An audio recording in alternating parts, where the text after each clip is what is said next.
દુખાવો પણ થઈ રહ્યો છે. શરીર પર લાલ ચકામા પણ છે. આ ડેન્ગ્યુના લક્ષણ છે. ડેન્ગ્યુ? ગભરાઓ નહીં. ડેન્ગ્યુ એક સામાન્ય વાયરલ તાવ છે. યોગ્ય ઇલાજ અને પ્રવાહી પદાર્થ લેવાથી તે ઘરે જ ઠીક થઈ જાય છે. બહુ ઓછી બાબતોમાં તાવ ઉતર્યા પછી પણ લોહીનો સ્ત્રાવ અથવા બીપી ઓછું થવા પર હોસ્પિટલમાં દાખલ થવાની જરૂર પડે છે. ડેન્ગ્યુના લક્ષણ દેખાતા ડોક્ટરને મળો, લોહીની તપાસ કરાવો અને ડેન્ગ્યુથી બચો.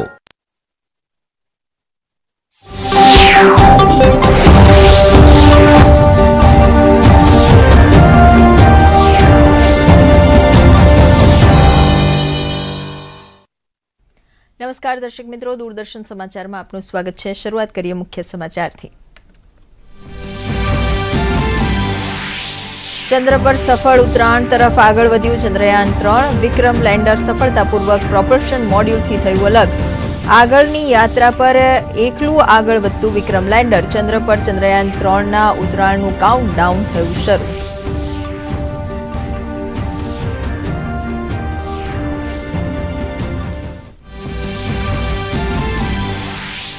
ગાંધીનગરના મહાત્મા મંદિરમાં G-20 પરંપરાગત ચિકિત્સા વૈશ્વિક શિખર સંમેલનનો પ્રારંભ. વિશ્વ આરોગ્ય સંસ્થાના વડા ડોક્ટર ટેડ્રોસ ગેબ્રિયેસસે કહ્યું, પરંપરાગત દવાઓના ઉપયોગથી ભારતે કોરોના જેવી મહામારીમાં મેળવ્યો કાબુ. આયુષ મંત્રાલયે કહ્યું, કોરોનાના સમયે જાહેર કરેલી ગાઈડલાઈન માત્ર ભારત જ નહીં પણ વિશ્વ માટે પણ થઈ ઉપયોગી. ગાંધીનગરમાં આજથી શરૂ થયેલી G-20 આરોગ્ય સમિટમાં ભારતને પરંપરાગત ચિકિત્સા ક્ષેત્રે નવીનતમ વૈજ્ઞાનિક અભિગમથી આગળ વધારવા કેન્દ્રીય આરોગ્ય મંત્રીએ વ્યક્ત કર્યો નિર્ધાર. તો વિશ્વ આરોગ્ય સંસ્થાના વડા ડોક્ટર ટેડ્રોસ ગેબ્રિયેસસે કહ્યું કે દવાઓના ઉપયોગ અંગે જાગૃતતા માટે વૈશ્વિક સ્તરે યોજાશે કાર્યક્રમ. રાષ્ટ્રપતિ દ્રૌપદી મુર્મુએ કોલકાતામાં વિંધ્યાગીરી પ્રોજેક્ટનું કર્યું લોન્ચિંગ. ભારતીય નૌસેનાના યુદ્ધ જહાજ વિંધ્યાગીરીનું કરાયું જલાવતરણ. મારું બંગાળ નશામુક્ત બંગાળ અભિયાનના શુભારંભ કરાવતા યુવાનોમાં નશાખોરીના વધતા પ્રમાણ પર રાષ્ટ્રપતિએ વ્યક્ત કરી ચિંતા. હિમાચલ પ્રદેશમાં થયેલા અતિ વરસાદથી 71 લોકોના મોત, 38 લોકો લાપતા. સતત વરસી રહેલા વરસાદને કારણે બચાવ કાર્યમાં આવી રહ્યો છે અવરોધ. પ્રભાવિત ક્ષેત્રમાં યુદ્ધના ધોરણે બચાવ અને રાહત કાર્ય યથાવત.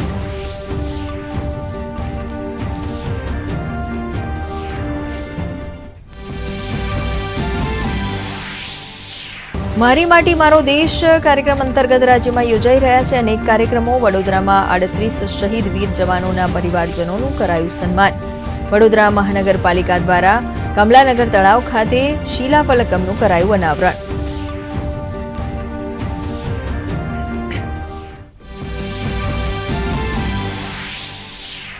આજથી પવિત્ર શ્રાવણ માસનો પ્રારંભ. સોમનાથ, નાગેશ્વર અને ગુજરાતના અન્ય શિવાલયોમાં મોટી સંખ્યામાં ભક્તોએ કરી ભગવાન શિવની આરાધના. શિવ મંદિરોમાં કરાયો અનોખો શણગાર. ઓમ નમઃ શિવાયના નાદથી ગુંજ્યા શિવાલયો.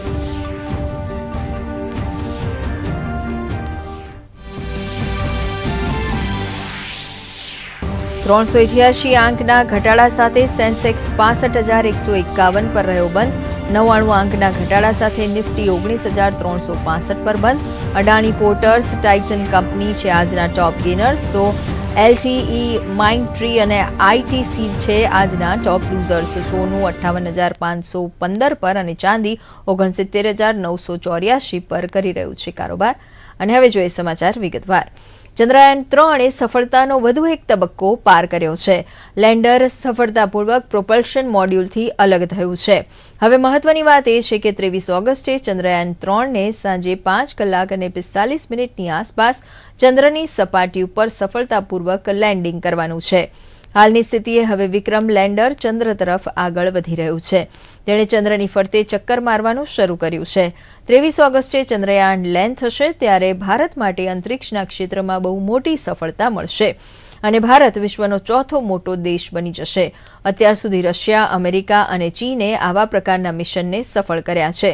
23 ઓગસ્ટે ભારતને આ સફળતા મળશે ત્યારે અંતરિક્ષના ક્ષેત્રમાં ભારત દુનિયામાં ચોથો દેશ બની જશે.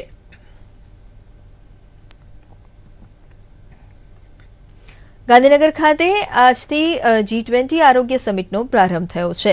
કેન્દ્રીય આરોગ્ય મંત્રી મનસુખ માંડવિયા તેમજ WHOના વડા ડોક્ટર ટેડ્રોસ ગેબ્રિયેસસે સમિટનું ઉદ્ઘાટન કર્યું હતું. બેઠકમાં પરંપરાગત દવાઓના મહત્વ વિશે વિસ્તૃતમાં ચર્ચા કરવામાં આવી રહી છે, જેમાં WHOના વડાએ કહ્યું કે કોરોના જેવી મહામારીમાં ભારતે પરંપરાગત ચિકિત્સા પદ્ધતિનો ઉપયોગ કરીને માત્ર ભારતને જ નહીં પરંતુ વિશ્વના અનેક દેશોને સારવાર માટે નવી દિશા આપી છે. સદીઓ જૂની પરંપરા ચિકિત્સા પદ્ધતિ આજે સમગ્ર વિશ્વ માટે આદર્શ બની રહી છે. તેમણે ભારતની ટેલિમેડિસિન સિસ્ટમ તેમજ સારવાર માટે આરોગ્ય વિભાગ દ્વારા કરવામાં આવેલા આયોજનની પણ નોંધ લીધી હતી. આ ઉપરાંત તેમણે મહત્વની વાત કરતા કહ્યું કે G-20 બાદ WHO વૈશ્વિક સ્તરે પરંપરાગત ચિકિત્સા માટે વિશેષ આયોજન કરશે. તો કેન્દ્રીય આરોગ્ય મંત્રી મનસુખ માંડવિયાએ કહ્યું કે પ્રધાનમંત્રી નરેન્દ્ર મોદીના નેતૃત્વમાં ભારતે કોરોના જેવી મહામારી સામે માત્ર કાબૂ નથી મેળવ્યો પરંતુ વેક્સિનથી માંડીને વિશ્વને દવાઓ પૂરી પાડવા સુધી મહત્વની કામગીરી કરી હતી. તો મુખ્યમંત્રી ભૂપેન્દ્ર પટેલે કહ્યું કે ગુજરાત આરોગ્ય ક્ષેત્રે વૈશ્વિક સ્તરે સારવાર આપતું મુખ્ય કેન્દ્ર બની રહ્યું છે. I believe this global summit will provide a unique opportunity for us to engage in dialogue, exchange of ideas, foster collaboration and establish international partnership to advance the agenda of traditional medicine and to work together toward promoting and leveraging the potential of traditional healthier practices worldwide. Traditional medicine have played a significant role in promoting health at personal and community levels for many countries. It's an honor to be with you here in Gandhinagar for the first WHO Traditional Medicine Global Summit. I thank Prime Minister Modi and the government and people of India and Gujarat for their hospitality and for their leadership in traditional medicine as part of their commitment to universal health coverage through the Ayushman Bharat scheme. विश्व नेता और हमारे परम आदरणीय प्रधानमंत्री श्री नरेंद्र भाई मोदी हमेशा ही वसुधैव कुटुंबकम के सूत्र के साथ विश्व के स्वास्थ्य और कल्याण की बात करते हैं. कोरोना के कारण जब पूरी दुनिया में हलचल मच गई थी तब हमारे लोकप्रिय प्रधानमंत्री श्री नरेंद्र भाई के मन में आयुष सेक्टर को विकसित करने का विचार आया. हम सभी ने यह महसूस किया है कि आयुर्वेदिक दवाओं, आयुष काढ़ा और ऐसे कई उत्पादों के कोरोना के कठिन समय में लोगों की इम्यूनिटी को बढ़ाने में मदद की है. ગાંધીનગર ખાતે G-20 અંતર્ગત WHO ટ્રેડિશનલ મેડિસિન ગ્લોબલ સમિટનું ઉદ્ઘાટન કરવામાં આવ્યું હતું. આ કાર્યક્રમમાં WHOના પ્રમુખ ડોક્ટર ટેડ્રોસ ગેબ્રિયાસિસે તેમજ કેન્દ્રીય આરોગ્ય મંત્રી મનસુખ માંડવિયા ઉપસ્થિત રહ્યા હતા. આયુષ મંત્રાલય અને વિશ્વ આરોગ્ય સંસ્થા દ્વારા આ 2 દિવસીય શિખર સંમેલનનું આયોજન કરાયું છે.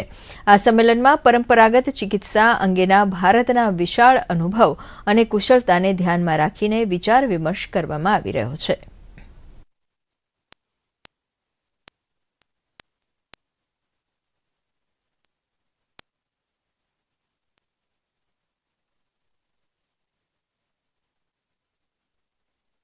Today, India is known as the pharmacy of the world. It is the largest provider of generic medicines globally and has a share of 20% in the global supply volume and contribute to around 60% of global vaccines.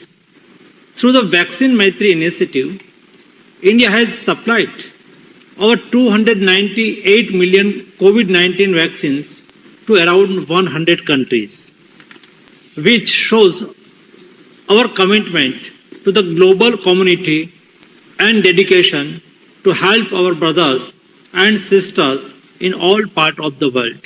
We have to build our capacities, but at the same time, maybe each country may not cover everything, and there could be countries that may specialize in some areas that can help in medical tourism. G-20 અંતર્ગત ગાંધીનગર ખાતે મેડિટેકનું ઉદ્ઘાટન કરાયું હતું, જેમાં medical ટેકનોલોજીને લગતા વિવિધ સ્ટોલ્સનું પ્રદર્શન યોજવામાં આવ્યું હતું. કેન્દ્રીય મંત્રી સર્વાનંદ સોનોવાલે આ પ્રદર્શનનું ઉદ્ઘાટન કર્યું હતું. કેન્દ્રીય મંત્રી ડોક્ટર મનસુખ માંડવિયાએ કહ્યું હતું કે આ પ્રદર્શનને કારણે ઘણી બધી મહત્વપૂર્ણ માહિતી ઉપલબ્ધ થશે.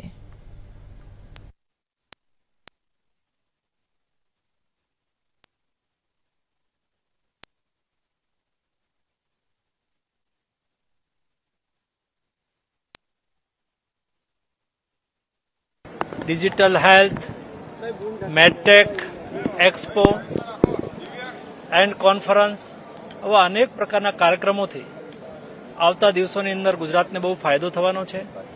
આજે વિશ્વના 70 દેશના ડેલિગેટ્સ ગુજરાતની અંદર મેડિકલ વેલ્યુ ટ્રાવેલ માટે થઈને યાને કે વિદેશના નાગરિકો ભારતની અંદર પોતાની ટ્રીટમેન્ટ કરવા માટે આવે એના માટે આજે એક પોર્ટલ પણ લોન્ચ કરવામાં આવ્યું છે, જેનો લાભ લઈ અને વિશ્વ ભારતની અંદર અને ખાસ કરીને ગુજરાતમાં ટ્રીટમેન્ટ માટે આવશે, તેથી ગુજરાતને એનાથી ફાયદો પણ થશે. I'm glad that based on our discussion and agreement, we are now having our first ever traditional medicine summit here in Gandhinagar. Establishment of the Traditional Medicine Center, the WHO Global Center, is going very well. And also we have the first summit of traditional medicine. परम आदरणीय प्रधानमंत्री जी ने पिछले 9 साल के अंदर आयुष को आगे बढ़ाने के लिए जो विशेष कदम उठाए, अनटायरिंग एफर्ट, इसके वजह से आज हमारी परंपरागत चिकित्सा पद्धति ने सिर्फ देश के अंदर नहीं दुनिया में अलग सा पहचान बनाने में सफलता प्राप्त की है. तो इसलिए आज आप लोगों ने देखी है, पहली बार के लिए WHO का global centre for traditional medicine Hindustan की धरती पे उसको स्थापना की गई है, पहली बार के लिए. This is the first extension office of WHO in India. કેન્દ્રીય મંત્રી અશ્વિની વૈષ્ણવે જણાવ્યું હતું કે ટેલિકોમમાં સુધારાઓ કરવામાં આવ્યા હતા, જેના પરિણામો સારા આવ્યા છે. તેમણે કહ્યું હતું કે આપણું લક્ષ્ય સાયબર છેતરપિંડીને ઘટાડવાનું છે, જે માટે અત્યાર સુધીમાં 52 લાખ કનેક્શનો બંધ કરાયા છે, તેમજ 67,000 ડીલરોને બ્લેકલિસ્ટ કરાયા છે. તેમણે સિમના વેચાણમાં વેરિફિકેશનને વધુ સુદૃઢ બનાવવા બાયોમેટ્રિક તેમજ પોલીસ વેરિફિકેશન ફરજિયાત બનાવવાનું નક્કી કર્યું હોવાનું જણાવ્યું હતું. તેમણે કહ્યું હતું કે સિમનું વેચાણ કરનારા ડીલરોને जवाबदार बनावा माटेना कड़क पगलाओं भरवामां आवशे. देश में जो करीब करीब 90 करोड़ इंटरनेट यूजर्स हैं, डिजिटल की दुनिया से जुड़े हैं, डिजिटल इंडिया के बेनिफिशियरीज हैं, उन सब के प्रोटेक्शन के लिए स्ट्रॉन्गेस्ट पॉसिबल मेजर लेने चाहिए. पुलिस वेरिफिकेशन मैंडेटरी कर रहे हैं, जो भी डीलर बनेगा उसका वेरिफिकेशन, बायोमेट्रिक वेरिफिकेशन और पुलिस वेरिफिकेशन मैंडेटरी कर रहे हैं. उन सभी पॉइंट ऑफ सेल के जो डीलर्स हैं उनका रजिस्ट्रेशन कंपलसरी कर रहे हैं. इससे रजिस्ट्रेशन और वेरिफिकेशन से जिसने भी फ्रॉडुलेंटली सिम बेचा या फ्रॉडुलेंट डॉक्यूमेंट के बेसिस पे सिम बेचा, उस व्यक्ति को अकाउंटेबल किया जा सकेगा इस प्रोसेस में. तो ये अकाउंटेबिलिटी लाने का बहुत बड़ा एक स्टेप है कि बल्क कनेक्शन का सिस्टम डिसकंटिन्यू करेंगे, उसकी जगह प्रॉपर बिजनेस कनेक्शन वाला कॉन्सेप्ट लेके आएंगे, जिसमें कोई भी बिजनेस ग्रुप, कोई भी कॉरपोरेट, कोई भी इवेंट के लिए अगर बड़ा कोई लेना चाहता है तो उसका एक प्रॉपर जो रजिस्ट्रेशन होता है, मान लो बिजनेस है तो उसमें GST रजिस्ट्रेशन होगा, पैन होगा, उसका IT रजिस्ट्रेशन होगा, राइट. कोई भी कॉरपोरेट है तो उसका एक प्रॉपर सिस्टम होगा, उसके बेसिस पे बिजनेस कनेक्शंस दिए जाएंगे. હિમાચલ પ્રદેશમાં છેલ્લા કેટલાક દિવસોથી ભારે વરસાદ અને ભૂસ્ખલનના કારણે 71 લોકોના મોત થયા છે, જ્યારે 38 લોકો લાપતા છે. રાજ્યના ઇન્ફ્રાસ્ટ્રક્ચરને પણ નોંધપાત્ર નુકસાન થયું છે. અસરગ્રસ્ત વિસ્તારોમાં યુદ્ધના ધોરણે બચાવ કામગીરી ચાલી રહી છે. સેના અને NDRFની ટીમ પૂરમાં ફસાયેલા લોકોના બચાવ કાર્યમાં લાગેલી છે. પ્રધાનમંત્રી નરેન્દ્ર મોદીના નેતૃત્વમાં કેબિનેટની બેઠક યોજાઈ હતી, જેમાં લેવાયેલા મહત્વપૂર્ણ નિર્ણયોની પત્રકાર પરિષદ દ્વારા કેન્દ્રીય મંત્રી અનુરાગસિંહ ઠાકુરે માહિતી આપી હતી. તેમણે જણાવ્યું કે પીએમ ઈ બસ સેવાને મંજૂરી આપવામાં આવી છે, જે ₹57,613 કરોડના ખર્ચે 10,000 નવી ઇલેક્ટ્રિક બસની સુવિધા શરૂ કરવામાં આવશે. આ યોજના 2035 સુધી ચાલશે. આ ઉપરાંત કેન્દ્રીય મંત્રી અશ્વિની વૈષ્ણવે જણાવ્યું હતું કે વિશ્વકર્મા યોજનાને કેબિનેટમાં મંજૂરી આપવામાં આવી છે. આ યોજના કુશળ કારીગરો અને ગ્રામીણ અર્થવ્યવસ્થા માટે મહત્વની સાબિત થશે. આ યોજના અંતર્ગત 30 લાખ પરિવારોને ફાયદો થશે. આ ઉપરાંત રેલવેના 7 નવા પ્રોજેક્ટને મંજૂરી આપવામાં આવી છે. ₹32,500 કરોડના ખર્ચે શરૂ થનાર પ્રોજેક્ટથી 38 जिला ने फायदो થશે. वर्तमान और भविष्य के ट्रांसपोर्टेशन के लिए एक बहुत महत्वपूर्ण निर्णय किया गया है, जो ministry of housing and urban affair से जुड़ा हुआ है. पीएम ई बस सेवा की मंजूरी दी गई है और पीएम ई बस सेवा पर 57,613 करोड़ रुपए खर्च किए जाएंगे. 10,000 नई इलेक्ट्रिकल बसेस की सेवाएं उपलब्ध करवाई जाएंगी.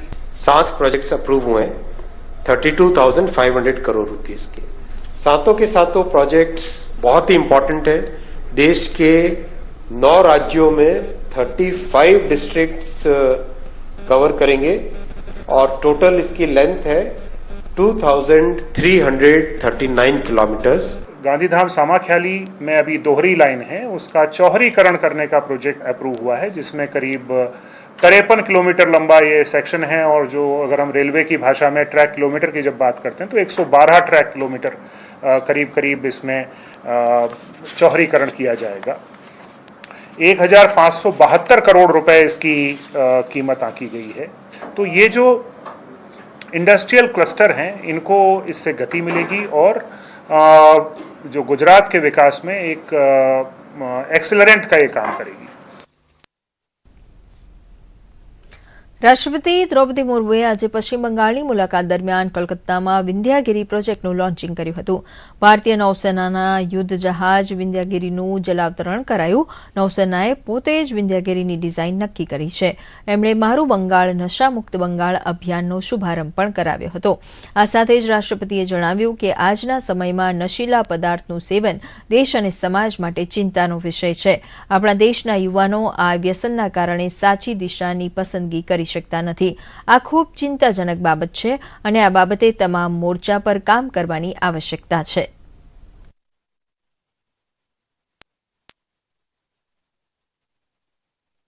I congratulate the Indian Navy and everyone involved in the design and construction of this ship. I am told that garden-rich shipbuilders and engineers have constructed and delivered more than 100 warships, including frigates like Vindhyagiri. Your skill and tireless efforts have brought us to this milestone. I appreciate the entire team at GRSC for its achievement. Project 17A of this, which Vindhyagiri is a part, reflects our commitment to self-reliance and technological advancement. This project demonstrates indigenous innovation for developing state-of-the-art technology.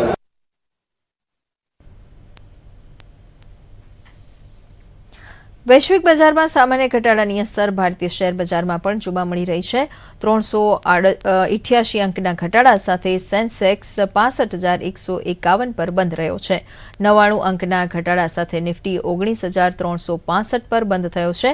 Adani ports Titan company આજના ટોપ gainers છે, તો એલટીઈ, mind tree અને ITC આજના ટોપ losers છે. સોનું 58,515 પર અને ચાંદી 69,984 પર કારોબાર કરી રહ્યું છે.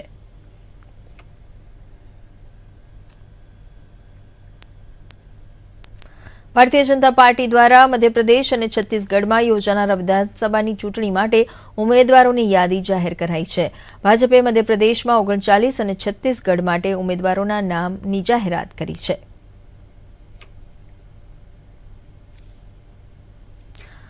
સરકારે રાજ્યભરમાં પીએમજેવાય હેઠળ ડાયાલિસિસના ચાર્જમાં ઘટાડો કરતા નેફ્રોલોજી ડોક્ટરો હડતાળ પર છે, ત્યારે ધોરાજી સિવિલ હોસ્પિટલમાં ડાયાલિસિસ સેન્ટર 24 કલાક કાર્યરત કરી દેવાયું છે. ધોરાજી સિવિલ હોસ્પિટલમાં નિઃશુલ્ક ડાયાલિસિસ કરવામાં આવે છે. આ વ્યવસ્થાના પગલે ધોરાજી તેમજ આજુબાજુના ગામના ડાયાલિસિસ કરાવતા દર્દીઓને રાહત મળી છે. ધોરાજી સિવિલ હોસ્પિટલના અધિક્ષકે જણાવ્યું હતું કે ખાનગી હોસ્પિટલના ડોક્ટરોની હડતાળના પગલે ડાયાલિસિસના દર્દીઓને હેરાન ન થવું પડે તે માટે સિવિલ હોસ્પિટલના ડાયાલિસિસ વિભાગના સ્ટાફને 3 શિફ્ટમાં કાર્યરત કરાયા છે. એક સાથે 5 બેડમાં સારવાર આપવામાં આવી રહી છે.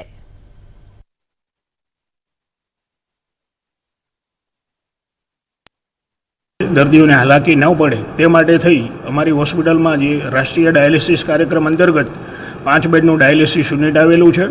તેમાં સમગ્ર સ્ટાફને સ્ટેન્ડ બાય રાખી અને ડાયાલિસિસના તમામ દર્દીઓને લાભ આપેલ છે. અહીંયા ડાયાલિસિસ ચાલુ છે તે દર્દીઓ માટે આશીર્વાદરૂપ છે અને અહીંયા સર્વિસ પણ સારી છે, સ્ટાફ પણ સારો છે અને અહીંયા ફૂલ નાસ્તો આપે અને બપોરે જમવાનું આપે છે ફ્રી ઓફ કોસ્ટમાં, કોઈ ચાર્જ નથી કોઈ પણ વસ્તુનો. ભરૂચમાં જૂની મામલતદાર કચેરી સામે આવેલ જર્જરિત ઇમારતની કેટલાક ભાગ ધરાશાયી થતા એક વ્યક્તિનું મૃત્યુ થયું છે. નર્મદા એપાર્ટમેન્ટના બ્લોક નંબર 18નો કેટલોક ભાગ મોડી રાત્રે ધરાશાયી થયો છે, જેમાં દટાતા એક વ્યક્તિ ઇજાગ્રસ્ત થયો છે. આ એપાર્ટમેન્ટને વારંવાર નોટિસ અપાઈ હોવા છતાં ઇમારત ખાલી ન કરતા પંકજ જશવંત ચૌહાણનું મૃત્યુ થયું છે. મોડી રાત્રે નગરપાલિકાની ફાયરની ટીમ દ્વારા અન્ય લોકોને બચાવી લેવામાં આવ્યા હતા.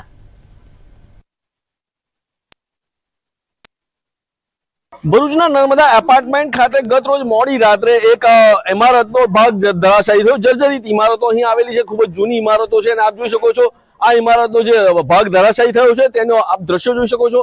ખાસ કરીને આ એક પાલિકા દ્વારા પણ અવારનવાર નોટિસો આપવામાં આવે છે, પરંતુ ક્યાંક ને ક્યાંક વૈકલ્પિક વ્યવસ્થા કરવામાં આવતી નથી રહેવા માટેની, કારણ કે અહીંયા ઘણા બધા એપાર્ટમેન્ટ આવા આવેલા છે જે જૂના બિલ્ડિંગો છે અને ગુજરાત હાઉસિંગ બોર્ડ દ્વારા આ બનાવવામાં આવેલા અને તેમાં અહીંયા લોકોને ફાળવવામાં આવેલા. પણ હજી શું કહેશો, શું ઘટના બની છે અને આપ શું ઈચ્છો છો? રહેવાનું ઘર મારે એક છોકરો તો મરી ગયો. હાઉસિંગ બોર્ડ દ્વારા આ પગલા લઈ અને નવા મકાનો, નવા ફ્લેટ્સ અહીં બનાવવામાં આવે તેવી સરકાર સમક્ષ અહીંના સ્થાનિકોની રજૂઆત છે. ભરત ચુડાસમા, દૂરદર્શન સમાચાર, ભરૂચ. બોટાદ માર્કેટિંગ યાર્ડના લાઠીદળ ગામે કોટન સબયાર્ડમાં આજથી નવા કપાસની આવક શરૂ થઈ છે. પ્રથમ દિવસે શરૂ થયેલી હરાજીમાં કપાસનો 1 મણનો ભાવ 3150 રૂપિયા બોલાતા ખેડૂતોમાં આનંદ જોવા મળ્યો હતો. નવા કપાસ હરાજીના પ્રારંભે બોટાદ માર્કેટિંગ યાર્ડના નવનિયુક્ત ચેરમેન મનહર માતરિયા, યાર્ડના સભ્યો, વેપારીઓ અને ખેડૂતો હાજર રહ્યા હતા.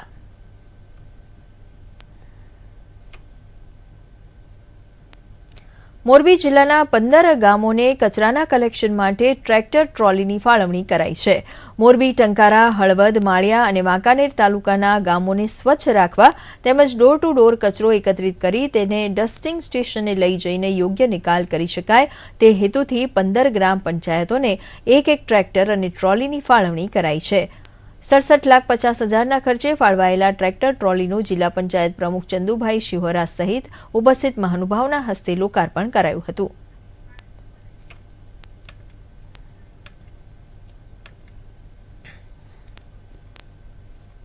મગફળી અને કપાસના વાવેતર માટે જાણીતા જૂનાગઢ જિલ્લામાં છેલ્લા 2-3 વર્ષથી ખેડૂતો સોયાબીનનું વાવેતર વધારી રહ્યા છે. છેલ્લા 3 વર્ષથી જૂનાગઢ જિલ્લામાં ભારે વરસાદ રહ્યો છે, જેથી વધુ વરસાદના પગલે ખેડૂતોને મગફળીની વાવણીમાં નુકસાની ભોગવવી પડી છે, જેથી ખેડૂતો મગફળીની અવેજીમાં સોયાબીનના વાવેતર તરફ આગળ વધી રહ્યા છે.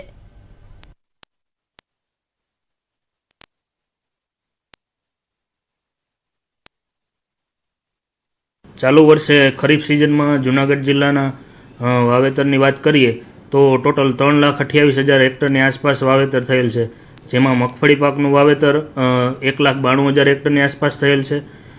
સોયાબીન પાકનું વાવેતર 66,000 હેક્ટરની આસપાસ થયેલ છે. કપાસનું વાવેતર 54,000 હેક્ટરની આસપાસ થયેલ છે. આમ અને બીજા પાકો મળી અને કુલ વાવેતર 3,28,000 હેક્ટરની આસપાસ થયેલ છે. ચાલુ વર્ષે મગફળીની કરતાં મગફળીની સામે થોડુંક સોયાબીનમાં વાવેતર છે જે દર વર્ષ કરતાં થોડોક વધારો જોવા મળેલ છે. દમણ કોસ્ટગાર્ડની ટીમે મુંબઈથી 200 કિલોમીટર દૂર દરિયામાં પનામા ફ્લેગવાળા જહાજમાંથી એક ચીની બીમાર વ્યક્તિને બચાવ્યો છે. ચીનના નાગરિક યિન વિયાંગને હાર્ટ એટેક આવ્યો હતો. રાત્રિના અંધારામાં સ્વદેશી હેલિકોપ્ટર ધ્રુવનો ઉપયોગ કરીને ચીની બીમાર વ્યક્તિને એરલિફ્ટ કર્યો હતો. મેડિકલ ટીમે હેલિકોપ્ટરમાં જ તેના સ્વાસ્થ્યની તપાસ કરી હતી. તેને બચાવીને વાપીની હોસ્પિટલમાં દાખલ કરવામાં આવ્યો હતો.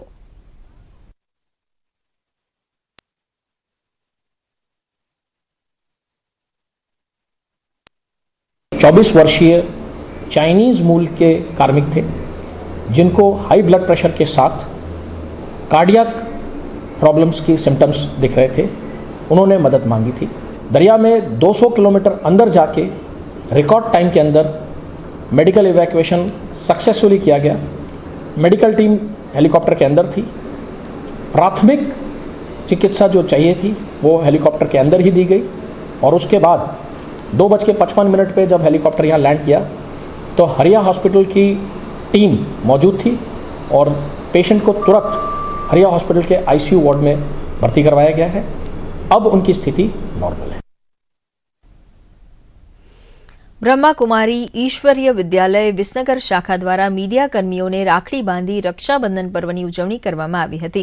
આ સમયે બ્રહ્માકુમારી દ્વારા મનના બંધન તોડીને એકબીજાની નજીક આવવા તેમજ યુવાનોને વ્યસનથી દૂર રહેવા હાકલ કરાઈ હતી.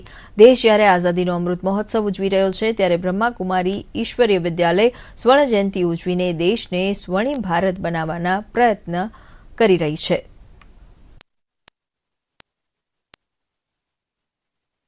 આપણે અનેક બંધનોમાં જે બંધાયેલા છીએ પણ આજના દિવસે આ પરમાત્માના યાદ સ્વરૂપની સુંદર રાખડી બાંધી અને આ રાખડી આ એક બંધન છે પરંતુ ઈશ્વરીય બંધન છે કે જે આપણને અનેક બંધનોમાંથી જે આગળ વાત કરીએ પ્રમાણે વિકારો વ્યસનોના કુટેવોના બુરી આદતોના આ બધા બંધનોમાંથી આ ઈશ્વરીય બંધન એ આપણને મુક્ત કરે છે.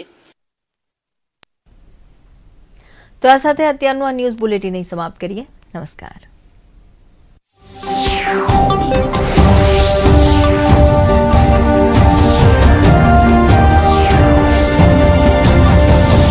Ending the global TB epidemic by 2030. It's an extremely ambitious but achievable target.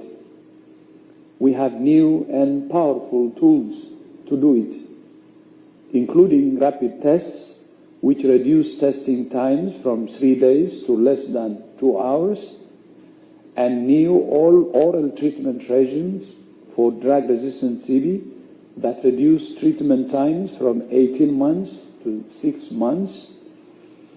These are game changers for diagnosis and treatment, and both are now becoming widely available in more than 100 countries.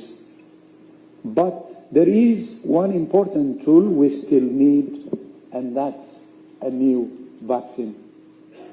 The only licensed TB vaccine, BCG, was developed more than a century ago. It saved thousands of lives every year by protecting young children, but does not adequately protect adolescents and adults who account for most TB transmission. That's why earlier this year, WHO also established a TB Vaccine Acceleration Council to facilitate the development, licensing, and equitable use of new TB vaccines. The Council will work to boost the TB vaccine pipeline and facilitate the licensing and use of safe and effective TB vaccines through partnership-based innovative solutions to close critical gaps in knowledge and financing. The COVID-19 pandemic demonstrated what's possible, that with political and financial commitment, new and powerful vaccines can be developed quickly and distributed widely. TB is a different scientific challenge to COVID, but where there is a will, there is a way. As is the case for so many health challenges that afflict the world's poorest and most vulnerable, the key challenge we face is one of political commitment. That's why the second high-level meeting on TB at the UN General Assembly next month is so important. WHO is calling on world leaders to commit to concrete targets for the next 5 years. First, to reach 90% of people with TB prevention and care. Second, to use the WHO recommended rapid test as the first method of diagnosis. Third, to provide social benefit packages to all people with TB so they don't endure financial hardship. And fourth, to license at least one new TB vaccine.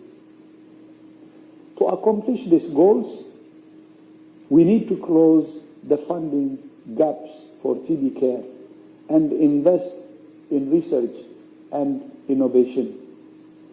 At the same time, we need to address the drivers of TB: poverty, malnutrition, diabetes, HIV, tobacco and alcohol use, poor living and working conditions, stigma and discrimination, and more.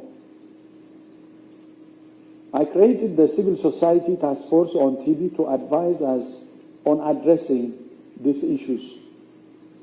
I'm pleased to see some members of the task force present here.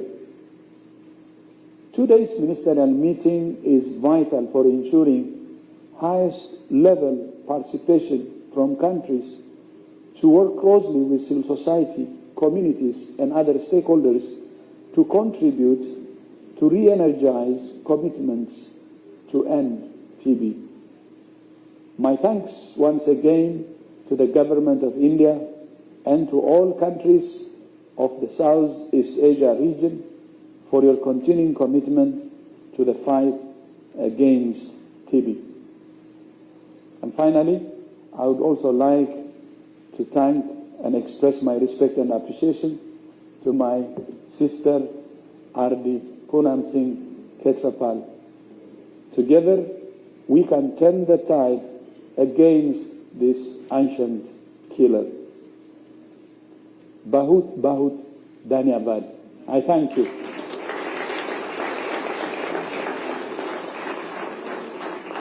Thank you very much, sir, for your wonderful inaugural keynote address.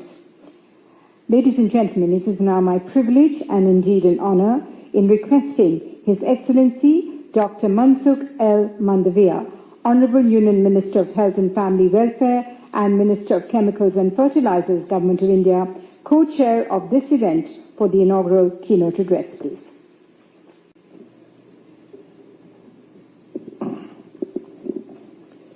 Thank you.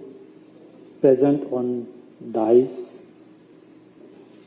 Mr. Jahid Malik, Excellency Health Minister of Bangladesh, Rion Podaso Dechen Wangmu, Excellency Health Minister Bhutan, Kehlia Rambuk Pela, Excellency Health Minister Sri Lanka, Mohan Bahadur Basnet, Health Minister Nepal, Safia Muhammad Said, Deputy Health Minister Maldives, Dr. Tedros, Director General World Health Organization, Hans Hendris Koch, WHO Regional Director Europe, Poonam Khetrapal Singh, WHO Southeast Asian Region. Namaste to all. Good afternoon. Welcome to the ministerial meeting, Sustain, Accelerate and Innovate to end TB in the Southeast Asia region. I thank all of you for joining us today. to discuss the important agenda on combating tuberculosis. This year, we observe World TB Day. At the One World TB Summit in India at Varanasi, Uttar Pradesh, essentially highlighting the ethos of One World, One Health that our Honorable Prime Minister strongly believes in. Excellencies, India has been at the forefront of the response to the global public health challenges posed by tuberculosis. Under the dynamic leadership of our Honorable Prime Minister, we have committed to eliminating tuberculosis from India by 2025, which is 5 years ahead of the target to the global SDG goal. Following this commitment, India strengthened the approach towards TB elimination and made tremendous efforts. In this regard, I am proud to highlight that India leveraged the power of data-driven decision by developing its own mathematical model to estimate tuberculosis burden using local evidence. Through its dedicated efforts, India has achieved a 13% reduction in TB incident and 15% decrease in mortality from 2015 to 2022, performing better than global average. Excellencies, to identify all missing cases by reaching the unreached and ensuring universal health coverage under the leadership of our Honorable Prime Ministers. India established our 1.6 lakh health and wellness center. Yesterday, Dr. Tedros visited to Health and Wellness Center to provide tuberculosis detection and treatment services to all patients, along with a host of other primary healthcare services. Through enhanced private sector engagement and sustainable models, the notification of tuberculosis has improved by as high as 7 times in the past decade. Excellencies, it is unfortunate that the stigma against tuberculosis is still prevalent in our societies. Therefore, India has been committed to providing enabling and patient-centric support to all individuals suffering from tuberculosis. During the One World TB Summit, the Honorable Prime Minister launched a family-centric care model which takes into the consideration the social aspects of the disease and the positive role that families play in TB recovery. India also implemented a first of its kind community engagement mechanism to combat stigma and mobilize people from all walks of life to support those on TB treatment. Honorable President of India launched the Pradhan Mantri TB Mukt Bharat Abhiyan in September 2022 to provide a supportive environment to all patients in the country. We called upon individuals, elected leaders, political parties, corporate ministries to work with the TB patients in the treatment journey by becoming Nikshay Mitra and provide additional nutritional, diagnostic and vocational support to them. Excellencies, through Jan Bhagidari, means people's engagement approach under Pradhan Mantri TB Mukt Bharat Abhiyan, we are raising an estimated $146 million in a year to address the problem of undernutrition, India established a social support scheme, Nikshay Poshan Yojana. This initiative provides monthly nutritional support to those on TB treatment through direct benefit transfer. I am happy to highlight that since 2018, over $244 million has been transferred to the bank account of 7.5 million TB patients. The ration trial, which got recently published, validates the importance of nutrition in reducing TB mortality as well as incidence. Although vaccine development is underway, we must fast-track our efforts, drawing lessons from the COVID-19 pandemic. Excellency, collaborative efforts and equitable access to diagnostic, prevention and treatment options are pivotal to ending TB as demonstrated by the pandemic. India is committed to sharing its learning with the world and learning from other contexts as well. I strongly believe that with our continued effort and determination, we can eliminate TB from the world before 2030. This is an important year for the world, as we will gather again at the UN high-level meeting on TB in September. It will be a chance for us to reckon with the collective progress made towards the ambitious target set to end tuberculosis. Collective and collaborative efforts within Southeast Asian region countries would be a key to ending tuberculosis. Thank you. Thank you very much.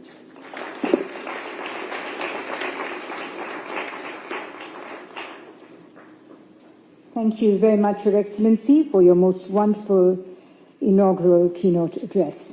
Thank you, sir. I now have the privilege in inviting Shri Sudhansh Pant, Secretary Health, Ministry of Health and Family Welfare, to kindly share the best practices from India, please.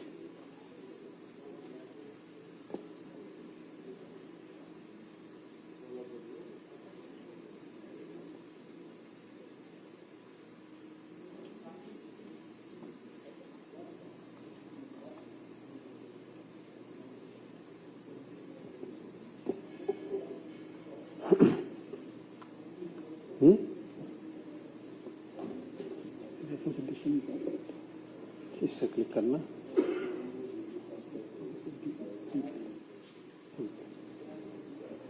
Namaskar. Our Honorable Minister for Health and Family Welfare, Chemical and Fertilizers, Government of India, Dr. Mansukh Bhai Mandviya ji, Honorable DG WHO, Dr. Tedros, Excellency Health Minister of Bangladesh, Shri Zahid Malik, Her Excellency Health Minister of Bhutan, Madam Wangmo, Excellency Health Minister Nepal, Shri Mohan Bahadur Basnet, Excellency Deputy Health Minister Maldives, Madam Safia Mohammad Saeed, WHO Southeast Asia Regional Director Dr. Poonam Ketpal Singh, WHO Regional Director Europe Dr. Hans Klug, all distinguished officials, participants, stakeholders, ladies and gentlemen. Our Honourable Minister has already highlighted quite a few of the initiatives and best practices which India as a country has adopted in tackling tuberculosis.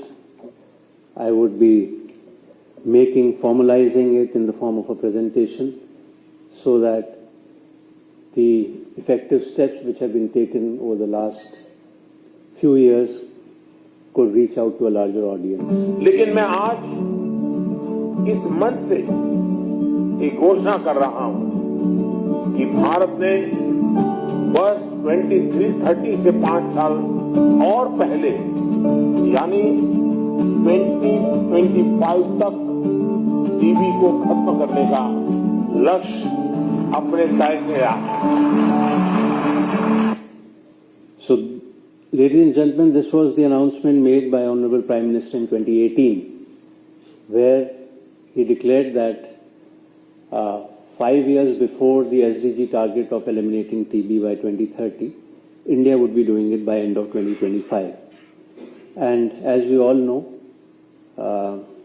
what it entails, if we say we have to end TB, 80% reduction in incidence, 90% mortality, and 0% out-of-pocket expenditure. And then, very recently, on the World TB Day in March of this year, he again reiterated the India's commitment towards elimination by 2025. So, as a nation, we are committed to fulfilling the declaration made by Honorable Prime Minister. And this chart just shows how the resources have been mobilized for TB. And annual TB funding has more than doubled. It was around 260 million in 2015, and it's reached a level of 671 million already. So it's more than 2 times in 7-8 years. And more than 80% of funding is from government domestic resources. That is also very encouraging, as Regional Director in her inaugural mentioned, that they expect around 60%. We've already reached about 80% of domestic resources. Then leveraging additional resources from our health system. So this is just the budget of the TB program, but we have dovetailed it with several other of our health programs, like health and wellness centers, where last year there was more than 14 million screenings done. Other aspects of our health, various health programs, they are contributing towards doing a lot of screening and testing work for the TB. We've also introduced performance-based innovative financing from various partners. These incentives are for the private sector as well as for our own health personnel who are doing a great job in early detection and then leading towards the treatment of TB. And then there's a continuous process of a health technology assessment, whereby every new technology which comes in is put through a committee, they do the normal testing, and then if it is found reasonable, then it is put to use in the Indian system. This very important portal, end-to-end, it tracks every TB patient right from the point the disease is detected till the outcome. So it is totally online, it's real-time based, it has disease management and prevention, it has a dashboard, it is accessible, easily accessible. It has played a very important and vital role in the fight against TB in the Indian context. And this totally in-house developed portal, we call it NIC Share. Then under the National TB Elimination Program, as you can see over the years, the participation of the private sector has increased tremendously. On the first bar on the left, in 2015, we had hardly 180,000 notifications in the private sector. In 2022, we have 7.36, nearly 4 times more notifications in the private sector in the last 7-8 years. And this was one area in which we were not doing so well earlier. But with a lot of emphasis the last few years, the notification of the private sector has gone up. Even the total case detection has almost reached a level of 2.5 million in 2022. Because of COVID, we had a dip in 2020 from 2.4 million to about 1.8 million. Had that not happened, perhaps we would have we would have reached our estimated case level of maybe 2.6 to 2.7 million. So the gap has also narrowed down to about 200,000, which was till some years back, it was about 1 million gap between the estimates and the notified TB cases. So that has been some tremendous progress made as far as reducing this gap is concerned. And this, as I was mentioning, the involvement of the private sector from 2017, 383,000 to 733,000, 2015 it was about 180,000. So there's been a lot of involvement of the private sector. And this has happened because of certain steps we have taken. The enforcement of mandatory notification of TB cases, we have made it a penal offence if mandatory notification does not take place. So that acts as a deterrent against hiding of such cases, notifications. This has had an impact in spurring the private sector also. Then interface agencies have been put into action for linking the private and public sectors and closing the gap.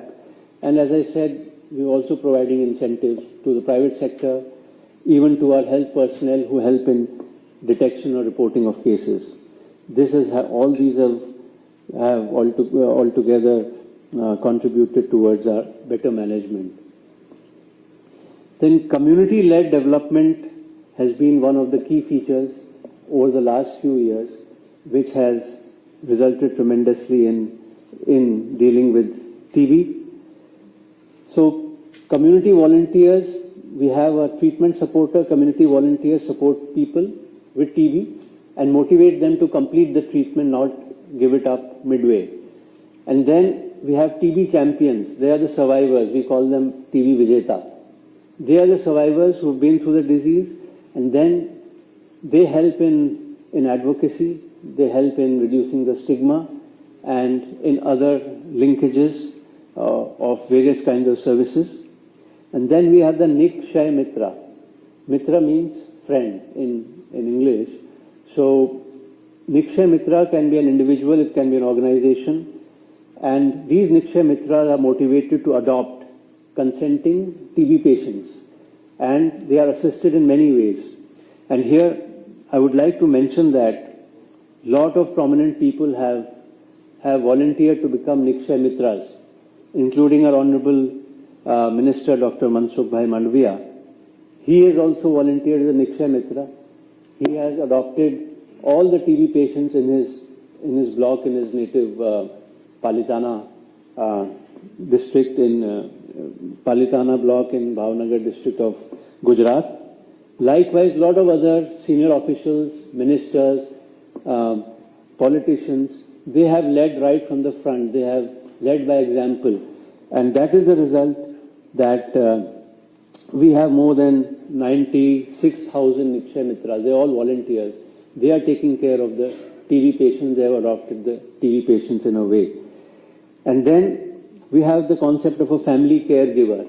One person in the family of the affected TB patient, and that person takes on the work of counseling, treatment compliance, moral support, psychological support, and all the things which come with the TB patient. This Pradhan Mantri TB Mukt Bharat Abhiyan, briefly alluded to by Honorable Minister, and this is the Nikshay 2.0 portal. Through this portal and through this Abhiyan is a campaign.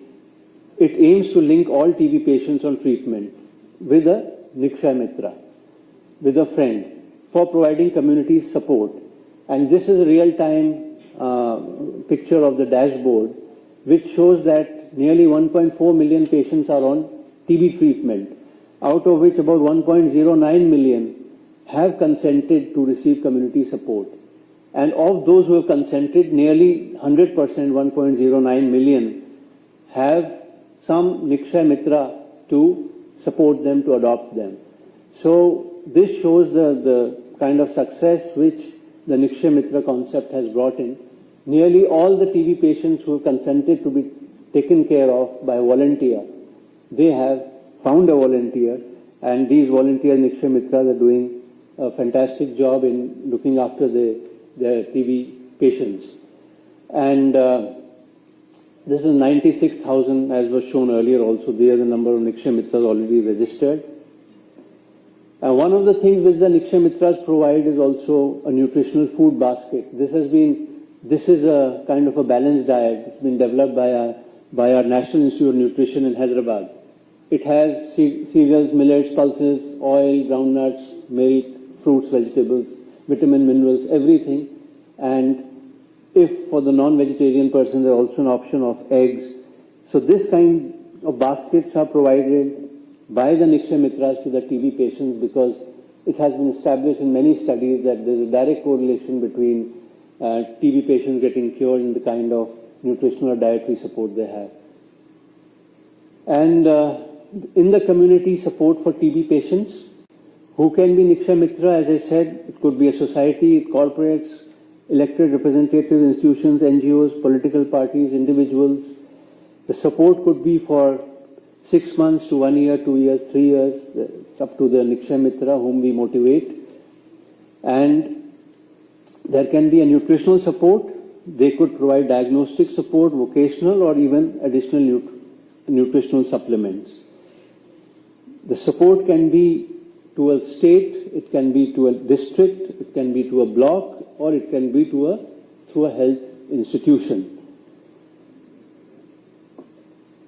So when we talk of the TB burden in India, from the graphs, without going into the details, I would just invite your attention to the red line. It is the first graph on the left. It shows the incidence, TB incidence estimation. There has been a downward trend in the country over the last few years. And the graph on the right, if you focus on the red line, it is the proposed India TB report for the current year. It also shows a dramatic reduction in the TB mortality estimation for 22-23. So on both incidence as well as in mortality, there has been substantial reduction in the last few years because of the various efforts which have been made in this regard. On the diagnostic side, in 22 itself, in 1 year, 18 million people have been tested for TB. And 221 million people have been screened in active case finding, which itself is a huge number. And out of these 18 million, about 938,000 people with TB got drug resistance testing done.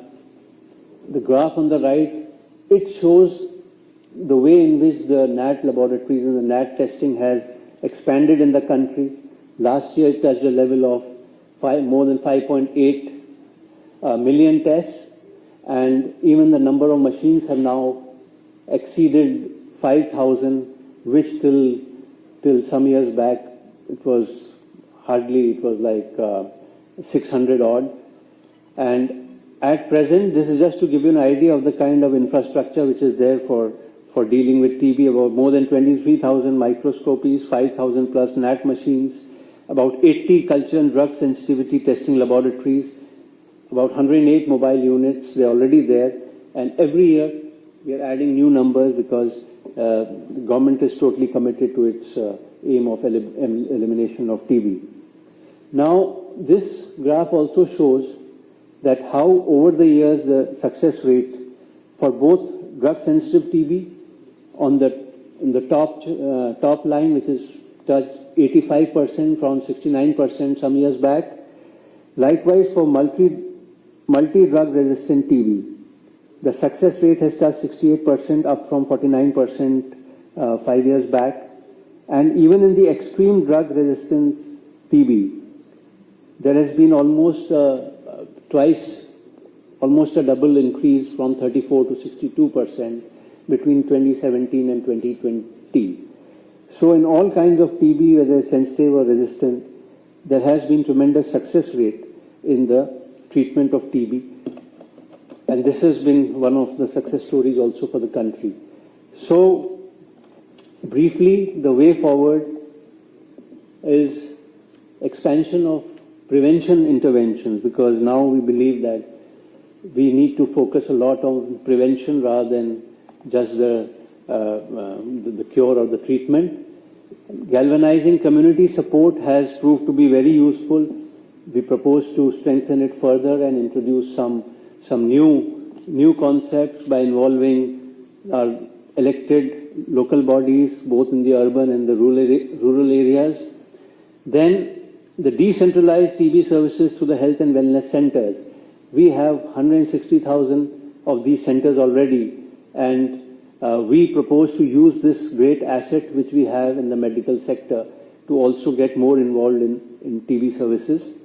Use of technology, including artificial intelligence. Start has already been made on this count, and now we are going to develop it further. It will help us in our campaign against the TB.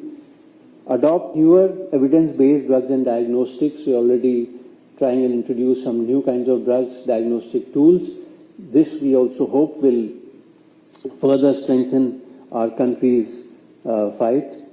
And lastly, to drive innovation in program operations.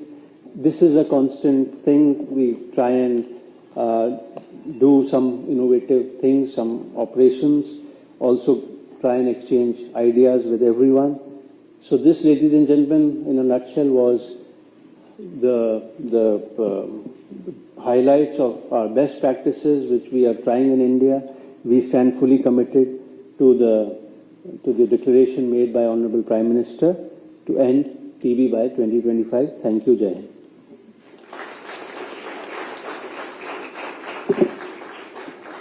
Thank you very much, sir, for your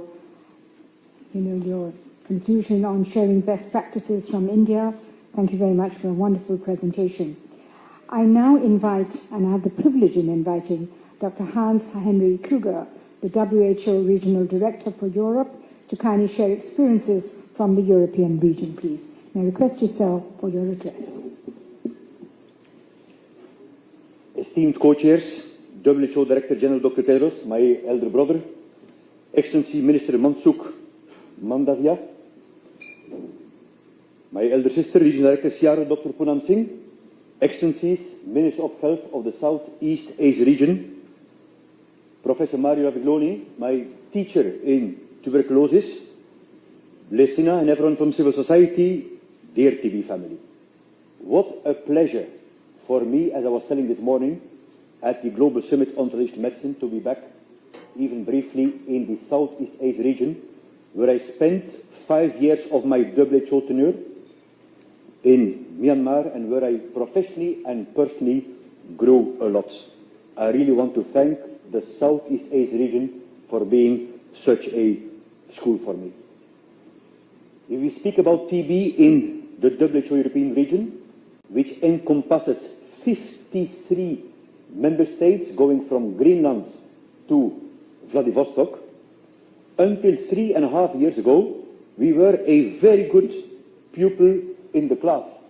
Actually, we reached the end TB strategy target of 20% decrease of incidence by 2020 and surpassed it by 25%. But this was until COVID-19 hit our region. And that you see at the right of the slide, where there was really a tremendous drop in case notification of 24% drop.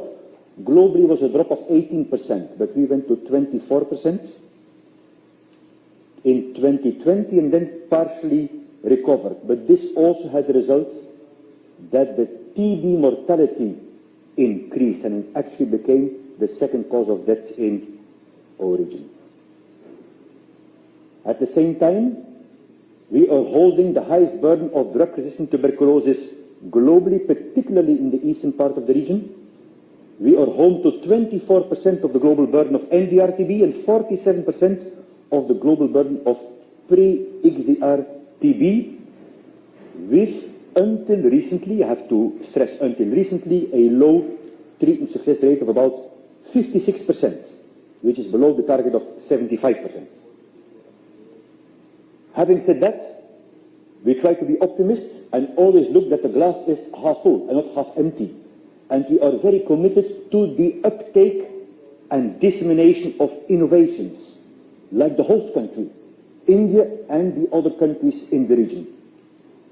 I myself used to be for 25 years a TB doctor, and I remember that when treating MDR TB patients, it took 24 months with almost 15,000 pills, with 8 months of painful injections.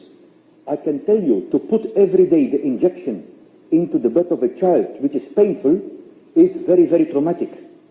As our WHO Director General, Dr. Tedros, was mentioning, this is a revolution, that we now have a treatment regimen of 6 months, as long as drug-sensitive TB treatment, without any injections. And we have a cohort of about now 6,000 patients that we're evaluating, and preliminary 85% successful outcome. So we really have to take advantage of these new treatment regimens. At the bottom of the slide at the left you see application, for example, in Tajikistan, of artificial intelligence for TB screening. In the middle you see the rapid molecular diagnostic tests, which drastically reduce delay in starting TB treatments. And at the right you see our guidelines on what we call VST, which is video supported treatment, which became a global standard. Now going forward, we had a meeting, as you see at the left, with always WHO headquarters, with our director Teresa Kasaiva, and with the colleagues from Uzbekistan and Poland, who are the co-chairs, the co-facilitators of the UN high-level meeting, on the new tuberculosis action plan that we finished 2023-2030. And let me mention 3 points there. The first one is to tackle affordability of TB diagnosis and treatment, because even in the richest countries, it are the poor people who are affected. So we put a lot of attention, like you are doing, on equity and human rights approach. The second one is that we still need to go faster on scaling up digital tools and other innovations. And third one was mentioned by Excellency Secretary General of the Minister, Secretary of Minister of Health of India, is on the prevention, both preventive treatment and vaccination. Together with my sister, Dr. Poonam Singh, we were at the World Health Assembly session at the Polish Embassy on the UN high-level meeting, and that's why I came here to reach out to further inter-regional collaboration. If we have inter-regional collaboration, we always do it under the guide of WHO headquarters. You see on the picture here the director and under the guidance of Dr. Tedros, and we believe that we have a lot to learn from the region. And again, congratulations particularly to the host country, India, Prime Minister, you Minister, for this bold commitment to eliminate TB in the coming years. I was mentioning my time in Southeast Asia when I spent 5 years in Myanmar, and I was tackling with the colleagues tuberculosis, but also the humanitarian crisis of Cyclone Nargis when I was there. And I give this picture because BG, my brother Dr. Tedros mentioned already, it's not a medical disease, it's a societal disease and disease of people who are often at the margins. And here you see the first mobile health team. It was a boat. The TB family is often the most proactive. We put out few days after the cyclone hit to trace the TB patients. The wonderful ladies in the red robes you see, they lost their children. Actually, the bench of the river was full of houses but washed away by the cyclone. And they told Dr. Hans, you are not going to go alone. We're going to go with you. The resilience of the healthcare workers in Myanmar and Southeast Asia is a very big lesson for us in the West. And you see me at the left over there. I have to say very big thank you and admiration to Dr. Poonam Singh, who was my Deputy Regional Director, who came to help out at that time immediately. And we were tracing to leave no one behind. I remember that the National TB Program Manager, Dr. Owen Mong, was with me. We called him Seya. Saya in Myanmar means master. And we had to sleep in that boat. And I remember at night time, those very anxious times, I was hearing noise in the water. You know, there are a lot of very dangerous crocodiles who could eat that boat in one hap. I say, Saya, I think Mama Crocodile is approaching. Because as a young doctor, I was very afraid. He told Nili. Nili meant Burmese for younger brother. He called me Nili. Nili, he told, don't be afraid. For sure the cyclone also washed away all Mama Crocodile. And after that, I could sleep quiet. Why I tell this story is that when you're very stressed and you have tough times, friendship and a bit of humor is very, very important. So, in that context, I want to thank all of you, DG, Dr. Poonam, Minister of Health of India, for inviting us here. I'm reaching out for inter-region collaboration under the motto of India's G-20 presidency. Vashut Heva Kutumbakam. One Earth, one family, one future. Dhanyavad.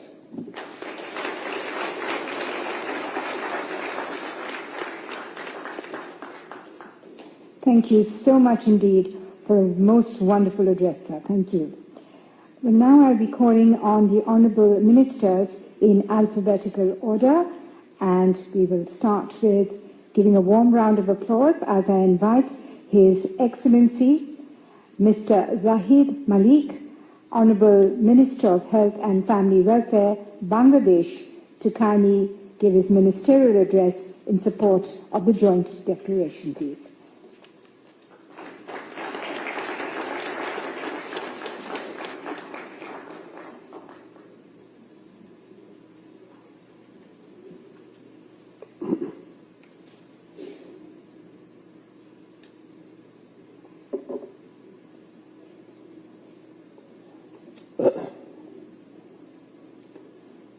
Excellencies,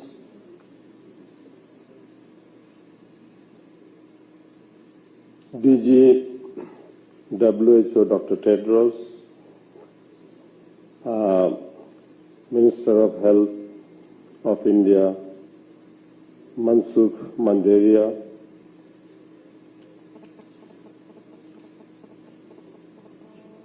Regional Director WHO, Ministers, heads of delegations, distinguished guests, ladies and gentlemen, colleagues and friends.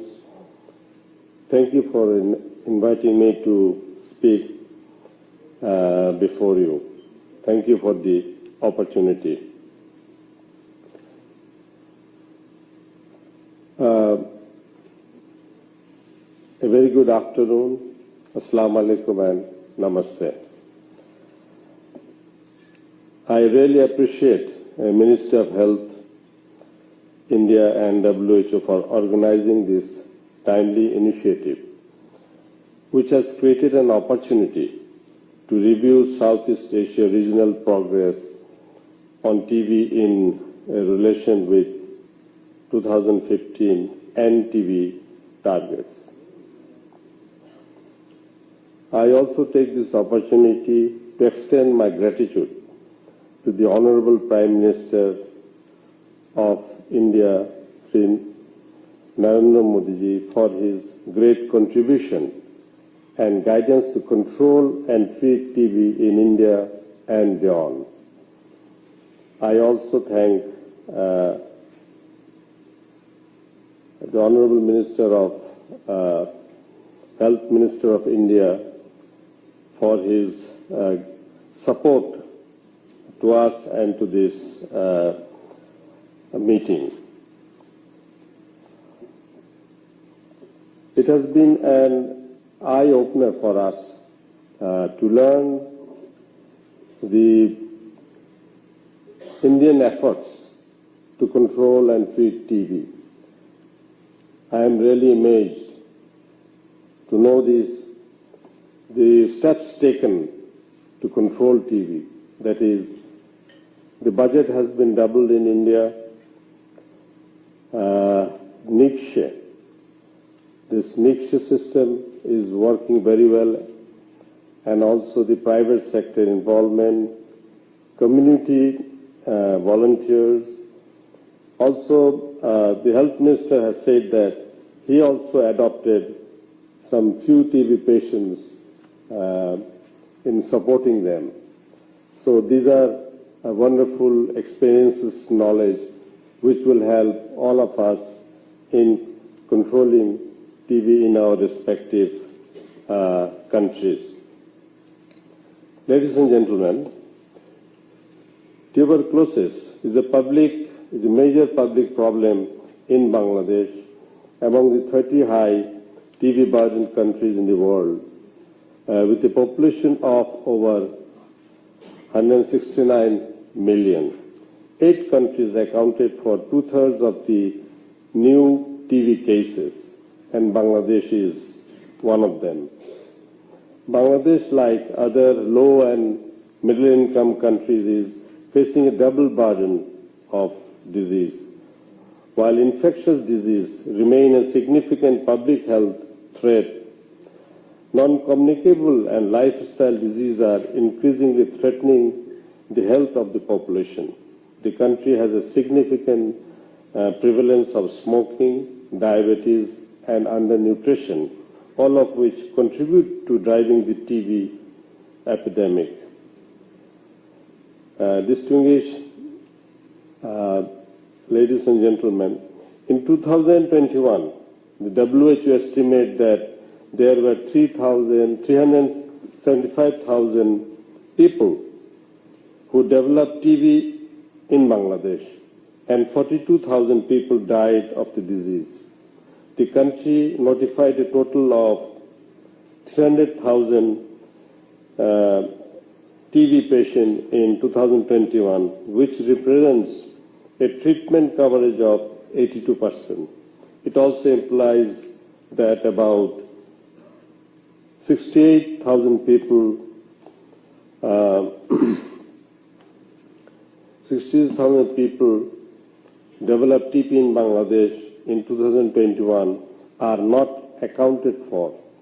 These are the missing people with TB. Ladies and gentlemen, Bangladesh has performed excellently in terms of finding people with TB and I am demonstrating few commendable successes.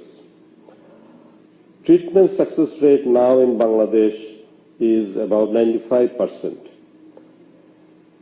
TB mortality in 2006 was 54 per 100,000, which is in total, which is about 77,000 people. Now it has decreased to 25 per 100,000, which is a reduction of 43,000 in mortality at the moment.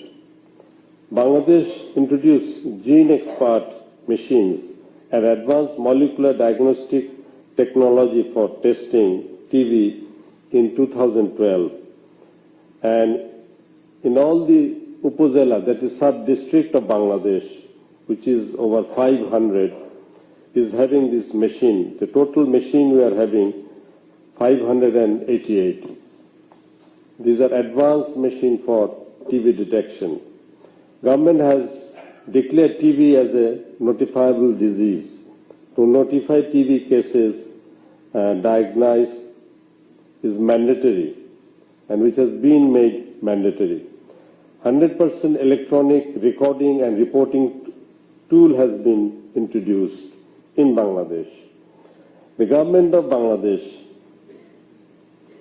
procuring first-line TB drugs since 2018 from GOB funding and established local manufacturing of TB drugs by local pharmaceutical companies since 2022. So we produce our own TB drugs in Bangladesh. Bangladesh launched the National Costed TB CRG Action Plan.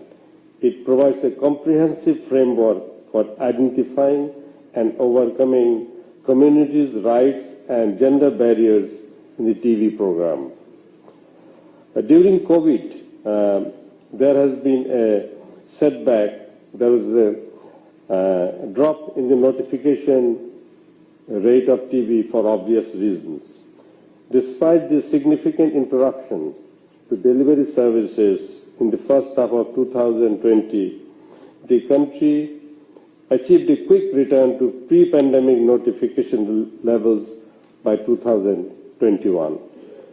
The main contributing factors Bangladesh's success recovery was immediate adaptive actions were taken by government, enhanced collaboration and partnership with NGOs, community engagement for both COVID and TV, screening, referrals and testing. TV diagnostic, particularly the gene expert machines, were utilized for COVID tests and bi-directional TV COVID was established in around 70 sites.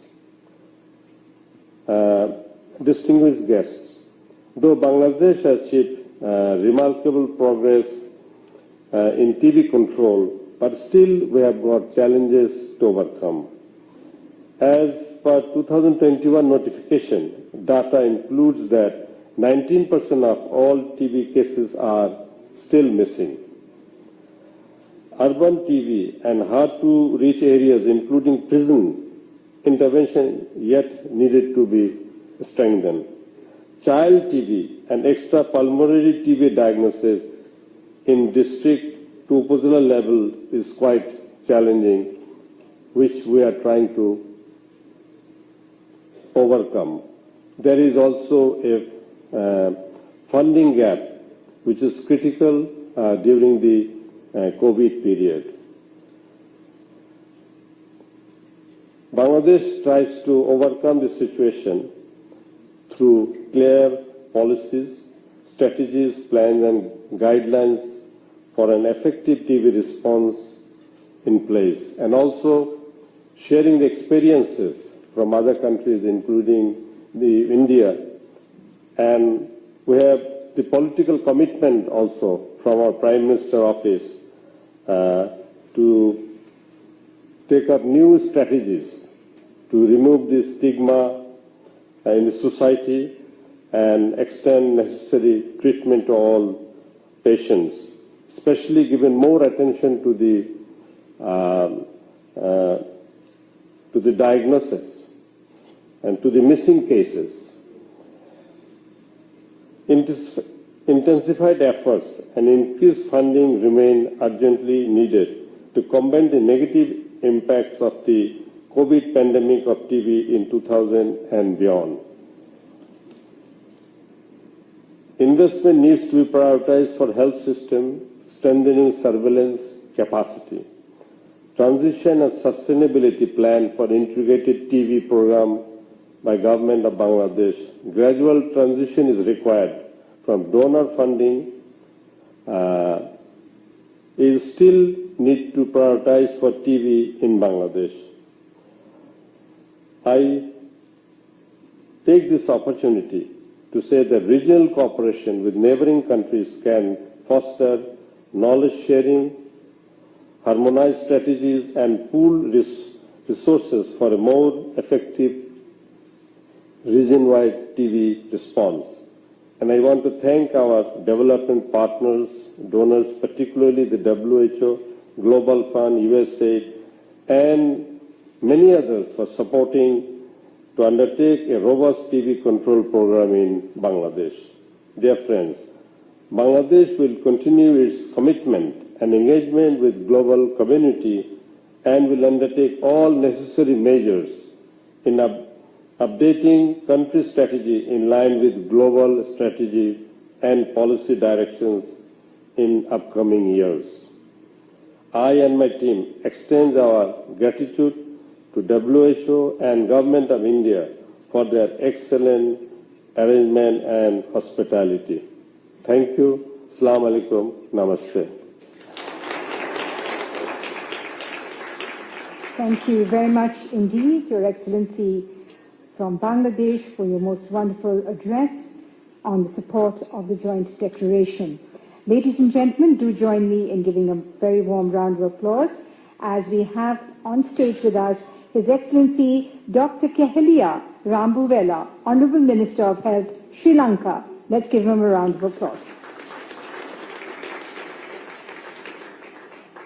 I now have the privilege in inviting Her Excellency Dasho Lampo Deshan Wangmo, Honourable Minister of Health, Bhutan, to kindly give her ministerial address in support of the joint declaration, please.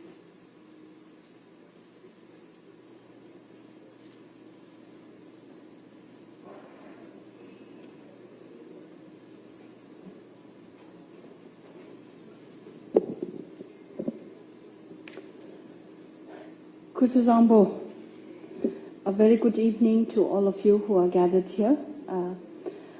My fellow ministers, Director General Dr. Tedros, World Health Organization, regional directors of the Southeast Asia region and the European region, delegates, experts, civil societies, and donor partners to NTV. A very warm greetings from the people and the government of Bhutan. We are gathered here today to address a pressing issue that demands our urgent attention, ending tuberculosis in our region. As we gathered here in this ministerial meeting, it is crucial that we acknowledge the profound impact of this devastating disease. This devastating disease has on our societies, our economies, and most importantly, on the lives of the people. Our region is home to 43% of the TB burden. TB continues to be a significant global public health challenge, causing immense suffering and preventing countless individuals from reaching its full potential. In Bhutan and the Southeast Asia region, despite commendable effort, we continue to grapple with the TB burden. And we cannot overlook the multifaceted consequences that TB imposes on our society, from causing immense strain on our healthcare system to perpetuating poverty and inequalities across the nation, region, and the world. However, we must now allow these challenges to deter us from our commitment to end TB, and the time is now to act boldly, collectively, and decisively. We welcome and commit to the implementation of the provision of the Gandhinagar Declaration. Aligned to the declaration, we would like to propose a comprehensive 5-point implementation strategies to realize the aspiration of the Gandhinagar Declaration, so that the declaration does not remain on the paper.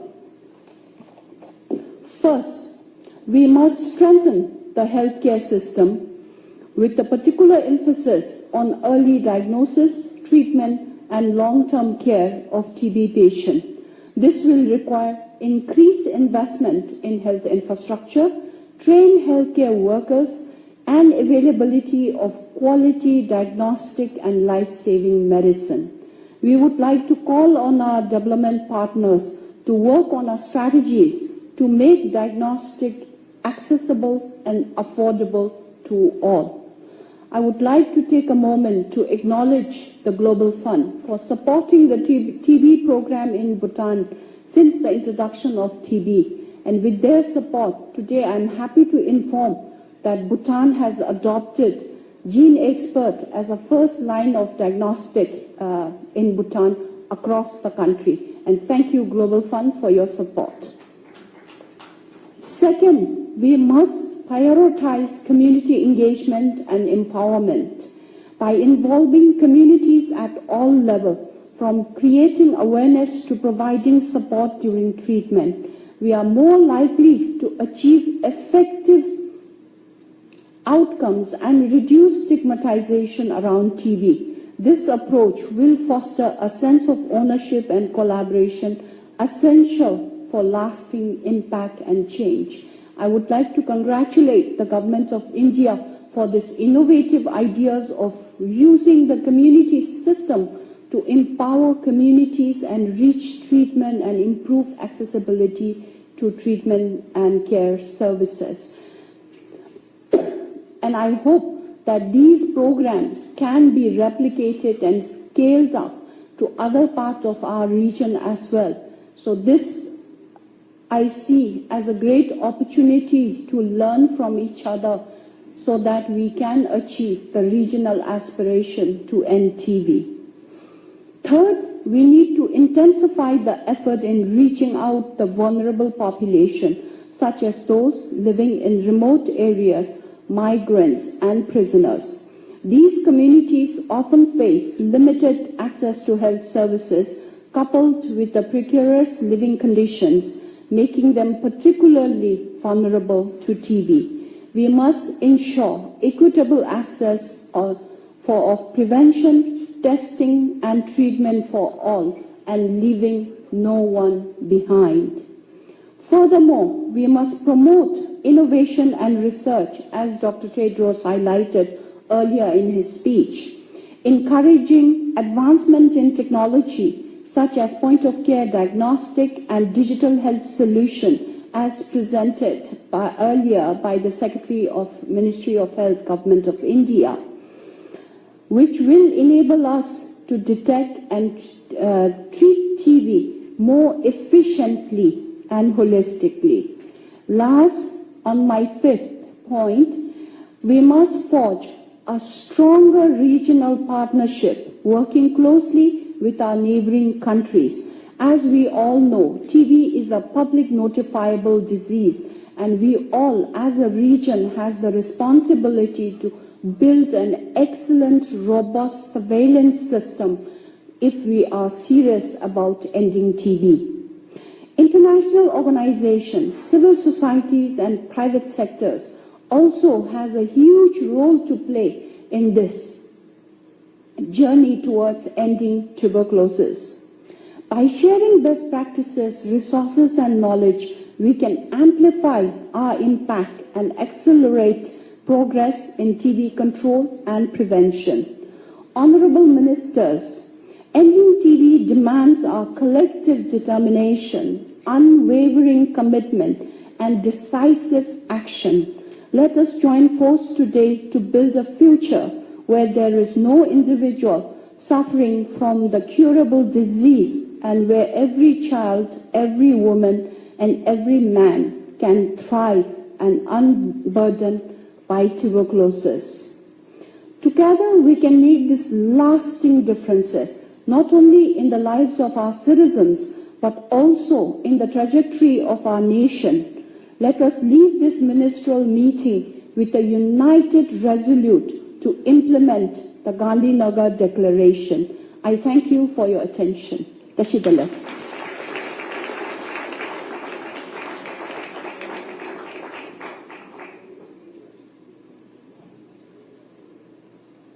Thank you very much, Your Excellency, for a most wonderful address. Honorable Minister of Health from Bhutan, for your ministerial address in support of the joint declaration. Ladies and gentlemen, we now have a recorded video message for you by His Excellency Budi Gunadi Sadikin, Honorable Minister of Health from Indonesia. The video will now be played.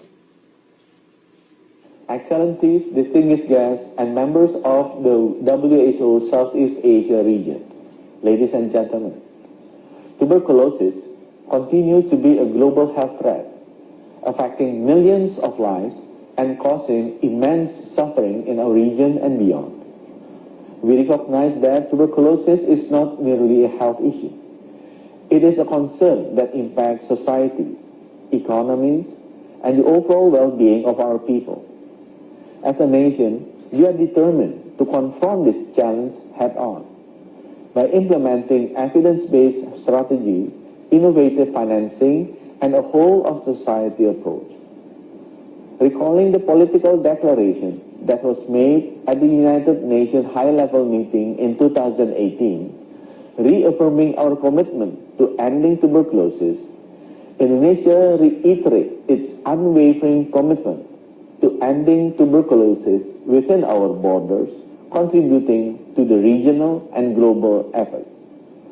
Over the years, Indonesia has made significant strides in tuberculosis control, and we are proud of the progress achieved.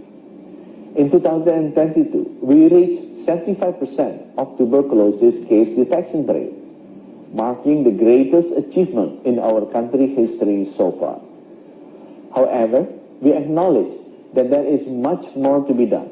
Our commitment towards ending tuberculosis is rooted in a strong determination to leave no one behind, to provide quality care to every person affected by tuberculosis, and to build a resilient health system capable of responding effectively to future health crises. As part of our commitment, I'm delighted to support the WHO flagship initiative to find and cure 90% of people living with tuberculosis by 2027. Indonesia's participation in tuberculosis vaccine clinical trial will hopefully strengthen South and South collaboration. We are committed to sharing our experiences, best practices, and lessons learned with our fellow countries in the Southeast Asia region. We are ready to collaborate on research, innovation, and knowledge exchange to strengthen our collective response to tuberculosis and other health challenges. Furthermore, Indonesia supports the United Nations High-Level Meeting on Tuberculosis in 2023. This meeting will present a unique opportunity to mobilize political commitment, strengthen global partnerships, and secure the resources needed to accelerate progress towards ending tuberculosis by 2030. Today, I call upon all member states in the Southeast Asia region to join hands with us in this united front against tuberculosis. Together, we can build a healthier, more prosperous future for our people, free from the burden of tuberculosis. Let us seize this moment to reaffirm our commitment, strengthen our partnerships, and work towards ending tuberculosis and achieving universal health coverage for all. Thank you.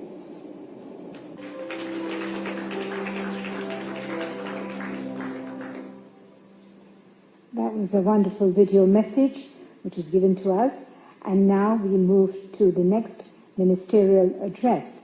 And for that, I have the proud privilege and honor in requesting Her Excellency Ms. Safia Mohammed Saeed, Honorable Deputy Minister of Health from Maldives, to kindly give her ministerial address on the joint declaration, please.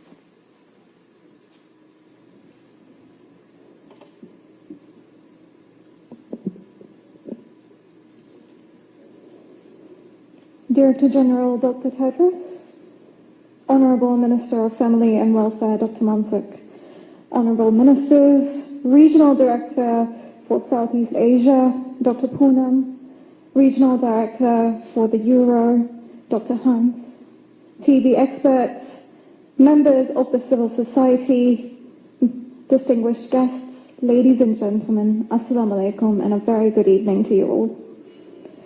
It is a great honour and a privilege to be representing Maldives in this very august occasion in this month of August. Pardon the pun.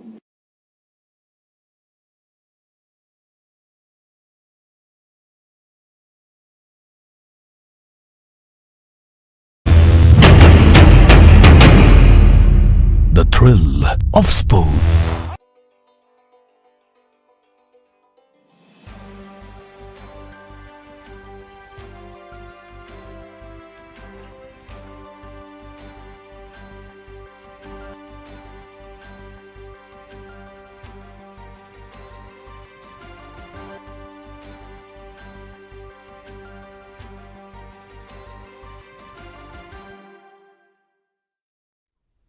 નમસ્કાર દર્શક મિત્રો, સ્વાગત છે આપનું આજના કાર્યક્રમમાં. હું છું આપની સાથે વિશાલ.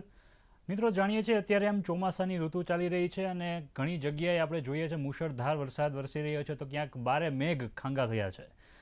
પ્રકૃતિ આખી એક લીલીછમ ચાદર ઓઢીને આપણી નજરે ચડે છે. તો આ ઋતુ ચોમાસાની ઋતુ જેમ પ્રકૃતિ માટે સારી છે અને પ્રકૃતિ માટે પણ ખૂબ ઉપયોગી છે, એવી જ રીતે આપણા માટે પણ ખૂબ આહલાદક છે અને ઉમંગદાયી પણ આ ઋતુ આપણા માટે છે. પણ સાથે સાથે જ આ ઋતુ ચોમાસાને આપણે કહી શકીએ કે એક રોગચાળાનું પણ રોગચાળાની માત્રા ચોમાસામાં પણ વધુ જોવા મળતી હોય છે અને એમાં પણ ક્યાંક રોગચાળામાં ખાસ કરીને જોવા જઈએ તો મચ્છરજન્ય જે રોગો છે એ આપણને એના દર્દીઓ અને એની અસરો પણ આપણને અત્યારે ખાસ વધારે પડતી જોવા મળતી હોય છે. ત્યારે આજના આ કાર્યક્રમમાં આજે આપણે ચર્ચા કરવી છે મચ્છરજન્ય રોગ અને ખાસ કરીને ચોમાસામાં જે મચ્છરજન્ય રોગો થાય છે તો કઈ રીતના થાય છે, કેવા પ્રકારના રોગો થાય છે અને એનું નિદાન આપણે કઈ રીતના મેળવી શકીએ એ બાબતે આજે ચર્ચા કરવી છે. અને આજે ચર્ચા કરવા માટે આજે સ્ટુડિયોમાં ઉપસ્થિત છે ડૉક્ટર મુકેશ માહેશ્વરીજી કે જેઓ પોતે કન્સલ્ટન્ટ અને પેથોલોજીસ્ટ છે. નમસ્કાર સર, સ્વાગત છે આપનું આજના કાર્યક્રમમાં, સ્ટુડિયોમાં આપના. દર્શક મિત્રો, આપને પણ હું જણાવીશ કે જો કોઈ પણને દર્શક મિત્રોને આપને પણ જણાવીશ કે આપને કોઈને મચ્છરજન્ય રોગ રિલેટેડ કોઈ પણ પ્રશ્ન હોય અથવા તો કોઈ પણ મૂંઝવણ થતી હોય અને કોઈ નિદાન કઈ રીતના મચ્છરજન્ય રોગનું કરવું તો એની સચોટ માહિતી આપ કાર્યક્રમના માધ્યમથી મેળવી શકો છો. સ્ક્રીન ઉપર આપ જે નંબર જોઈ રહ્યા છો તેના ઉપર આપ સંપર્ક કરીને સચોટ માર્ગદર્શન આપણા મુકેશ સાહેબ પાસેથી આપ મેળવી શકો છો. તો ચર્ચાની શરૂઆત કરીએ. મુકેશભાઈ, સર્વપ્રથમ તો દર્શક મિત્રોને એ જણાવો કે મચ્છરજન્ય રોગ કઈ રીતે ફેલાય છે અને કઈ રીતના ઉદ્ભવે છે. વિશાલભાઈ, સૌ પ્રથમ તો દૂરદર્શનને આપણે આભાર માનીએ, કારણ કે ચોમાસાની શરૂઆતમાં જ મચ્છરજન્ય રોગ વિશે આપણે એક ચર્ચા રાખી એટલે ઘણા લોકોને આનો બેનિફિટ થશે. હવે આવે છે આપણા પ્રશ્ન ઉપર કે મચ્છરજન્ય રોગથી કયા કયા હોય ને કઈ રીતે ફેલાય છે. તો સાધારણ રીતે મચ્છર આપણને જ્યારે કરડે ત્યારે એ બ્લડ ચૂસવા માટે કરડતા હોય છે અને કદાચ બધાને નવાઈ લાગશે પણ આપણને ખાલી ફિમેલ મચ્છર જ કરડી શકે છે, મેલ મચ્છર ક્યારેય કરડતા નથી. આ એક ઇન્ટરેસ્ટિંગ પાસું છે, કારણ કે ફિમેલ મચ્છર જ્યારે પ્રેગ્નન્ટ હોય અથવા જ્યારે એને એગ બનાવવાના હોય ત્યારે એને ખોરાક જોઈએ, એ ખોરાક માટે એ બ્લડ આપણું ચૂસતું હોય છે. એટલા માટે એ આપણને કરડે અને કરડે ત્યારે શું થાય કે જે ઇન્ફેક્ટેડ માણસ હોય, જે હ્યુમન હોય કે એનિમલ હોય, એનામાં જે જાતના વાયરસ કે પેરાસાઇટ કે કોઈ પણ જાતના ઇન્ફેક્ટિવ ઓર્ગેનિઝમ હોય એ એના બ્લડમાં જાય અને એના બ્લડમાંથી પછી એ સલાઈવામાં જાય અને જ્યારે બીજાને કરડે ત્યારે સલાઈવા અંદર ઇન્જેક્ટ થાય અને ઇન્જેક્ટ થાય એટલે આપણા શરીરમાં આવે અને આપણને એ રોગ કરે. ખાસ કરીને આપણે ત્યાં જે રોગો થતા હોય છે એમાં 5 જાતના મેઇન રોગો છે. આપણે ત્યાં જે કોમન છે એ ડેન્ગ્યુ છે, જે આખી દુનિયામાં હાહાકાર મચાવી રહ્યો છે. બીજો મેલેરિયા છે, ત્રીજો ચિકનગુનિયા છે અને ચોથા 2 કેસીસની અંદર ઝીકા વાયરસ છે અને પ્લસ ફાઇલેરિયાસિસ છે. આ 5 રોગો એવા છે કે જે મચ્છરના કરડવાથી થાય. આપણે જેને વેક્ટર બોર્ન ડિસીઝ કહીએ. વેક્ટર બોર્ન ડિસીઝ એટલે શું કે આ ટાઈપના જે ઇન્સેક્ટ હોય એ આપણને કરડે અને કરડે તો એક માણસથી બીજા માણસમાં જાય. આ બધા રોગ એવા છે કે એક માણસથી બીજા માણસમાં ડાયરેક્ટ નથી જતા. ચિકનગુનિયા હોય, ડેન્ગ્યુ હોય, મેલેરિયા હોય, એ એક મચ્છર આપણને કરડે એટલે એના બ્લડમાં લઈ જાય, પછી એના સલાઈવામાંથી જ્યારે બીજા માણસને કરડે એટલે એને ટ્રાન્સમિટ થાય. એટલે અને આ બધું ચોમાસામાં એટલા માટે થાય કે એમના બ્રીડિંગ સેન્ટરો ચોમાસામાં એમને મળે.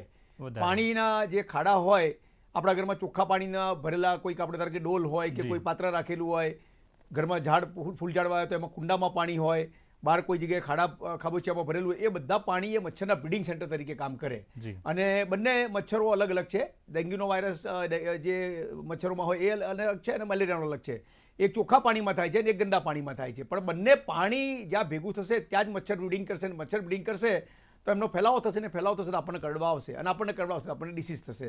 એટલે મચ્છરના કરડવાથી જ આ બધા ડિસીઝ થતા હોવાથી આપણે આ મચ્છરજન્ય રોગ છે એવું આપણે કહી શકીએ. જી, તમે જે 5 મુખ્ય મહત્વ રોગોની જે વાત કરી કે ડેન્ગ્યુ, મેલેરિયા, ચિકનગુનિયા અને જે બીજા અન્ય રોગોની વાત કરી, તો વાત કરીએ ડેન્ગ્યુની. જે તમે કીધું કે આખા વિશ્વમાં હાહાકાર ડેન્ગ્યુથી મચાઈ રહ્યો છે, તો ડેન્ગ્યુ જે રીતે ઉદ્ભવે છે તેનાથી કેવી અસરો થઈ શકે છે અને કેવા પ્રકારના સ્તર અથવા તો એના લક્ષણો હોઈ શકે? હા વિશાલભાઈ, આ બહુ મહત્વનો સવાલ છે, કારણ કે ડેન્ગ્યુ એક છેલ્લા આંકડા જોઈએ ને તો ડેન્ગ્યુનો ખતરો 129 દેશના 400 કરોડ લોકોને છે. આપણી જે વસ્તી છે 700 કરોડની, એમાંથી 400 કરોડ લોકોને ડેન્ગ્યુ થઈ શકે છે અથવા થયો છે અથવા થવાનો છે. એટલે એક બહુ મોટો માસને ડેન્ગ્યુનો ખતરો છે. અને ડેન્ગ્યુ પાછું એવું છે કે ડેન્ગ્યુ એકવાર થયા પછી બીજી વાર ના થાય એવું નથી હોતું. ડેન્ગ્યુની અંદર 4 સ્ટ્રેઇન હોય છે, એટલે વારંવાર તમને ડેન્ગ્યુ થઈ શકે છે. તમે ઘણા લોકોને જાણશો તો એવું કહેશે કે મને 2 વર્ષ પહેલાં ડેન્ગ્યુ થયો ફરી થયો. તો એનું રીઝન એક જ છે કે એની સ્ટ્રેઇન બદલાઈ જાય અને ડેન્ગ્યુ થાય. એટલે આ મચ્છરથી જ થાય છે અને એના માટે એડિસ ઇજિપ્ટી નાનો મોસ્કીટો હોય છે, એ રિસ્પોન્સિબલ છે. એ જ્યારે કોઈ માણસને કરડે એટલે એના બ્લડમાં લઈ જાય અને પછી બીજા માણસને કરડે એટલે એનામાં ઇન્જેક્ટ કરી દે એટલે એ વાયરસ આપણા શરીરમાં આવી જાય. અને ડેન્ગ્યુ એક જાતનો વાયરસ છે.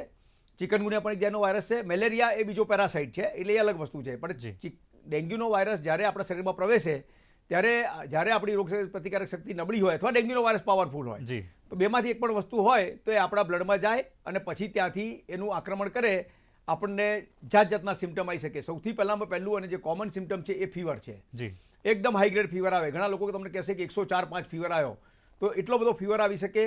અને એની સાથે આપણા સાંધાના દુખાવા થઈ શકે, મસલના દુખાવા થઈ શકે, બોડી એક થઈ શકે. અને જ્યારે ડેન્ગ્યુ અલગ અલગ રૂપ ધારણ કરે ત્યારે બીજા અલગ અલગ સિમ્ટમ આવે. લાઈક ઘણીવાર કેવું થાય કે તમે જોશો સ્કિનમાં લાલ લાલ રેસ પડી જાય, ચકામાં પડી જાય, કોકને બ્લીડિંગ પણ થઈ શકે. એ હેમરેજિક ડેન્ગ્યુ ટાઈપનો છે. પછી કોઈક વાર એમાં પેટની અસરો પણ જોવા મળે, તો એને નોઝિયા થાય, એટલે ઉલટીના સેન્સેશન આવે, વોમિટિંગ થાય, ડાયરિયા થાય. આ પણ ડેન્ગ્યુના લક્ષણો છે. એટલે ડેન્ગ્યુ અલગ અલગ રૂપે અલગ રીતે આપણને હેરાન કરી શકે છે. અને ડેન્ગ્યુમાં કેવું છે કે જો માઇલ્ડ ડેન્ગ્યુ હોય, તમે કહું ને કયા કયા સ્તર હોય, તો માઇલ્ડ ડેન્ગ્યુ હોય તો મોટાભાગના લોકોને કોઈ પ્રોબ્લેમ થતો નથી. સિમ્પલ જે આપણી પેરાસિટામોલ નામની ગોળી છે એ લો, રેસ્ટ કરો અને ફ્લુઇડ આપો, તો મોટાભાગના ડેન્ગ્યુ ઘરે જ સારા થઈ જતા હોય છે. તો પ્રાઇમરી ફેમિલી ફિઝિશિયનની મદદથી થઈ જાય. મુકેશભાઈ, એક આપણે રોકવા માંગીશ, એક દર્શક મિત્ર આપણી સાથે જોડાયેલા છે, દીપ્તિબેન રાજકોટથી. જી દીપ્તિબેન, શું પ્રશ્ન છે આપનો? હેલો જી, શું પ્રશ્ન છે આપનો? હાલો સાહેબ, ડેન્ગ્યુના મચ્છર કરડવાથી સફેદ ડાઘ થઈ જાય અને ખંજોર બહુ આવે અને હાંધા પકડાય છે, તો એની કોઈ દવા લાગુ કેમ નથી પડતી? જી, દેવજીભાઈ છે રાજકોટથી પ્રશ્ન છે. દેવજીભાઈ, તમારો સવાલ હું સમજી ગયો અને એનું તમને રીઝન કહું કે આપણને ખંજવાળ કેમ આવે અથવા ચક્કામાં કેમ પડે. તો ડેન્ગ્યુમાં શું થાય કે તમારા શરીરની જે ધમની જે નસો હોય, જે બ્લડ લઈ જતી હોય આખા શરીરમાં, એમાંથી લીકેજ થાય. લીકેજ થાય એટલે શું થાય કે તમારા બ્લડમાં જે પ્રવાહી હોય એ બહાર નીકળી જાય અને તમારું બ્લડ ઘાટું થઈ જાય. એટલે જે ઘાટું થઈ જાય એટલે એ વખતે તમારા જે ચામડીના જે ભાગ છે અથવા જે મ્યુકોઝાના ભાગ છે ત્યાં કન્જેશન થાય અને એ તમને ઇચિંગ કરાવડાવે અને ખણ આવે. અને ઘણીવાર કેવું થાય કે જો પ્લેટલેટ ઘટી જાય તો ત્યાં ચક્કામાં પડે અથવા ચાદા, આપણે જ્યારે ઇકીમોસિસ કે પેચેચિકી એ ટાઈપના હેમરેજિક સ્પોટ બને, જે લાલ લાલ સ્પોટ તરીકે બને, એનું આ કારણ છે. બીજું જોઈન્ટ પેઇન એ એનું સાઇડ ઇફેક્ટ છે. જોઈન્ટ પેઇન ડાયરેક્ટ ડેન્ગ્યુનો વાયરસ જઈને નથી કરતો. એટલે બોડી એક થાય, જોઈન્ટ પેઇન થાય, એ બધા જ વાયરસના લક્ષણ છે. ચિકનગુનિયા હોય, ડેન્ગ્યુ હોય, કોરોના હોય, બધામાં આ ટાઈપના લક્ષણ દેખાતા હોય છે. અને જ્યારે ડેન્ગ્યુ મળશે એટલે તમને ઓટોમેટિકલી થઈ જતું રહેશે. ડેન્ગ્યુના ગયા પછી તમને કોઈ જોઈન્ટનો દુખાવો રહી જાય કે એવું નહીં બને. એના માટે તમને કહીએ છીએ કે જ્યારે ડેન્ગ્યુ થાય ત્યારે પુષ્કળ પ્રમાણમાં પ્રવાહી લેવું. એટલે પ્રવાહી પુષ્કળ લઈશું ને તો આપણી લોહી જે ઘટ્ટો થઈ જાય એ ફરી પાછું એના નોર્મલ સ્વરૂપમાં આવી જશે અને તો કન્જેશન નહીં થાય. તમને આપણે જે ખંજવાળાવાની જે ફરિયાદ છે કે ચક્કામાં થવાની ફરિયાદ છે એ તમારી નહીં રહે. જી જી, આપણે વાત કરી રહ્યા હતા જે ડેન્ગ્યુ છે એના જે પ્રકારો છે એની આપણે વાત કરી રહ્યા હતા. જી હા, તો મોડરેટ ડિસીઝ હોય તો ઘણીવાર કેવું થાય કે મેં તમને કહું ને એ પ્રમાણે સ્કિન પર તમને ચક્કામાં પડવા માંડે, ફીવર ઉતરે નહીં, 3-4 દિવસ સુધી તમને 104-105 તાવ રહે. તો શું થાય કે તમને એ જે હાઈ ગ્રેડ ફીવર હોય ને એ તમને બીજી સાઈડ ઇફેક્ટ આપી શકે. બ્રેઇન પર ઇફેક્ટ આપી શકે, ટેસ્ટિસ પર ઇફેક્ટ આપી શકે, બીજા ઘણા બધા ઓર્ગન પર આપણા એના પર આપી શકે. એની સાઈડ ઇફેક્ટ ના આવે એના માટે આપણે ટેમ્પરેચરને કંટ્રોલ કરવું જરૂરી બની જાય. એટલે કદાચ હોસ્પિટલાઇઝ જરૂર પડે. અને સિવિયર એટલે જે હેમરેજિક ડેન્ગ્યુ કહેવાય છે, જેના કેસીસ હવે ઘટતા દેખાવા છે. જ્યારે શરૂઆતમાં આજથી 15-20 વર્ષ પહેલાં ડેન્ગ્યુના કેસ આવતા ત્યારે અમે લોકો પુષ્કળ પ્રમાણમાં હેમરેજિક ડેન્ગ્યુ જોતા. હેમરેજિક ડેન્ગ્યુ એટલે શું કે ડેન્ગ્યુના કારણે બ્લડ એટલું બધું ઘાટું થઈ જાય ને જે ત્રાક કણ એટલે જે પ્લેટલેટ કહેવાય એટલા બધા ઘટી જાય કે આપણી જે લોહી ગંઠાવાની પ્રક્રિયા હોય એ રોકાઈ જાય અને જગ્યા જગ્યાથી તમને બ્લીડિંગ થાય. તમને આંખમાં બ્લીડિંગ થાય, તમને મોંમાં બ્લીડિંગ થાય, તમને ઝાડામાં બ્લીડિંગ આવે, પેશાબમાં બ્લીડિંગ આવે. અને જો તમે કંટ્રોલ ના કરો તો હેમરેજિક ફીવરમાં ડેથ પણ થઈ શકે. અને જ્યારે ડેન્ગ્યુ તમને બીજી, ત્રીજી, ચોથી વાર થાય ને ત્યારે હેમરેજિક ડેન્ગ્યુ થવાની શક્યતા ખૂબ વધી જતી હોય છે. એટલે હેમરેજિક ડેન્ગ્યુ એનું સિવિયર પાસું છે અને માઇલ્ડ, મોડરેટ અને સિવિયર એવી 3 કેટેગરી આપણે કરી શકીએ. માઇલ્ડ અને મોડરેટમાં ડરવાની જરાય જરૂર નથી, પણ સિવિયર ડેન્ગ્યુ હોય તો તાત્કાલિક તમારે હોસ્પિટલમાં દાખલ થવું જોઈએ, તમારા ફિઝિશિયનની સલાહ લેવી જોઈએ અને જ્યાં સુધી તમને ડૉક્ટર કહે ત્યાં સુધી તમારે તમારું ટ્રીટમેન્ટ કરાવવી જોઈએ. જી જી, આગળના પ્રશ્નો જોઈએ. પહેલાં એક અબ્રાહમભાઈ આપણી સાથે જોડાયા છે, દર્શક મિત્ર સુરેન્દ્રનગરથી. જી અબ્રાહમભાઈ, શું પ્રશ્ન છે આપનો? મારો સાહેબ પ્રશ્ન છે કે ડોક્ટરોનું કેવું છે અને લોકોનું કેવું છે કે જે ઓ ગ્રુપ હોય કે જી ઓ ગ્રુપ હોય, જી ઓ ગ્રુપ જેને હોય એને વધારે મચ્છર કરડે અને બીજા ગ્રુપના લોકોને ઓછામાં મચ્છર કરડે એવું હોય ખરું? અબ્રાહમભાઈ, આ એક માન્યતા છે. આવું કોઈ જગ્યાએ કોઈ સ્ટડીમાં પ્રૂવ નથી થયું કે ઓ વાળાને વધારે કરડે અને એ બી વાળાને ના કરડે, એવું નથી હોતું. મચ્છરને ખબર નથી હોતી કે તમારું ગ્રુપ કયું છે, ઓ છે કે એ છે કે બી છે. એ તો જ્યારે આવે ને મેં તમને કહું ને એ પ્રમાણે માદા મચ્છર જ આપણને કરડે છે. નર મચ્છર આપણને ક્યારે કરડતા નથી કે નર મચ્છર પાસે જે ઇન્જેક્શન ટાઈપનું જે પ્રોબ કહેવાય કે સ્ટિલેટ કહેવાય એના શરીરમાં હોતો જ નથી. એટલા નથી કરી શકતો. આપણને ઘણી વાર કોઈને પ્રશ્ન થાય કે ભાઈ માદા મચ્છર જ કેમ કરડે, મેલ કેમ ના કરડે, નર કેમ ના કરડે, તો નરની અંદર એ જે સોય જેવો ભાગ હોય છે હોતો નથી, જે માદામાં હોય છે. અને માદા બી એનું પેટ ભરવા માટે જ્યારે એને એગ્સ મૂકવાના હોય ત્યારે જ આપણને કરડે છે. જી જી એટલે અબ્રામભાઈ આપને પણ આ માધ્યમથી જણાવવા માંગીશ કે ખોટી અફવાઓથી દૂર રહીએ અને આપણી પાસે જે યથાયોગ્ય જે ડૉક્ટર હોય અથવા તો એમની સલાહ લઈને આપણે આગળ વધીએ. પ્રશ્નને આગળ વધારીએ. જેમ મચ્છરોની આપણે વાત કરી તો મુકેશભાઈ શું તફાવત છે ડેન્ગ્યુના મચ્છરમાં અને મેલેરિયાના મચ્છરમાં? એ તફાવત કઈ રીતના, જોકે આપણે સામાન્ય નરી આંખે તો નથી જોઈ શકતા, પણ તેમ છતાં શું એની અસરો થાય અને બંનેનો તફાવત શું છે? હા, આ બી બહુ એક સરસ સવાલ તમે કર્યો છે. કારણ કે મચ્છરમાં બી છે ને જાત જાતની વેરાયટી હોય છે. જે રીતે ફીવરમાં વેરાયટી હોય ને તે મચ્છરમાં પણ જાત જાતની વેરાયટી હોય છે. આપણને જે એનોફિલિસ મોસ્કીટો છે અને ક્યુલેક્સ મોસ્કીટો છે, આ બે મચ્છર કરવાથી આપણને મેલેરિયા થાય નોર્મલી. કેટલાક દુનિયાના ભાગ એવા છે કે જ્યાં એનોફિલિસ મચ્છર કરવાથી થાય, કેટલાક જે ક્યુલેક્સ કરવાથી થાય. કારણ કે અમેરિકામાં કોઈ મેલેરિયાના કેસ બહુ દેખાતા નથી, પણ થાય ને તો એ ક્યુલેક્સથી થાય છે અને આપણે ત્યાં એનોફિલિસથી થાય છે. અને એની સામે ડેન્ગ્યુ, ચિકનગુનિયા અને ઝીકા, આ 3 વાયરસ એવા છે કે જે એડિપ્સ એજિપ્ટી નામના મોસ્કીટોથી થાય છે. આટલો ફરક છે. બીજો એક ફરક એવો છે કે મોટાભાગના ડેન્ગ્યુના વાયરસ, જે ડેન્ગ્યુના મચ્છર હોય છે એ ચોખ્ખા પાણીમાં થતા હોય છે, અને જ્યારે કે મેલેરિયાના મચ્છર છે એ તમારા ગંદા પાણી હોય, ખાબોચિયા હોય, ગંદા તળાવ હોય, એ બધામાં થતા હોય છે. આ બંનેની વચ્ચે આટલો તફાવત છે. તો બંનેની અસરો સેમ છે કે એના લક્ષણો પણ કંઈ અલગ અલગ હોઈ શકે? હા, લક્ષણો અલગ અલગ હોય. મેલેરિયામાં નોર્મલી તમે જોશો ને તો મેલેરિયામાં જે મચ્છર કરડે એના પછી ત્રીજા ચોથા દિવસે તમને ચિલ્સ સાથે, એટલે ધ્રુજારી સાથે ફીવર આવે છે. અને ઘણી વાર કહેવાય, આપણે તમને ખબર હશે ઘણી ગુજરાતીમાં કહેવાય એકાતરીયો તાવ. એકાતરીયો તાવ એટલે શું કહેવાય? વેક્સ નામનો મેલેરિયા જો તમને થાય ને તો દર ત્રીજા દિવસે તાવ આવે. બરાબર. એની સાયકલ છે પ્રમાણેની કે તમારા શરીરના જે શ્વેત કણો હોય એની અંદર એ ઘૂસે અને ઘૂસે ને તોડી નાખે, ને તોડે ત્યારે તમને ચિલ્સ સાથે ફીવર આવે. ફરી પાછો એ બહાર નીકળી અને બીજા શ્વેત કણોને પકડે. એટલે એ સાયકલ પતાવતા એને 3 દિવસ થાય, ફરી પાછો તાવ આવે 3 દિવસ પછી. એટલે એકાતરીયો તાવ આવે તમને અને ચિલ્સ સાથે આવે, ધ્રુજારી સાથે આવે તો સમજવાનું કે મેલેરિયા છે. મોટે ભાગે આવા ફીવર બીજા પણ હોય છે, પણ આ મોટે ભાગે મેલેરિયા છે. અને ડેન્ગ્યુમાં શું થાય કે સતત તમને ફીવર આવતો જ જાય, ખૂબ ફીવર આવે, બોડી એક થાય, તમને સાંધાનો દુખાવો થાય, તમને સ્કિન પર આપણને ખંજવાળ આવે, તમને ચકામા થાય, તો એ ડેન્ગ્યુના લક્ષણો છે. આપણી પાસે બીજા એક દર્શક જામનગરથી જોડાયેલા છે, તરલાબેન. જી તરલાબેન, શું પ્રશ્ન છે આપનો? હા, મારો પ્રશ્ન છે સી વાયરસ મેલેરિયા પોઝિટિવ હોવા છતાં લેબ અંદર પકડાતો નથી, તો આ વાત સાચી છે? ના, એવું એ સાચી નથી. કારણ કે કેવું છે, તમે સમજો કઈ લેબોરેટરીમાં તમે ટેસ્ટ કરાવો છો, કઈ ટેકનોલોજી તમે વાપરી છે, કયા ડૉક્ટર જોયું છે, એના પર બહુ મહત્વનો આધાર રહે છે. જ્યારે તમે બ્લડ સેમ્પલ ફીવર હોય ને ત્યારે આપો અને જો તમારા શરીરમાં મેલેરિયા હશે તો એને પકડવાનો ચાન્સ ખૂબ રહેશે. આપણે જે સાધારણ કોઈ નાની લેબોરેટરીમાં કરાવીએ અને જ્યાં ફેસિલિટી ના હોય પ્રોપર જોવાની તો થઈ શકે. બાકી થિક સ્મિયર નામનું એક ટેસ્ટ હોય છે જેમાં અમે બ્લડની સ્મિયરને પર્ટિક્યુલરલી જોતા હોય છે, એમાં મેલેરિયાના પકડવાના ચાન્સ ખૂબ વધારે હોય છે. એના સિવાય બીજા એન્ટીજન એન્ટીબોડી ટેસ્ટ પણ આવેલા છે મેલેરિયામાં, એ બધું ભેગું કરીને જોઈ શકાય. એટલે સિંગલ એક ટેસ્ટ કરાવો તો કદાચ નેગેટિવ એવું બની શકે જો ડૉક્ટરની પાસે અનુભવ ઓછો હોય અથવા ફેસિલિટી ઓછી હોય તો. પરંતુ જો તમે મેલેરિયા માટે બ્લડ કાઉન્ટ કરાવડાવો, એની સાથે એનું સ્મિયર કરાવડાવો, એની સાથે એન્ટીજન એન્ટીબોડી ટેસ્ટ કરાવડાવો તો તમારો મેલેરિયા પકડાશે. વાયવેક્સ હશે કે ફાલ્સીપેરમ હશે, કોઈ પણ હશે, પકડવાના ચાન્સ પૂરેપૂરા રહેશે. જી જી સાહેબ, આપણે વાત કરીએ તો એમ એ રીતના જે વરસાદની ઋતુ ચાલી રહી છે એટલે ઘરે ઘરે સામાન્ય પેલા પ્રયોગો થતા હોય છે કે આપણે ધુમાડો કરી લીધો કે મચ્છરથી બચવા માટે પેલી ટ્યુબ લગાડી લીધી, એવા અનેક પ્રકારના ઘરેલું ઉપાયો આપણે કરતા હોઈએ છીએ. તો કેવા આ બધા ઉપાયો શરીર માટે કોઈ હાનિકારક છે કે કેમ, અથવા તો આનું શું પ્રાથમિક સારવાર આપણે કરી શકીએ? હા, આ મચ્છરોથી બચવું એક ખૂબ મહત્વની વસ્તુ છે. કારણ કે આ બધા ડિસીઝ એવા છે કે મોટાભાગનાને આપણે પ્રિવેન્ટ કરી શકીએ છીએ. ટ્રીટમેન્ટનો ભાગ તો ત્યારે આવે કે જ્યારે આપણને રોગ થાય, પણ આપણે રોગતા બચાવવો હોય તો આપણે એને પ્રિવેન્ટિવ મેજર લેવા જોઈએ. પ્રિવેન્ટિવ મેજર તરીકે આ બધું જ વાપરી શકાય છે. સૌથી પહેલાં એનાથી બચવા માટે છે આપણે આ જ્યારે સિઝન હોય ને લાગે કે ઘરની આજુબાજુ મચ્છર છે તો આપણે પૂરી બાહીના કપડાં પહેરીએ, લોંગ સ્લીવના આપણે શર્ટ પહેરીએ, પેન્ટ પહેરીએ, અને એનાથી આપણે મચ્છરને ખુલ્લા ભાગ ના એટલે કડી ના શકે. એક વસ્તુ. બીજી વસ્તુ, જ્યારે આપણે સૂતા હોઈએ કે બેઠા હોઈએ તો એ ભાગોમાં આપણે મચ્છર જાળી લગાવીએ આપણા પલંગ ઉપર. આપણી જે બારી બારણા હોય ત્યાં મોસ્કીટો નેટ લગાવીએ તો મોસ્કીટો તમારા ઘરમાં ના આવે. તમે જો તો સાંજના ટાઈમે મોસ્કીટો નોર્મલી ઘરમાં આવતા હોય છે તો એ ટાઈમે આપણે બારી દરવાજા બંધ રાખીએ તો એને આવતા પ્રિવેન્ટ કરી શકીએ. એટલે આપણે કરડતો એને આપણે બચવું જોઈએ. બીજું, ઘરની આજુબાજુ જે ગંદા પાણીના કે ચોખ્ખા પાણીના ખાડા ખાબોચિયા ભરાય એને તાત્કાલિક સાફ કરી દેવા જોઈએ.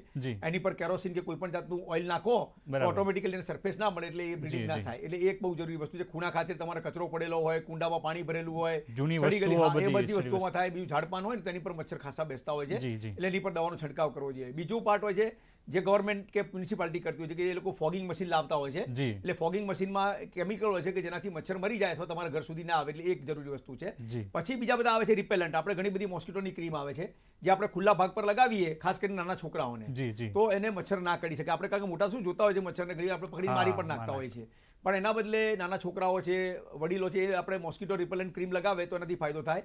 બીજું આપણે પેલા જાતના તમને ખબર છે કે આપણે બધા કેમિકલ આવતા હોય છે જે આપણે ઇલેક્ટ્રિકમાં લગાવીએ તો એનાથી એક કેમિકલની સ્મેલ આવે, એનાથી પણ મચ્છર જતા રહે. તો આ બધા ઉપાયો કારગત છે અને એ તમારે કરવા જોઈએ. એનાથી મચ્છર તમારા ઘરમાં આવતા અટકે ને આયા હોય તો તમને કરડે નહીં. જી, પ્રાથમિક સારવાર વિશે આપણે વાત કરવી છે, પણ એ માટે એ પહેલા એક આપણી સાથે એક દર્શક જોડાયા છે લીંબડીથી, દીક્ષિતભાઈ. જી, શું પ્રશ્ન છે આપનો? હેલો, નમસ્કાર. મારો પ્રશ્ન એ છે કે ઘણી વખત ઘણા લોકોને આ મચ્છરની અગરબત્તી અને ઓલ આઉટથી એલર્જી હોય છે, તો તેવા વ્યક્તિઓ કેવી રીતે આનાથી મચ્છરોથી બચી શકે? અને બીજો એ પ્રશ્ન કે આપણે કીધું કે મેલ મચ્છર ના કરે, તો મેલ મચ્છરનું કામ શું હોય છે? હા જી, ખૂબ સારા પ્રશ્ન છે. સવાલ તમે સારા ઇન્ટરેસ્ટિંગ સવાલ કર્યા છે. પહેલું તો તમે કહ્યું ને એ તમારું રીઝન બિલકુલ સાચું છે, કારણ કે આ બધા જ જે કેમિકલ આવે છે એની એલર્જી તમને થઈ શકે. જે રીતે ઘણા તમને જોયું પરફ્યુમની બી ઘણા લોકોને એલર્જી હોય છે. બેઝિકલી આ કેમિકલ જ છે. એ પછી આપણે પેલું કાચબા અગરબત્તી બાળીએ કે પછી કોઈ જાતના એ કરીએ તો એનાથી ઘણા લોકો એલર્જી થતા હોય, લોકો એ વસ્તુ વાપરવી નહીં. ઇવન અસ્થમાવાળાને પણ આ ધુમાડાથી તકલીફ થઈ શકે. તો અસ્થમાવાળા દર્દીઓએ પણ આનાથી દૂર રહેવું જોઈએ. એ લોકો મેં તમને કહું ને એ પ્રમાણે રિપેલન્ટ 4 करोड़ घर सब मिनिमम 1.5 लाख से ऊपर,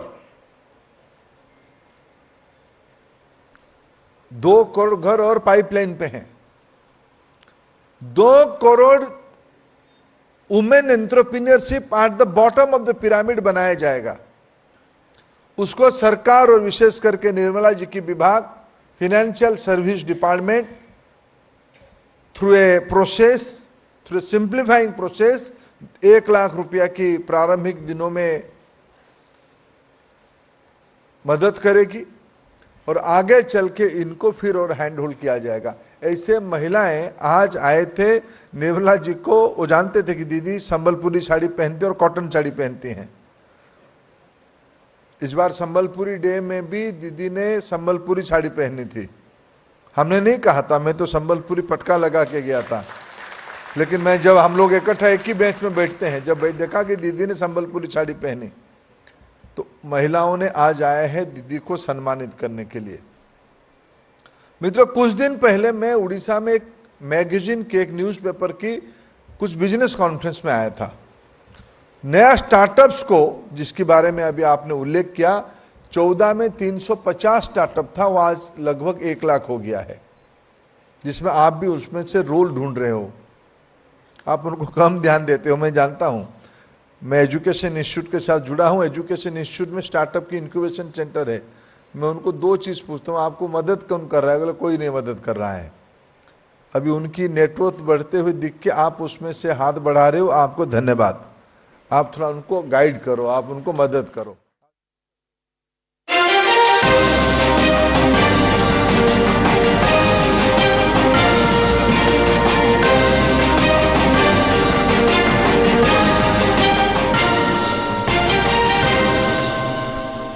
नमस्कार, डीडी न्यूज के इस विशेष सांकेतिक भाषा समाचार में आप सभी का स्वागत है. आपके साथ मैं हूं पराक्रम सिंह शेखावत और मेरे साथ मेरी सांकेतिक भाषा के सहयोगी हैं बीना सिंह. आइए शुरुआत करते हैं सुर्खियों के साथ. इसरो के मिशन चंद्रयान 3 ने पार किया अहम पड़ाव. यान के प्रोपल्शन मॉड्यूल से लैंडर मॉड्यूल को किया गया सफलतापूर्वक अलग. 23 अगस्त को सॉफ्ट लैंडिंग की यात्रा अब अकेले पूरी करेगा लैंडर मॉड्यूल. अगले पड़ाव में अब लैंडर मॉड्यूल को शुक्रवार को चांद की निचली कक्षा में पहुंचाया जाएगा. ક્રીમ આવે છે, એ ક્રીમથી એલર્જી મોટાભાગના લોકો નથી, એટલે એ ક્રીમ લગાડી શકે અથવા આખી બાયના કપડાં પહેરી શકે અને મચ્છર જાળી લગાવે તેનાથી બચી શકાય. અને બીજું કહ્યું કે મચ્છર મેલ મચ્છર નથી કરતો, એનું શું કામ છે? તો એનું કામ છે બ્રીડિંગ કરવાનું. આપણે જે રીતે તમે જુઓ, તમને કદાચ ખબર હશે કે પ્રાણીઓમાં સિંહ અને સિંહણ બે હોય તો સિંહ શિકાર નથી કરતા હોતા મોટે ભાગે, ખાય ખરા બધું, સિંહણ શિકાર વધારે કરે, એ આપણે કોમનલી જોયું છે. એ જ રીતે મેલ મચ્છરનું કામ છે માદા મચ્છર થકી એની પ્રજોત્પત્તિ કરવાની અને એની જનરેશનને આગળ ચલાવવાની, બાકી મેલ મચ્છર આપણને કરતા નથી.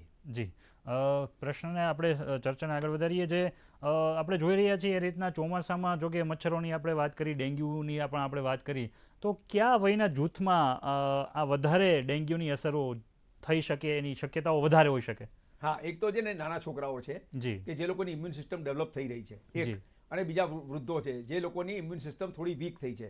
કોઈ પણ રોગ હોય, આપણો કોરોના હોય કે વાયરલ ડિસીઝ હોય કે બેક્ટેરિયા હોય, તમારી ઇમ્યુન સિસ્ટમ હંમેશા એને ફાઇટ કરવાની કોશિશ કરે છે. આપણને બંનેને મચ્છર કરડે તો બંનેને ડેન્ગ્યુ થાય જરૂરી નથી. કદાચ મારી ઇમ્યુન સિસ્ટમમાં ડેન્ગ્યુની વિરુદ્ધની એન્ટીબોડી હોય અથવા મારી ઇમ્યુન સિસ્ટમ પાવરફુલ તેને હાકી કાઢશે, અને કદાચ તમારી નબળી હશે તમને થઈ શકે, તો મારી નબળી હશે મને થઈ શકે. એટલે એક નાના બાળકો અને મોટી ઉંમરના લોકો, બીજા જે લોકો કોઈ પણ બીજા રોગથી પીડાય છે કે જેની ઇમ્યુન સિસ્ટમ કોઈ પણ રીતે વીક થઈ છે, રેડિયોથેરાપી લીધી હોય, કેમોથેરાપી લીધી હોય, એ બધાની ઇમ્યુન સિસ્ટમ વીક છે, તો એ લોકોને ચાન્સીસ વધારે. બાકી કોઈ પણ જૂથના અને કોઈ પણ હેલ્ધી વ્યક્તિને મેલેરિયા અને ડેન્ગ્યુ થઈ શકે છે. એ તમને કરડે નહીં એ જેનું ધ્યાન રાખો, પણ ગમે તે માણસને થઈ શકે છે. હા, જે લોકો સસેપ્ટેબલ હશે એમાં ડિસીઝની માત્રા વધી જશે.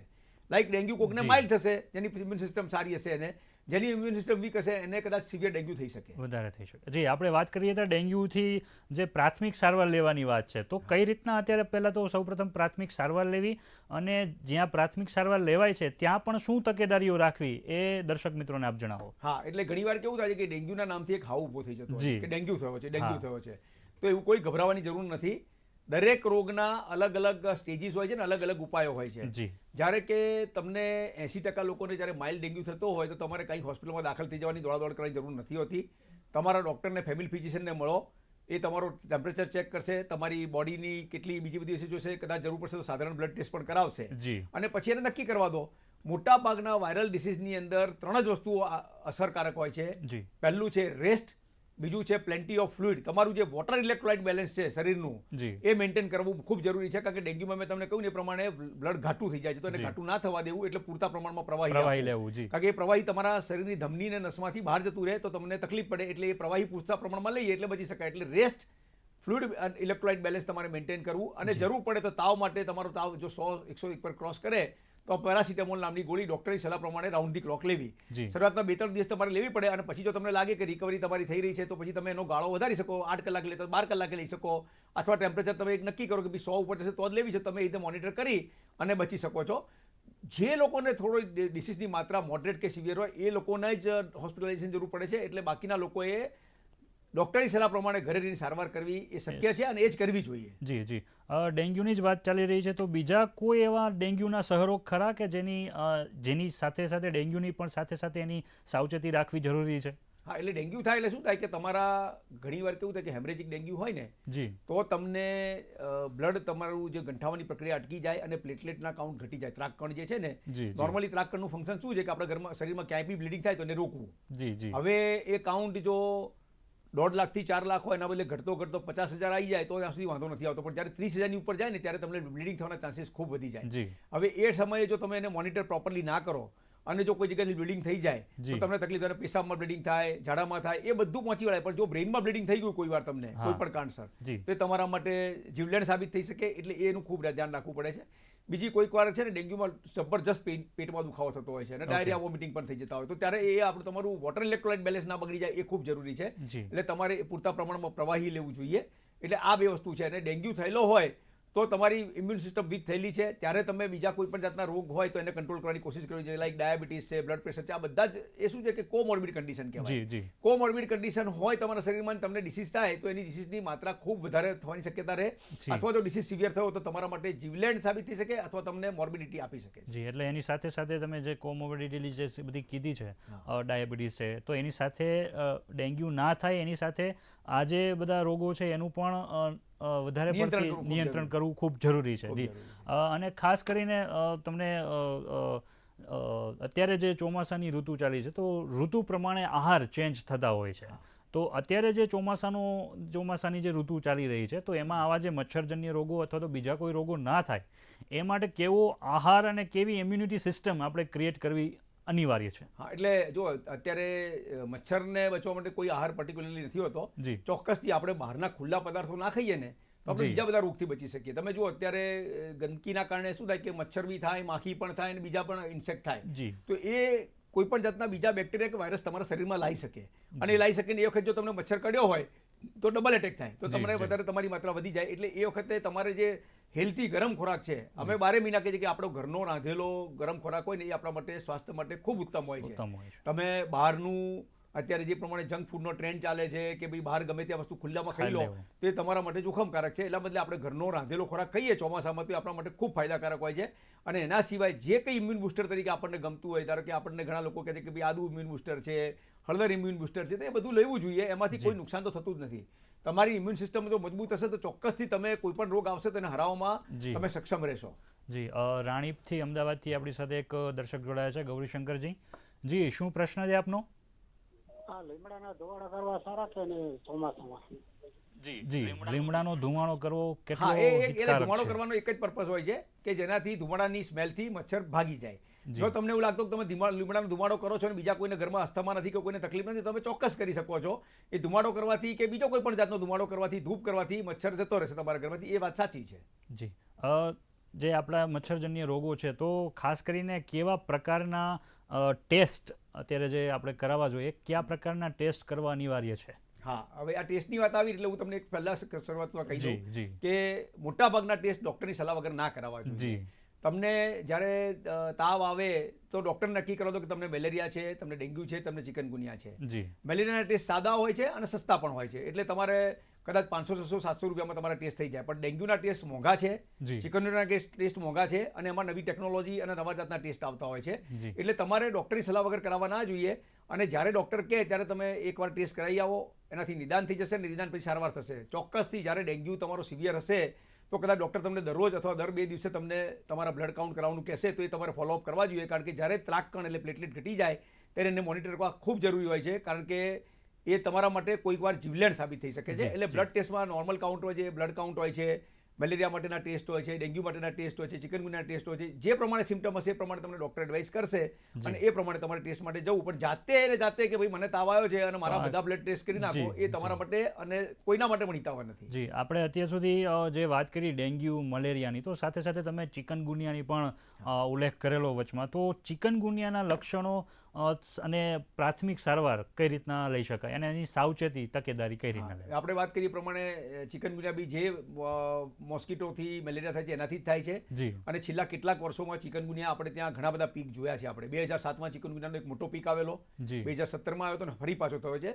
નોર્મલી એવું મનાય છે કે ચિકનગુનિયા એકવાર થાય તો બીજી વાર ના થાય, પણ એ વાત હમણાં છેલ્લા કેટલાક વર્ષોથી ખોટી પડતી એવું લાગે છે કે ચિકનગુનિયાની જે ઇમ્યુનિટી છે 10, 12, 15 વર્ષ સુધી ચાલે છે, ફરી વાર તમને ચિકનગુનિયા થાય છે. મે બી કદાચ ભવિષ્યમાં એવું બી આવે કે એની બીજી સ્ટ્રેન પણ હોય છે. ડેન્ગ્યુમાં તમને કહું 4 સ્ટ્રેન હોય છે, ચિકનગુનિયામાં બી કોઈ નવી સ્ટ્રેન હોઈ શકે છે.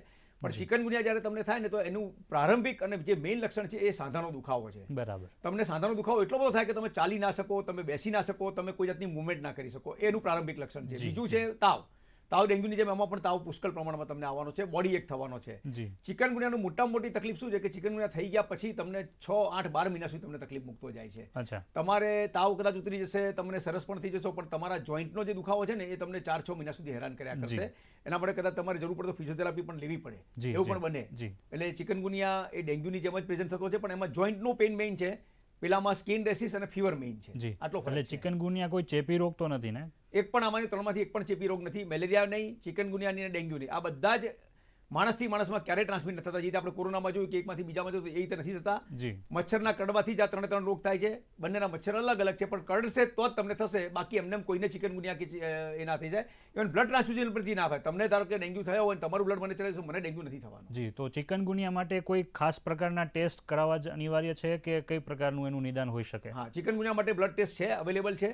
અને એમાં હવે આપણે બધા લોકોને PCR ટેકનોલોજી ખબર છે, અને PCR એના માટેનું સચોટ નિદાન છે. એના સિવાય બીજી સ્પોટ ટેસ્ટ પણ આવે છે, લેટરલ ફ્લો ટાઈપના મેથડ આવે છે, અને બ્લડ કાઉન્ટ આવે છે. એટલે સાધારણ રીતે આપણે blood count. And you might think I'm starting on a very weak opportunity. Who's bothered about literacy? Yeah, people will get to know what it is all about and so on. No, not at all. I think it is the financial literacy, and also because most things are already put on the public domain in the digital public domain. You saw a revolution which happened in India and I'm sure all of you have recognized it, but I'm drawing it in this context now here. It is only because listed companies and their information were all publicly available, regularly updated, and with a certain sense of efficiency, the chartered accountants helped companies to prepare their accounts in time, and it became a mandatory requirement for them to put it on the public domain. MCA portal did it, and it continues to do it. That in 2020, when people were spending too much time at home, and also because of the digital access which was provided, a lot of retail investors found it fit to get into the stock market. I wouldn't think it is possible if we were still going to be partly digitized or not digitized at all. It was only because digitized accounts were available and also the public were at ease using data which is available in public domain, even on their phones. They didn't have to go to even to their desktops. As a result, you found that the ordinary retail investor had the information in the proverbial tips of his fingers and was able to take a call that you found at that time, coincidentally, when the interest rates were not very high. People thought it fit to take that little risk and get into the stock market. Some did it even without going through the mutual funds, opened their demat accounts, and they were up there playing in the stock market, playing in a positive sense, and therefore giving a picture how India's small savers today are equally at ease with fixed deposits as much as opening a demat account and going into the stock market. And that is possible when companies are board driven, when they have proper cost and chartered accountants with them, and when the guidance given by these experts has helped them to remain transparent and put most things under due diligence. That is what digitization does for you. Not just between the company and the bookkeeper, not just between the company and the cost accountant, not just between the company and the income tax authorities, but when in all these information are available digitally, the ordinary public, discerning public, builds trust. And when trust gets built about companies, the image of a country which invites investments from abroad, image of a country which has to have its due diligence aligning with the world, are all falling in place. And therefore, this is what the opportunity that the digitization gives us. I've just given you a across the board big opportunity which exists, but there are several which I will count as points for me to explain today. Aniket was very clear in saying that your footprint is all over this country. When I spoke about the financial literacy, it is because of this digitization helps you. Not everybody is going to be near your chapter office. And therefore, when you can rightly boast about having 168 branches all across country, in 5 regional councils which are present, and in 17,000 postal codes area, you have somebody registered, and the country has only 19,000 postal codes, 19,100 postal code areas. You are present in 17,000 of them. So I think for financial literacy and for course contents to be given to these students who are present all over the country, you are in a position to better utilize digital access to the students and therefore be readily available for them. It's also heartening to know that the ICAI has started financial and tax literacy campaigns. I understand you're doing it all through the country. And And this is going to help a lot of people, in spite of all that is available in public domain. A lot of people still get carried away by misinformation campaigns. And when you as Chartered Accountancy institution run a financial literacy and tax literacy campaign, it certainly has a lot of credibility. So people can be stopped from allurements, I would think. Similarly, the moment I saw the title of the financial literacy campaign, I was a bit worried. And I will say this on a day when, to the credit of the Human Resources and Skills Minister, today he had released 2 books for students who belong to certain tribal communities who speak dialects in India. Dialects are not written, as you know, but because they belong to Orissa, for those dialects, in Oriya script, primers have been produced and he's released it. Now that was in the back of my mind, but when I saw the name, Vittiya Gyan ICA Ka Abhiyan, I said, oh my God, this is so much of Hindi. People like us coming from the south are going to be in difficulty. And particularly in Tamil Nadu, it will be severely difficult. So I said, but then, glad came the next part of the sentence.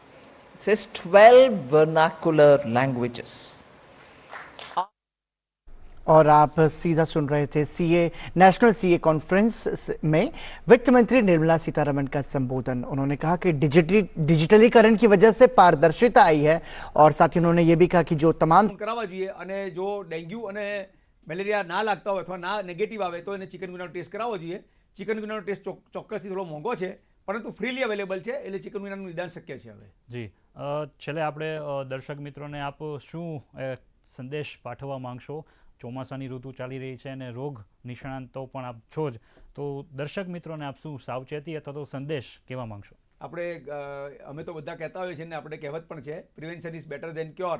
એટલે તમને chikungunya, malaria કે dengue થઈ જાય પછી તમે treatment લેવા દોડો એના બદલે એ ના થાય એની સાવચેતી રાખો। અને એના માટે તમને કહેલું છે કે એ પ્રમાણે તમારા ઘરની આજુબાજુ પાણીનો ભરાવો ના થવા દેશો, સફાઈ રાખો જેથી મચ્છર તમારા ઘરમાં ના આવે। મચ્છરને ઘરમાં આવતા માટે મચ્છર જાળી કે રિપેલન્ટ કે કોઈપણ જાતના જે પ્રવાહી મળતા હોય એનો ઉપયોગ કરો। જો મચ્છર તમને કરડશે નહીં તો આમાંથી એક પણ રોગ થવાનો નથી, એટલે બચવો શક્ય છે। અને જો કદાચ થઈ જાય તો પછી તાત્કાલિક સારવાર લઈ લો। આમાંથી એક પણ રોગ તમને જીવલેણ મોટાભાગના કેસમાં સાબિત નથી થતો, એટલે બહુ ગભરાવાની જરૂર નથી। જી ખૂબ ખૂબ આભાર મુકેશભાઈ આપનો। દર્શક મિત્રો, આપણે જાણ્યું એમ એ રીતના આપણે સાવચેત રહીશું તો મચ્છર કરડવાતા પહેલાં જ આપણે જ નિરોગી રહી શકશું અને આવા જે ડેન્ગ્યુ, મેલેરિયા જેવા જે રોગો છે એનાથી આપણે બચી શકશું। તો સાવચેત રહીએ અને સાવધાન રહીએ એ જ આજે આપણે કહેવાનું। આ સાથે જ આ કાર્યક્રમની સમાપ્ત કરીએ છીએ। નમસ્કાર।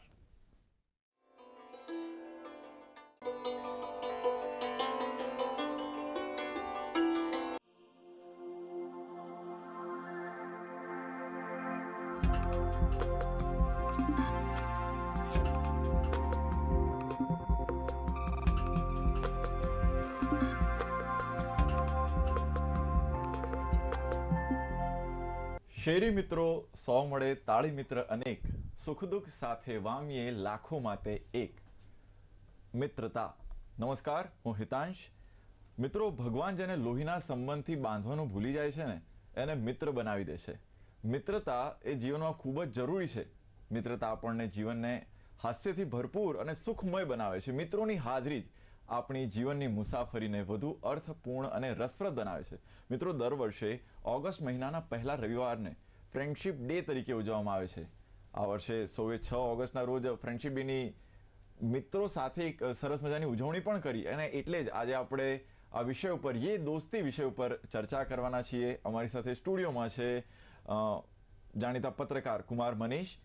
स्वागत है आपका। और मनोचिकित्सक डॉक्टर पार्थ भाई वैष्णव। पार्थ भाई, आपનું પણ સ્વાગત છે।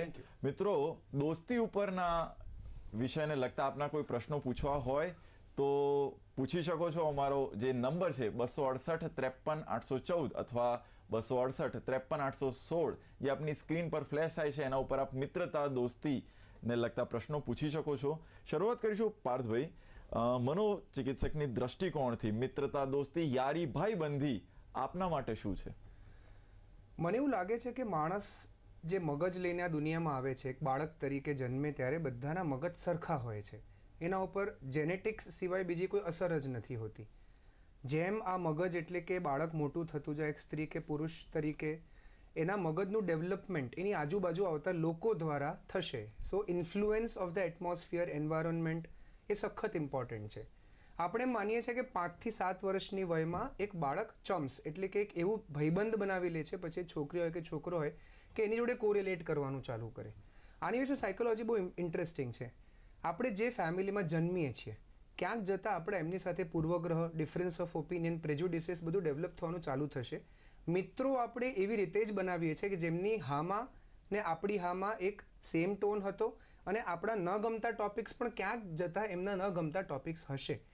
સો જેમ બાળક મોટું થતું જાય છે એમ એક વ્યક્તિ એની સાથે હોવું જેને એક સારી સપોર્ટ સિસ્ટમ આપી શકે, પ્રેમ આપે, હૂંફ આપે અને અલગ અલગ રીતેની પ્રોબ્લેમ્સમાં એની સાથે ઊભો રહે, ક્યારેક એના માટે પ્રોબ્લેમ ક્રિએટ પણ કરે અને એને સોલ્વ કરવા માટે આપે. ઇમોશનલ અને સોશિયલ ડેવલપમેન્ટ બ્રેનનું જે થાય, જેને આપણે EQ અને SQ આજે કહીએ છીએ કે IQ એટલે કે ઇન્ટેલિજન્ટ ક્વોશન્ટ જેટલો જ ઇમ્પોર્ટન્ટ EQ અને SQ છે. એ તમારી આસપાસ બનતા સંબંધો જેને આપણે ભાઈબંધી, ફ્રેન્ડશિપ કહીએ એનાથી થતા હોય છે. It is very much important કે આપણે સમજીએ કે મગજ માણસનું એ ઇમોશનલ બોન્ડિંગ અને કનેક્શન્સ પર જ બને છે. કારણ કે ધ્યાન ને સમાધિની મુદ્રામાં વ્યક્તિ 7, 8, 10 વર્ષની ઉંમરથી નથી જતો રહેતો. અને જ્યારે કોઈ પણ એમ કહે કે પોતાની સાથે સારામાં સારી ફ્રેન્ડશિપ રાખવી જોઈએ, એ જ લોકો પોતાની સાથે સારી ફ્રેન્ડશિપ રાખી શકે જેમને ફ્રેન્ડશિપ શબ્દ અને ક્રિયા તરીકે કરતા આવડતું હોય. સો એક વ્યક્તિ, એક સિસ્ટમ તરીકે માણસ ડેવલપ્ડ ઇમોશનલી, સોશિયલી ત્યારે જ થઈ શકે જ્યારે કોઈક પ્રોપર સર્કલ્સમાં મિક્સ થઈ શકે, એ એવા લોકોને શોધે જે એના જેવા હોય, એ પોતાને ચેન્જ કરી શકે જેના કારણે અમુક લોકોમાં સેટલ થઈ શકે. ઓવરઓલ તમે જોવા જાઓ તો ફ્રેન્ડશિપ એક એવું રિલેશનશિપ છે, એક એવું ઇમોશન છે જેના કારણે આજે આપણે બેઠા છીએ, જેના કારણે હ્યુમન રેસ આગળ વધી રહી છે, જેના કારણે લાગણી અને ભાવ લોકોમાં હજી ટકી રહેલા છીએ. અને આગળ જતાં આ સંબંધ એ સૌથી ઇમ્પોર્ટન્ટ રહેશે કે આપણે લાગણી અને કોઈપણ જાતના હૃદયથી વસ્તુને વિચારી કે જોઈ શકીએ. પ્રેક્ટિકલ જો થઈ જઈશું તો આર્ટિફિશિયલ ઇન્ટેલિજન્સવાળા કમ્પ્યુટર અને એક બ્રેનવાળા હ્યુમનની અંદર ફરક જ નહીં રહે. આજે ઇમોશન્સ એટલે કે લાગણી જેનાથી ભાઈબંધી કરો છો એ જ તમને એક કમ્પ્यूटर अथवा मशीन થી जुदू કરી શકે છે. जी कुमार मनीष जी, बदलते वक्त के साथ दोस्ती की परिभाषा भी बदली. सोशल मीडिया के ज़माने में आपके नज़रिए से दोस्ती क्या है? फर्स्ट ऑफ ऑल अगर हम देखेंगे दोस्ती, जैसे सर ने बताया, डिस्कस किया उसके बारे में, एक तो है कि ये एक तरह का एक इमोशन है, एक तरह का एक उसको हम संवेदना भी बोलते हैं, है ना. और एक तरह कि जब हम ग्रो होते हैं एक दूसरे के साथ तो उनके क्या चैलेंजेस हैं, उनके क्या हैप्पीनेस के मीडियम से उनसे कनेक्ट हो पाते हैं. बट जब सोशल मीडिया आ गया तो सडनली जो रिलेशनशिप, जो ऑफलाइन रिलेशनशिप था, सडनली हमने उसको ऑनलाइन लेके आ गया. और सबसे बड़ा जो डिफरेंस है जो ना ऑनलाइन रिलेशनशिप में या फ्रेंडशिप में, कि हम उन लोगों से उतना मिल नहीं पाते हैं जितना हम रियल लाइफ में अपने दोस्त लोगों से मिल पाते हैं. और हम कितना भी ये देख लें, सोशल मीडिया में का सबसे बड़ा जो चैलेंज है कि वो सिर्फ सोशल मीडिया एक कनेक्शन होता है. रियल लाइफ फ्रेंड्स वो रियल लाइफ फ्रेंड्स होते हैं, फ्लैश एंड ब्लड होते हैं, आप उनसे रेगुलरली मिलते हो. और अल्टीमेटली हमको ये भी देखना चाहिए कि we need shoulder to cry, जो कि शायद सोशल मीडिया पॉसिबल नहीं होता है, रियल लाइफ में पॉसिबल हो पाता है. तो सोशल मीडिया आने से और बहुत लोग कंफ्यूज कर जाते हैं कनेक्शन एंड फ्रेंडशिप को. और मेरा ऐसा मानना है कि कनेक्शन सोशल मीडिया से हो सकता है, फ्रेंडशिप के लिए आपको इन पर्सन मिलना बहुत ज़रूरी होता है, ताकि आप समझ सकते हैं कि आपकी क्या मनोदशा है, क्या है, और आपके फ्रेंड की क्या एस्पिरेशंस हैं, क्या होप्स हैं. और जब मिल बैठ के बात करते हैं तो वहाँ से वो जो बॉन्डिंग होती है वो बॉन्डिंग स्ट्रेंथ होती है. क्योंकि सोशल मीडिया पे ज़्यादातर हम लोग वही दिखाना चाहते हैं जो सामने वाले को पसंद आता है. रियल फ्रेंडशिप में शायद ऐसा पॉसिबल नहीं होता है. जी, આપણી સાથે એક દર્શક મિત્ર જોડાયા છે જંબુસરથી. જી ગોરધનભાઈ, આપનો સવાલ જણાવો.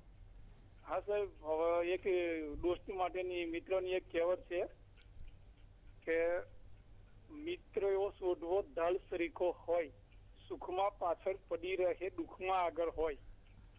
એટલે કોઈ મિત્ર આપણો હોય ને દુઃખમાં આપણો અર્જન્ટ ફોન કરે, કદાચ આપણે નવરા ના જવાય તો એ રિસાય છે. તો એ વાક્ય આજે આધુનિક સમયની અંદર કેટલું શક્ય છે એનો વિશે ડિફરન્સ કેટલો છે સાહેબ ડિટેલ જણાવો. જી, હું એમ માનું છું કે આજે આપણે બહુ એક વ્યસ્ત દુનિયામાં રહીએ છીએ, આપણી પાસે પોતાના માટે ટાઈમ નથી, ફેમિલી ને ફ્રેન્ડ્સ દૂરની વાત થતી જાય. ગમે ત્યારે જો તમે કોઈ વ્યક્તિના માંગેલા સમયે અને એ જ ઘડીએ તમે એને મદદ નથી કરી શકતા તો મિત્રતા ઓછી અથવા તૂટી નથી જતી. તમારી અંદરથી કેટલી ઈચ્છા હતી, પ્રબળ શક્તિ હતી અને જીજીવિષા હતી કે સામેના માણસને તમે ખરેખર મદદ કરવા માંગો છો. એટલે આગળ જતાં જો તમે એક સપોર્ટ સિસ્ટમ એટલે શું? સપોર્ટ સિસ્ટમ એટલે જ્યારે આધાર લઈ શકો, તમે પડી ના ભાંગો એના માટે હોય. Support system is not an emergency કે જ્યારે જરૂરત પડી અબ ઘડી ફોન કર્યો ને તું આમ હાજર ન થયો તો આપણી દોસ્તી હંમેશા માટે પૂરી થઈ ગઈ. હું એમ માનું છું કે કોઈક આવા મિત્રને તમે એની એ મોમેન્ટે ગેટબેક નથી કરી શકતા તો અત્યારના વ્યસ્ત સમયમાં અમુક સમયગાળાની અંદર એને તમે ગેટબેક કરી અને તમારી સપોર્ટ સિસ્ટમ છે, તમે એક રીતે એને કોઈ પણ મદદ કરવા માંગો છો, એને પહોંચી શકો એ જરૂરી છે. સેકન્ડ, કે દરેક મિત્રો તમારી પાસે માત્ર પ્રોબ્લેમ સોલ્વ કરવા જ નથી આવતા. 99% તો લોકો માત્ર તમે એમને સાંભળો અને તમે એમને જજ ના કરો, ક્રિટિસાઇઝ ના કરો અને સલાહ ના આપો એના માટે આવે છે. આઈ થિંક કે ફેમિલી અને ફ્રેન્ડ્સમાં ત્યાં જ ફરક પડી જાય. વિથ નો ઓફેન્સીસ, ફેમિલી હંમેશા પોતાના ઘરના વ્યક્તિની પ્રોબ્લેમ સોલ્વ કરવા ઈચ્છે. તમે મધર પાસે જાઓ, ફાધર પાસે જાઓ, ભાઈ કે બહેન પાસે જાઓ, એ ઈચ્છે કે મારો દીકરો, મારો ભાઈ, મારી બહેન પ્રોબ્લેમમાં ના રહે, એને હું એવી મદદ કરી નાખું, એવી સલાહ આપી દઉં કે એમાંથી બહાર આવી જાય. ફ્રેન્ડ પ્રોબ્લેમને સાંભળશે અને નિખાલસતાથી એમ કહી પણ શકશે કે મારાથી તો આ પ્રોબ્લેમ સોલ્વ ના થાય, એટલે ચાલ આપણે બંને આ પ્રોબ્લેમમાં સાથે છીએ. ત્યાં કદાચ એક એવું તંતુ તમારું એ વ્યક્તિ સાથે બંધાય છે કે ઓકે, તો આ મને કોઈ સલાહ નથી આપી રહ્યો, આ મને કોઈક સોલ્યુશન નથી આપી રહ્યો. કારણ કે જો તમને કોઈક સોલ્યુશન આપે ને તમે એને પૂરું ના પાડી શકો તો તમને લઘુતા ગ્રંથિ થાય કે સાલું હું જ વીક છું આખી દુનિયામાં, કે સોલ્યુશન તો બધા પાસે હતું પણ હું પૂરું ના કરી શક્યો. ફ્રેન્ડને સોલ્યુશન નહીં, તમારા ફસાયેલા ફ્રેન્ડને તમે ન મળી શકો, સોલ્યુશન ના આપો, જ્યારે મળો ત્યારે એ રીતની તમે એને સપોર્ટ સિસ્ટમ, લાગણી અથવા એમ્પથી. એમ્પથી એટલે હું તારી પ્રોબ્લેમ સમજું છું, કદાચ મારી પાસે સોલ્યુશન નથી પણ હું તારી સાથે છું, આટલો અહેસાસ અપાવી શકો તો તમારી કીધેલી કહાવત 100% સાચી.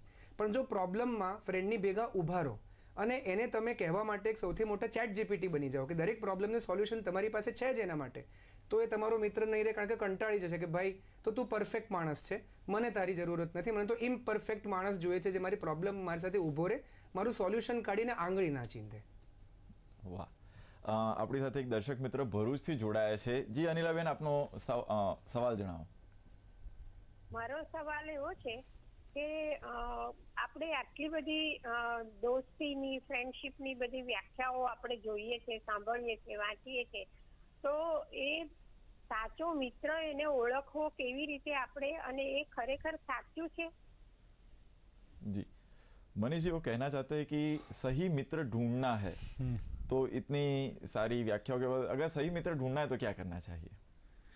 सही मित्र ढूंढने के लिए सबसे पहले अनिला जी आपको खुद एक अच्छा ना मित्र बनना पड़ेगा. जब तक पहले आई थिंक हम लोग को अपने खुद से स्टार्ट करना पड़ेगा, और ढूंढने से शायद मुझे नहीं लगता कि मिल पाएंगे. उसमें क्या होता है कि आपको ये भी देखना पड़ेगा कि आपकी क्या सोच है, आप किस तरह का आपका खुद का अपना व्यक्तित्व है और आप किस तरह के लोगों से बात करना पसंद करते हैं. और जो फ्रेंडशिप है और ये मित्र है वो एक दिन में नहीं बनते, 2 दिन में नहीं बनते, सालों साल लगते हैं उसको बनने में, क्योंकि लोग कहते हैं कि ना वो खून से भी गाढ़ा रिश्ता होता है. और इसलिए आपको मैं बोलूँगा कि ज़्यादातर आप जितने लोगों से बात करें, समझिए उनके क्या चैलेंजेस हैं, क्या इश्यूज़ हैं, आप कैसे उनको रेसिप्रोकेट करते हैं. और सर ने बोला एम्पैथी बहुत बड़ी चीज़ है अभी के टाइम पे, क्योंकि हम सहानुभूति नहीं दिखा रहे, हम उनसे अपने अनुभूति कर रहे हैं उसको. तो मेरे लिए लगता है वो बहुत ज़रूरी है. और आप जितना ज़्यादा लोगों से सुनेंगे, उनसे बातें करेंगे और ये धीरे धीरे परिपक्व होगा, वो एक दिन में नहीं हो सकता है. और बहुत बार एग्जाम्पल्स हमने भी देखे हैं कि फ्रेंड्स ना क्लास के अलग होता है, क्रीड के अलग होता है, कम्युनिटी के अलग होता है, रिलीजन से पड़े होता है. तो ज़रूरी है कि आप लोगों से मिलें, बात करें, समझें, और ये धीरे धीरे डेवलप होगा. मैं ये नहीं बोल सकता कि आपको ये पैरामीटर्स है और ये देखकर आप डिसाइड कर पाएंगे कि ये फ्रेंड होगा या नहीं होगा. જી પાર્થભાઈ, આમ જુઓ તો મિત્રતા એટલે એક મિત્રતાની શરૂઆત થાય, એના સ્ટેજીસ શું રહેતા હોય કે અહીંથી એક મિત્રતાની શરૂઆત થઈ, પછી એકદમ ગાઢ બને, અને પછી અમુક વખતે એવું પણ બનતું હોય કે કોઈક એકાદા ગેરસમજના કારણે દોસ્તી તૂટે, તો એના લાઈફ સ્પાન ઓફ મિત્રતા એ કેવા પ્રકારની રહેતી હોય, શું હોય છે એની? બહુ બધી સાયકોલોજીકલ થિયરીઝ છે જે સ્ટેજીસ ઓફ ફ્રેન્ડશિપને સમજાવે, પણ આપણે લૂઝલી સમજીએ ને તો મોટાભાગે સૌથી પહેલાં સોશિયલ અટ્રેક્શન એટલે સામાજિક આકર્ષણ વ્યક્તિ પ્રત્યે આવે, એટલે તમને એવું લાગે કે આ માણસ ઇમ્પોર્ટન્ટ લાગે છે. સામાજિક અટ્રેક્શન, સોશિયલ અટ્રેક્શન માટે જરૂરી નથી કે માણસ ઇમ્પોર્ટન્ટ હોવો જોઈએ, વગદાર, પૈસાદાર, હોશિયાર અથવા તો સારા કપડાં પહેરે. સોશિયલ અટ્રેક્શન બહુ જ ઇન્ટરેસ્ટિંગ વસ્તુ છે, કારણ કે ગમે તેને ગમે તેના પ્રત્યે આવી શકે છે. આના પછી સોશિયલ કોગ્નિશન, એટલે તમે હવે એનાથી અટ્રેક્ટ થયા, હવે તમે એને વધારે સમજતા થશો. એટલે આ વ્યક્તિ એના પછી સોશિયલ કોગ્નિશન, તમારી એવરીડે લાઈફમાં તમારી જે પણ રોજની દિનચર્યા હોય, તમારા જે પણ શોખ હોય, તમારી જે પણ ન ગમતી વસ્તુ હોય, એમાં ધીરે ધીરે તમારા કોગ્નિશન એટલે તમારા વિચારધારામાં સેટ થવા માંડશે. પછી આવી ઇમોશનલ અટ્રેક્શન. ઇમોશનલ અટ્રેક્શન એ ફેઝ આવી ગઈ કે જેમાં હવે તમારે લાગણીની અપેક્ષા બંધાશે કે જો મારો મૂડ ખરાબ હોય તો એને ફોન કરી શકીશ, મારો દિવસ ખરાબ જતો હોય તો એક ચા માટે મારી જોડે આવશે, જો હું સિગરેટ પીવાની જીદ કરતો હોઈશ તો મને ના પાડશે, એટલે જે સાથે સિગરેટ પીવા આવતો હોય એનાથી કહી દેજો કે તું મારો ખરો ભાઈબંધ નથી. અને આગળ જતાં શું થાય કે કારણ કે લાગણીની એક પેલી દોરી બંધાઈ જાય ને, એટલે અપેક્ષા, એક્સપેક્ટેશન એ હ્યુમન બિહેવિયરનું સૌથી કોમન ટ્રેટ છે. એક્સપેક્ટેશન હોવા ખરાબ નથી, પણ પૂરા બધા જ થવા એ શક્ય નથી. પછી એ તમારું ફેમિલી હોય, તમારા લવ ઇન્ટરેસ્ટ હોય, વાઈફ હોય, ગર્લફ્રેન્ડ, બોયફ્રેન્ડ હોય, અથવા તો તમારો ફ્રેન્ડ કે તમારી ફ્રેન્ડ હોય, એક્સપેક્ટેશન પૂરા ક્યારેય ના થાય. મોટા ભાગની દોસ્તી એટલા માટે તૂટે કારણ કે વ્યક્તિને એમ લાગે મને એમ હતું કે તું મને આમ સપોર્ટ કરીશ, મદદ કરીશ, આમ સમજીશ. જો સામેનો વ્યક્તિ તમને કોઈ પોઈન્ટ ઉપર ના સમજી શક્યો તો તમારી દોસ્તી એટલી નબળી નથી. તમારી દોસ્તીની અન્ડરસ્ટેન્ડિંગ, એનો પાયો કે એનો કોર હજી અહીં સુધી જ પહોંચ્યો છે. સો તમે એક બહુ સિમ્પલ વસ્તુ સમજો ને કે it is very easy to give up on a friend. વ્યક્તિ જોડે વાત ન કરવી એટલે આજના જમાનામાં એક બ્લોક બટન દબાવવાનું છે. અમારી પાસે જે ઓપ્શન નહોતું, પણ જો સિમ્પલી બ્લોક અ પર્સન એટલે પેલો સમજી જાય કે મારી દોસ્તી તૂટી ગઈ છે. દોસ્તી કેળવવી એટલે કલાકોની ચેટ, કલાકોની સ્ટોરીઝ જોવાની, રિસ્પોન્ડ કરવાના, કેટલી વાર કોફી પર મળવાનું, કેટલાય કન્વર્ઝેશન્સ કહેવાના અને પોતાની પર્સનલ ઇન્ટ્રિકેટ લાઈફને એના સુધી પહોંચાડવાની, જે કેટલું અઘરું હોય છે. સો આઈ ડોન્ટ થિંક કે કોઈ પણ વસ્તુમાં દોસ્તી તૂટી ગઈ એવું થાય. જેમ ઉંમર આગળ વધે એમ હ્યુમન બિહેવિયર સાયન્સ કહે છે કે નવા ફ્રેન્ડ્સ બનાવવું અઘરું થતું જાય છે. આજે સ્કૂલમાં હોઈએ ત્યારે હજારો છોકરાઓ સાથે ભણતા હોય, એમાંથી એક ફ્રેન્ડ બનાવવું સહેલું થતું જાય છે. કોલેજમાં એથી ઓછા થતા જાય, અઘરું થતું જાય છે. અમારા લેવલે, સાહેબના લેવલે કામ કરવાનું આવે ત્યારે હજી લોકો ઓછા થતા જાય. So always try to see to it કે લોંગ ટર્મ ફ્રેન્ડ્સને સ્નેપ અપ કરીને તોડી દેવા બરોબર નથી. તમે જેમ કહો છો ને કે લવ ઇન્ટરેસ્ટને ફ્રેન્ડ ઝોનમાં રાખ્યો, એમ ફ્રેન્ડ લોકોને પણ ન્યુટ્રલ ઝોનમાં રાખતા શીખો, કમ્પ્લીટલી નકારી દેવા પહેલાં. એ ન્યુટ્રલ ઝોનમાં 3-6 મહિના રહે, કંઈ જ ફ્રૂટફુલ નથી થતું અને ટોક્સિક રિલેશનશિપ ફ્રેન્ડશિપમાં પણ આવી ગયું છે લાગે તો જતા કરો. बाकी ત્યાં સુધી गिव अप इतनी इजीली न करना चाहिए. बिल्कुल मनीष जी, कई बार ऐसा देखने को मिलता है कि जैसे कि पारजी ने बताया कि जिम्मेदारियां बढ़ती है तो जो वक्त देना चाहिए वो हम दे नहीं पाते, तो उनको न्यूट्रल जोन में तो रखा कुछ वक्त के लिए, लेकिन फिर भी कई बार ऐसा एहसास होता है कि हमें जिसको समय देना चाहिए उनको नहीं दे पाते हैं. तो ऐसी स्थिति में क्या किया जाए? देखिए, फ्रेंडशिप का एक मतलब ये भी होता है कि ना हम मान लीजिए किसी से 5 साल 10 साल मिले भी नहीं हो, लेकिन जब मिले तो हम वहीं से स्टार्ट कर पाएँ जहाँ से हमने उसको छोड़ा था. तो एक फ्रेंडशिप का मेरे लिए मतलब ये भी होता है. और थैंकफुली मेरे काफ़ी सारे दोस्त हैं जो मैं 30 साल 35 साल से मैं उनसे जुड़ा हुआ हूँ. और ये जो न्यूट्रल जोन वाला है काफ़ी अच्छा एक आइडिया है, बिकॉज टॉक्सिक चीज़ें रिलेशनशिप में आ गई हैं, फ्रेंडशिप में आ गई हैं, वो काफ़ी ज़्यादा इम्पैक्ट करता है. और उससे बचने के लिए मतलब क्योंकि हम लोग खुद अपने लाइफ में इतने व्यस्त हो गए हैं, अपना एक प्रोफेशनल कमिटमेंट होता है, एक घर का कमिटमेंट होता है और खुद का भी एक कमिटमेंट होता है, तो उसमें समय निकालना बहुत ज़्यादा डिफ़िकल्ट हो जाता है.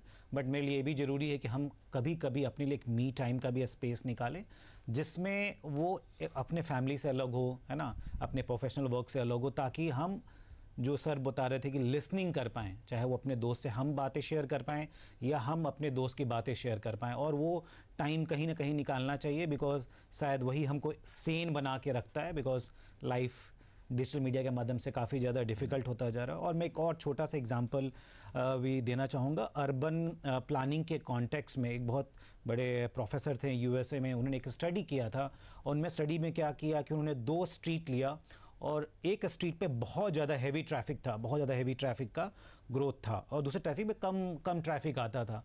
तो उन्होंने ये स्टडी किया कि जिस रोड पे कम ट्रैफिक था वहाँ पे फ्रेंडशिप ज़्यादा हो रहे थे, लोग एक दूसरे ज़्यादा मिल पा रहे थे. बट जिस स्ट्रीट पे बहुत ज़्यादा ट्रैफिक था, कार्स का आना जाना, हैवी व्हीकल्स का, वहाँ पे वो पॉइंट्स कनेक्ट्स नहीं रह गए थे.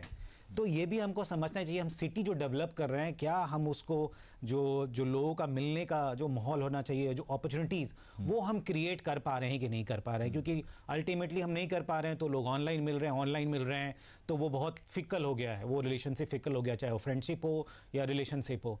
तो सिटी के भी दायरे को हमको समझना चाहिए कि वो सिटी इस तरह के ह्यूमन इंटरैक्शन को कितना सपोर्ट कर रहा है। क्या वो पब्लिक पार्क क्रिएट कर पा रहे हैं, स्पॉट्स क्रिएट कर पा रहे हैं जहाँ पे लोग आएँ, एक दूसरे से मिले, चाय पिए, बातें करें या सिंपली बैठें।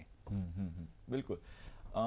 પાર્થભાઈ, ઘણી વખત એવું થતું હોય મહિલાઓના જીવનની અંદર, વિશેષ કરીને લગ્ન પછી એનું લોકેશન બદલાતું હોય, તો એ લોકેશન બદલાવાના લીધે એને ત્યાં એવી દોસ્તી ના મળે તો એ ડિપ્રેશનનો પણ અમુક વખતે ઝોન શરૂ થતો હોય, તો એવી સિચ્યુએશનને આપ કઈ રીતના જોતા હો છો? મહિલાઓને તો સલામ મારતા પહેલાં આપણે બધા શીખવું પડે, કારણ કે જે રીતે એ લોકો પોતાની આખી આઈડેન્ટિટી ચેન્જ કરી નાખે છે, પોતાનો સરનેમ, પોતાનું એડ્રેસ, પોતાના ફ્રેન્ડ સર્કલ, અને પછી પણ આપણે અપેક્ષા રાખીએ છીએ કે નવા ફેમિલી પ્રમાણે રહે, અને ના રહે તો પછી એનું ફેમિલી એ ખરાબ કહેવાય. આ જે આખો નોશન આપણા સમાજમાં છે, જે દિવસે ચેન્જ થશે ત્યારે પણ ઘણી મેન્ટલ હેલ્થ અને ઇમોશનલ હેલ્થ રિલેટેડ વસ્તુઓ ઘણી ચેન્જ કરી શકાશે. તમે જે કહો છો એ અમારી ભાષામાં એડજસ્ટમેન્ટ પ્રોબ્લેમ્સ જેને કહેવાય, કે એક નવી જગ્યાએ જતા રહ્યા પોતાનું બધું જ જૂનું છોડીને, તો એ ફેમિલીમાં એડજસ્ટ ન થઈ શકવું એના કલ્ચર પ્રમાણે, અને મોસ્ટ ઇમ્પોર્ટન્ટ ઓફ ઓલ કે એક સપોર્ટ સિસ્ટમ, એક સોશિયલ સર્કલ જતું રહે. અને મેં જેમ કીધું એમ કે જેમ વધતી ઉંમર હોય ને નવા મિત્રો બનાવવા અઘરા હોય, બધાને ઇક્વલી અપ્લાય કરે છે, કારણ કે આગળ જતાં જો 25, 27, 30 વર્ષે કોઈક પરણે છે અને માની લો વડોદરાનું માણસ અમદાવાદ આવે છે, અમદાવાદનું માણસ સાવરકુંડલા જાય છે, અથવા કોઈક મુંબઈ કે કોઈક US કેનેડા પણ આજકાલ તો જતા રહે છે, તો ઇટ્સ વેરી ડિફિકલ્ટ કે આવી પરિસ્થિતિમાં એક સ્ત્રી પોતાનું સર્કલ પાછું બનાવી શકે. એમાં પણ બનાવવા જાય તો એના કેરેક્ટર પર આંગળી ઉઠે કે આને તો ચારે બાજુ જઈને લોકો જોડે હળવું મળવું છે, એને પોતાના પરિવારની ગંભીરતા નથી. સો પહેલાં તો આ બહુ જ એક જેમ્ડ અપ નોશનમાંથી બધાએ બહાર આવવું પડશે. આઈ થિંક કે આની શરૂઆત અહીંયા આ કેસમાં ખાસ ઘરેથી થાય કે એક ફ્રેન્ડલી એટમોસ્ફિયર મળે, જે નવો વ્યક્તિ એનો પાર્ટનર બનેલો છે એ કહે કે હું લાઈફ ટાઈમનો તો તારો કદાચ બેસ્ટ ફ્રેન્ડ બની શકું તો સારું છે, ના એ બનું, પણ અત્યારે હું તારો સારો ફ્રેન્ડ છું અને હું કોશિશ કરીશ કે હું તને સાંભળું, હું તને સમજું, અને આગળ જતાં એ પોતાના સર્કલ્સમાં એને મિક્સ કરે. જો વિમેન વર્કિંગ હોય અને જતી હોય તો એ પોતાની રીતે ત્યાં પોતાના સર્કલ્સ ડેવલપ કરે. આજે એક ટેમ્પરરી ફેઝ 6-12 મહિનાનો આવે એ સ્ત્રીઓ માટે બહુ જ અઘરો હોય છે, એટલે we have to give them a good support system. આપણે જોવું જ પડે કે એ લોકોને આપણે અલગ અલગ રીતે સોશિયલી ઇન્ટિગ્રેટ કરી, ઇમોશનલી બોન્ડ કરાવી, મેન્ટલી ઇમોશનલી ફિટ અને વધારે વાયબલ રાખી શકીએ છીએ. but it was a very nice question that you asked. Manish ji, ये ह्यूमन की दोस्ती की तो हमने बात की, लेकिन अगर हम दो देशों की दोस्ती की बात की जाए तो उसको आप, जैसे कि कई बार ऐसा होता है कि हेट्रेड या फिर युद्ध, ऐसी भी स्थिति होती है जो हम देख रहे हैं वर्तमान के अंदर, तो उन दो देशों के बीच में दोस्ती का एलिमेंट किस तरह से अपना रोल परफॉर्म करता है? एक्चुअली मैं काफ़ी फेलो रहा हूँ, studies fellow, US state fellow, और मेरे काफ़ी सारे फ्रेंड पाकिस्तान, बांग्लादेश, अफ़गानिस्तान में हैं, और सबसे बड़ा ट्रेजेडी ये था कि मैं आज तक उनसे कभी साउथ एशियन कंट्रीज़ में नहीं मिला. मैं जाके किसी यूरोप के कंट्री में उनसे मिला, और जब मैं उनसे मिला तो पता चला कि मतलब वी बोथ आर सेम. तो एक तो था कि उनके पास भी बहुत सारे एप्रीहेंशन थे, हमारे साथ भी बहुत सारे एप्रीहेंशन थे, हमने बहुत सारे उनको स्टीरियोटाइप करके रखा, वो भी हमारे बारे में स्टीरियोटाइप करके रख चुके हैं. तो जब हम एक दूसरे से मिले तो समझ में आया कि नहीं भाई, उनके जो कल्चर है हमारे कल्चर है मोर और लेस बहुत ज़्यादा मिलते जुलते हैं. और थैंकफुली मतलब वहाँ से एक स्टार्ट किया, तभी हम लोग काफ़ी अच्छे दोस्त हैं. तो एक जो चीज़ था कि खान पान सेम था, उनके जो चैलेंजेस हैं as a youth, as a young person, वो हमारे भी चैलेंजेस हैं. तो ऐसा नहीं है कि वो ना एक अलग डायमेंशन में रह रहे हैं, हम अलग डायमेंशन में रह रहे हैं. मोर और लेस हम सब उसी डायमेंशन में हैं.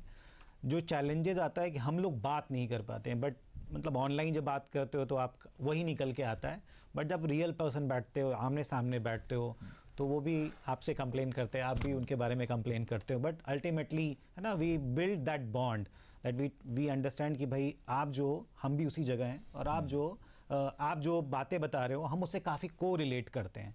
तो वो बॉन्डिंग एक अलग तरह का होता है, डिस्पाइट द फैक्ट कि हम लोग मिले नहीं, बट हम लोग अभी भी ऑनलाइन से कनेक्टेड है. बट ऑनलाइन वही है कि उस रिलेशनशिप को कंटिन्यू कर रहा है. ठीक, तो ये हो पाता है.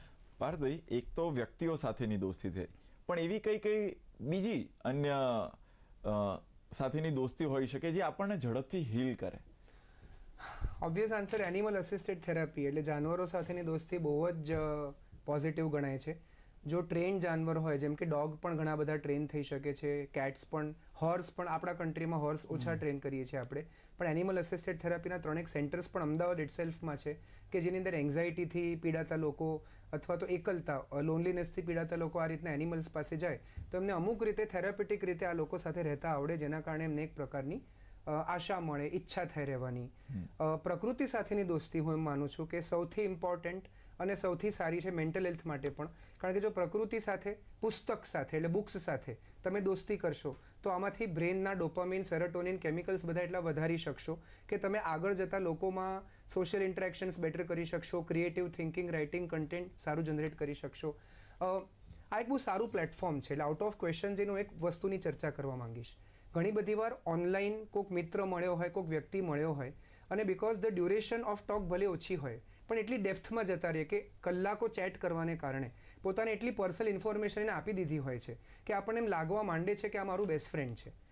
ઓનલાઈન વ્યક્તિ ડિસઇનિબિટેડ એટલે વાફળ થઈ શકે છે. ઓનલાઈન કરેલી વાતોમાં વ્યક્તિ નજીક નથી થઈ જતો ખરેખર. એ માત્ર ને માત્ર એક એવી પળ છે કે જેમાં તમે થેરાપ્યુટિક, તમને કોઈક સ્ટ્રેસ હતો ને તમે બોલી નાખ્યું અને તમને સારું લાગ્યું એટલે તમને લાગણી બંધાઈ જાય છે. જ્યારે આપણે ચર્ચા કરતા હતા કે ઓનલાઈન અને ઓફલાઈન ફ્રેન્ડશિપ, હું એટલું જ માનું છું કે બાઉન્ડ્રીઝ બહુ જ ઇમ્પોર્ટન્ટ છે. તમે એક વ્યક્તિ જોડે 12 કલાક વિતાવો પર્સનલી તો તમે એને બેસ્ટ ફ્રેન્ડ નથી માનવા માંગતા, પણ જો તમે એક વ્યક્તિ જોડે 4-5 ચેટ અથવા તો 8-10 વખત ઇન્ટરેક્ટ કર્યું તો તમે બહુ ક્લોઝ માનવા માંડો છો, કારણ કે ઇઝ ઓફ કમ્યુનિકેશન છે અને તમે એ ભાષામાં વાત કરી રહ્યા છો જે તમારે કરવી હતી, જે કદાચ તમે સામે બોલતા ના કરી શકો. ઓનલાઈન ફ્રેન્ડ્સ બનાવવા ખરાબ નથી, પણ ઓનલાઈન ફ્રેન્ડ્સ બનાવો તો બાઉન્ડ્રીઝ કેટલી હોય, એમને કેટલી જલ્દી આપણે ઓફલાઈન મળી લેવું જોઈએ, એમના વિશે હકીકત જાણી લેવી જોઈએ, એમનું ફેક અકાઉન્ટ છે કે સાચું અકાઉન્ટ છે સમજી લેવું જોઈએ, એમની ઓનલાઈન પ્રોફાઇલ કરતાં એમની રિયલ લાઈફ પર્સનાલિટીમાં કેટલો ગેપ છે, કારણ કે બધાને હોય, કોઈ પોતાની રિયલ લાઈફ પર્સનાલિટી ઓનલાઈન પ્રોફાઇલમાં મૂકતું જ નથી. એટલે જો તમે એ પિક્ચર્સ અથવા એમની એ વાતો, એમની એ ફિલોસોફી, એમની એ પ્રોફાઇલથી આકર્ષ્યા હો અને તમે ઓનલાઈન ફ્રેન્ડશિપ સમજી અને હાર્ટબ્રેકમાં જતા રહો કે અરે મારી જોડે તો ચીટિંગ થઈ ગઈ, આ વ્યક્તિ તો હતો જ નહીં, तो आई गेस ये बाउंड्रीज हशे तो तुम्हें चीट नहीं था. जी मनीष जी, एक हमारे यहाँ पे कहते हैं ना, एक लड़का और लड़की कभी दोस्त नहीं हो सकते, क्या ये बात सही है? नहीं, ये बात तो सही नहीं है.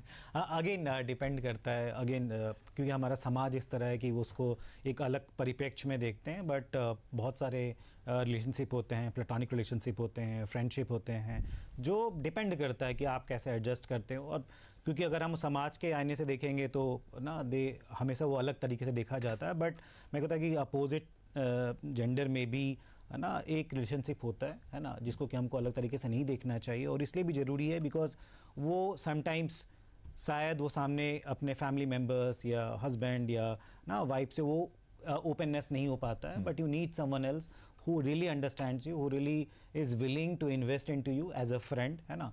और काफ़ी बार हमने भी देखा है कि वो उस तरह के रिलेशनशिप को लोग समझ नहीं पाते हैं, but it's a very rewarding experience. પાર્થભાઈ, બિલકુલ આપનો ટેક શું છે? મને આના ઉપર બોલવું જ છે. જો કોઈ વ્યક્તિ રોમેન્ટિકલી ઇન્ટરેસ્ટેડ હોય સામેના વ્યક્તિમાં અને એની ફ્રેન્ડશિપમાં પડ્યો હોય રિલેશનશિપને આગળ લઈ જવા માટે, આવા કેસીસની અંદર લડકા ઓર લડકી દોસ્ત નહીં હો सकते એ વસ્તુ આવે છે. બાકી આ વાત સાવ જ વાહિયાત છે. જેન્ડર, કાસ્ટ, રિલિજન, જોગ્રાફી આનાથી ફ્રેન્ડશિપ નક્કી થતી જ નથી. પણ જો પહેલેથી એવો ઇન્ટરેસ્ટ હતો કે જો રોમેન્ટિકલી આગળ વધવા માટે પહેલા પગલામાં દોસ્તી કરવી જ પડશે તો આ સંબંધોમાં કોમ્પ્લિકેશન ઓલવેઝ થતા હોય છે. એટલે ઇટ ઇઝ पल भी ठहरना नहीं, जिस गली में तेरा घर न हो मालूमा, उस गली से हमें तो गुजरना नहीं, जिस गली में तेरा घर न हो मालूमा.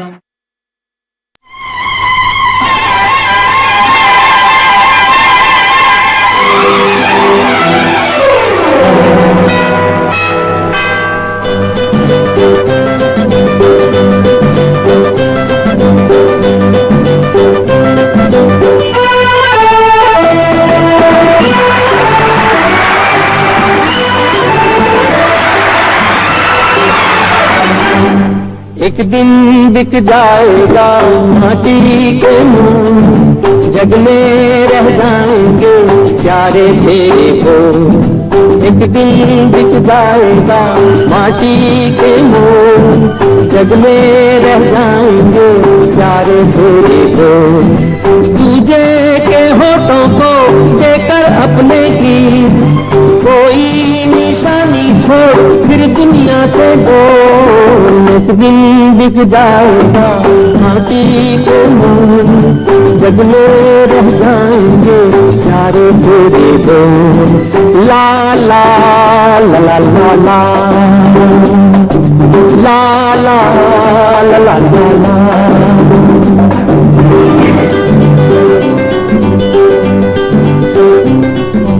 अनहोनी पथ में कांटे लाख बिछाए, होनी तो फिर भी बिछड़ा यार मिलाए। अनहोनी पथ में कांटे लाख बिछाए, होनी तो फिर भी बिछड़ा यार मिलाए। ये बिरहा ये दूरी तो कल की मजबूरी, फिर कोई दिल वाला काहे को घबराए। करम पम धारा जो बहती है मिलके रहती है, बहती धारा बन जा फिर दुनिया से दो, एक दिन बिक जाएगा माटी के मोल, जग में रह जाएंगे प्यारे तेरे को। ला ला ला ला ला ला ला ला ला ला ला।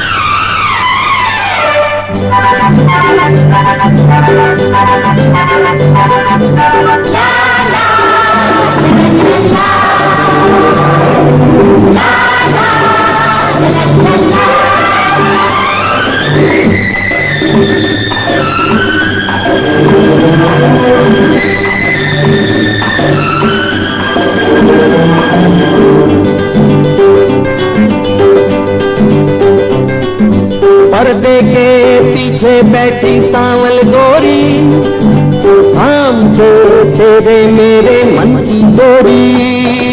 पर्दे के पीछे बैठी सांवल गोरी, थाम के तेरे मेरे मन की डोरी। ये डोरी ना छूटे ये बंधन ना टूटे, घोर होने वाली है अब रहना है थोड़ी। करम तम सर को झुकाए तू बैठा चाहे यार, गोरी सहने न जोड़ फिर दुनिया से दो, एक दिन बिक जाएगा माटी के मोल, जग में रह जाएंगे प्यारे तेरे को। ला ला ला ला ला ला ला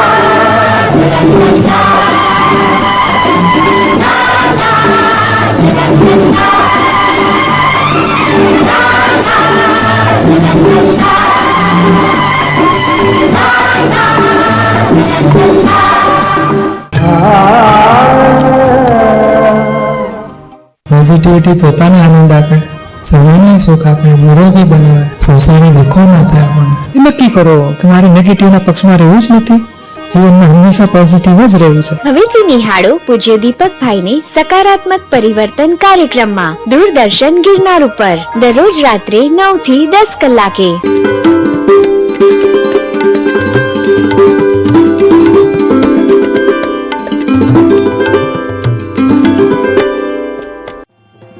નિહાળો ડાયરાની રમઝટ ડીડી ગિરનાર પર.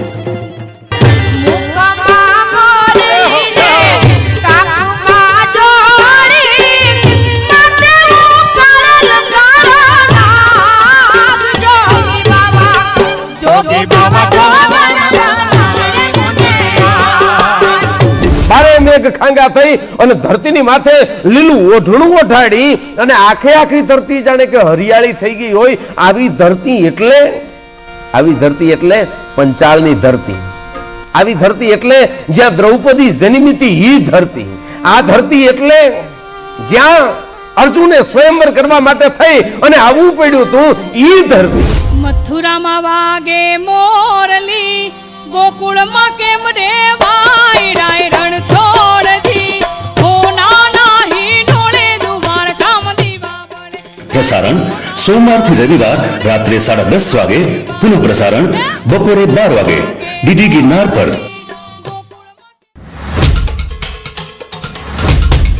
मकसद हो बुलंद लोकतंत्र की आवाज,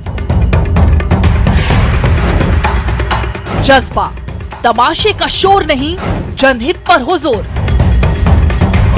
मुद्दा जो तय करता हो देश की दिशा, सवाल वही जिनसे जुड़ा हो जन सरोकार। देखिए 5 की पंचायत मेरे साथ सोमवार से शुक्रवार शाम 5 बजे सिर्फ डीडी न्यूज पर।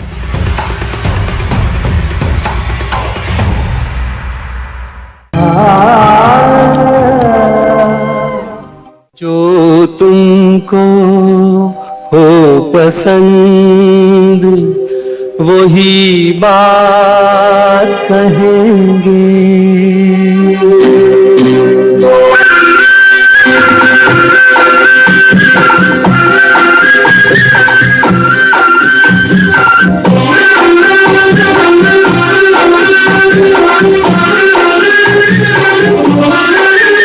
जो तुमको हो पसंद वही बात कहेंगे।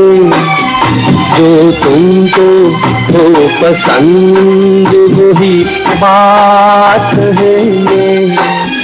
तुम दिन को अगर रात हो रात कहेंगे। जो तुमको हो पसंद वही बात कहेंगे।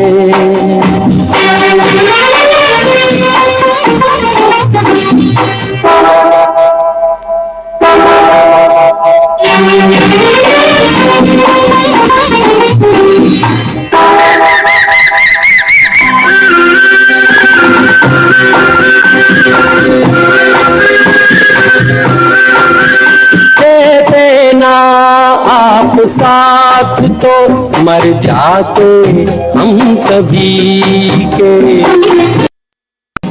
क्या मैं इस काबिल हूँ?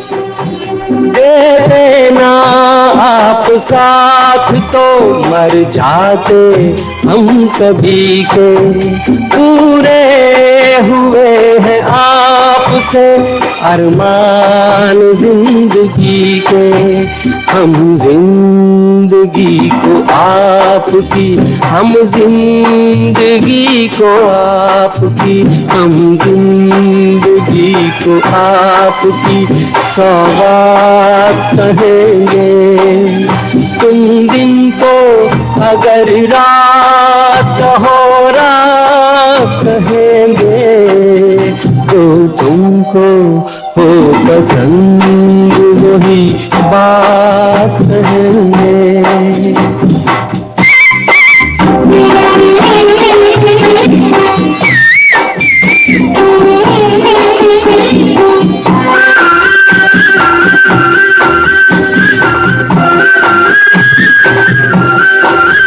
चाहेंगे निभाएंगे सराहेंगे आप ही को।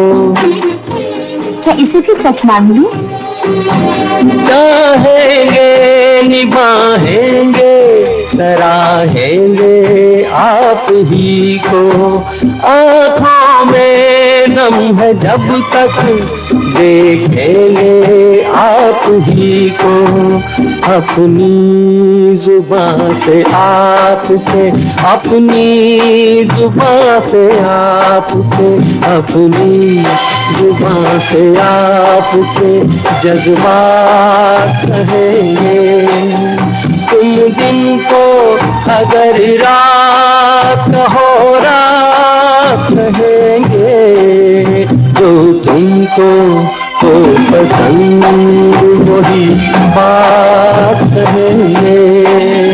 जो तुमको हो पसंद वही बात कहेंगे।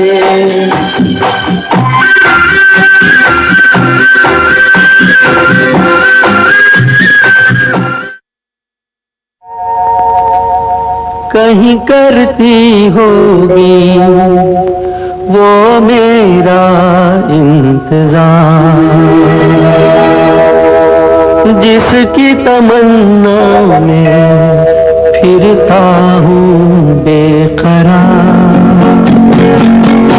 कहीं करती होगी वो मेरा इंतजार, जिसकी तमन्ना में फिरता हूँ बेकरार।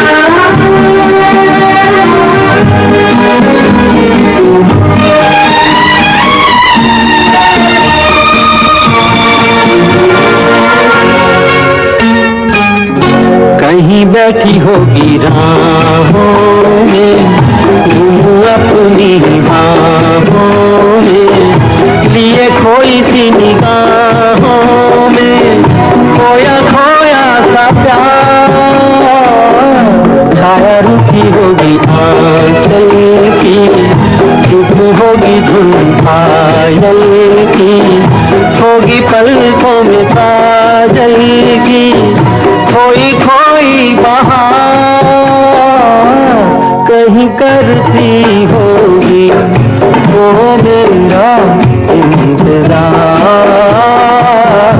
जिसकी तमन्ना में फिरता हूँ बेकरार।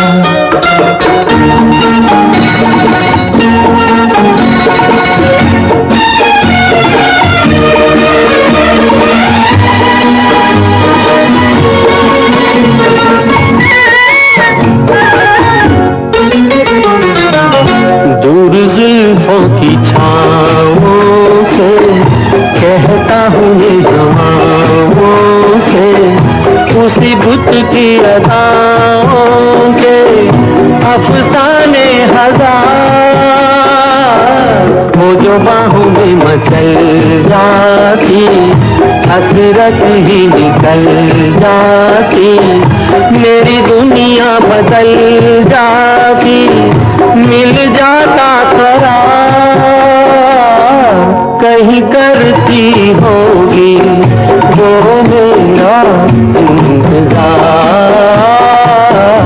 जिसकी तमन्ना में फिरता हूँ बेकरार।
અમને કોઈ નહીં રોકી શકે. હું રોકી શકું છું. તને ખબર નથી અમે છીએ એડીઝ મચ્છર જે ફેલાવે છે ડેન્ગુ અને ચિકનગુનિયા. માસ્ટરજીએ સ્કૂલમાં ડેન્ગુ મચ્છરથી બચવાની જરૂરી બધી જાણકારી આપી છે. અચ્છા બચ્ચું અમને ચેલેન્જ. જગ્યા તો જરૂર મળશે. નહીં મળે.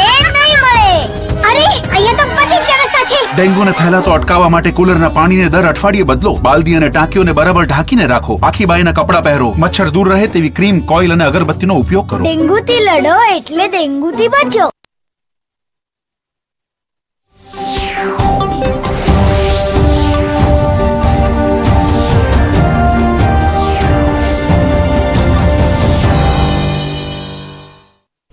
નમસ્કાર દર્શક મિત્રો, ઇવનિંગ ન્યૂઝમાં હું અર્પિતા પંડ્યા આપનું સ્વાગત કરું છું. શરૂઆત કરીએ હેડલાઇન્સથી.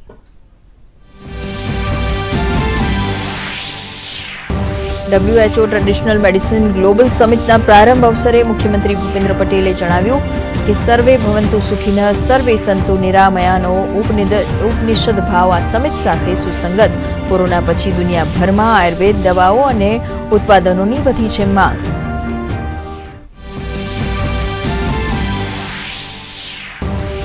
ગાંધીનગરમાં G-20 પરંપરાગત ચિકિત્સા વૈશ્વિક શિખર સંમેલનમાં સામેલ થયેલ વિશ્વ આરોગ્ય સંસ્થાના વડાએ કહ્યું, પરંપરાગત દવાઓના ઉપયોગથી ભારતે કોરોના જેવી મહામારી પર મેળવ્યો કાબુ. આયુષ મંત્રાલયે કહ્યું, કોરોના સમયે જાહેર કરેલી ગાઈડલાઈન માત્ર ભારત જ નહીં પણ વિશ્વ માટે પણ થઈ ઉપયોગી. સુરતની 27 જેટલી ડાયમંડ કંપનીના બેંક એકાઉન્ટ ફ્રીઝ થતા ખોરવાયા કરોડોના વ્યવહાર. પરરાજ્યમાં થયેલ સાયબર ક્રાઇમને આધાર બનાવીને સ્થાનિક બેંકોએ ખાતા કર્યા સીલ. ગૃહ રાજ્યમંત્રી હર્ષદ સંઘવીએ સુરત પોલીસને સમગ્ર ઘટનાની તપાસના આપ્યા આદેશ. કચ્છના જખૌ પાસે પિંગળેશ્વરમાંથી મળી આવી ચરસ અને વિસ્ફોટક સેલ જેવી વસ્તુ. સ્ટેટ IB, NIU અને જખૌ પોલીસને પેટ્રોલિંગ દરમિયાન મળ્યા 10 ચરસના પેકેટ.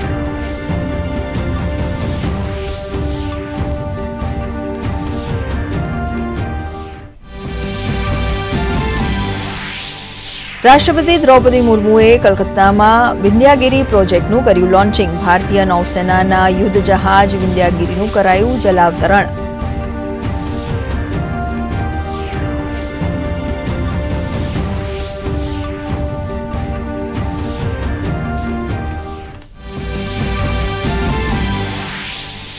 ટેલિકોમ રિફોર્મ મામલે કેન્દ્રીય મંત્રી અશ્વિની વૈષ્ણવે કહ્યું, સાયબર ક્રાઇમ પર કાબુ મેળવવા 52 લાખ ખોટા સિમ કાર્ડને કરાશે બંધ. 67,000 સિમ કાર્ડ ડીલર્સને કરાયા બ્લેકલિસ્ટ. સિમ કાર્ડ વેચવાવાળા ડીલર્સનું ફરજિયાત કરાશે પોલીસ વેરિફિકેશન.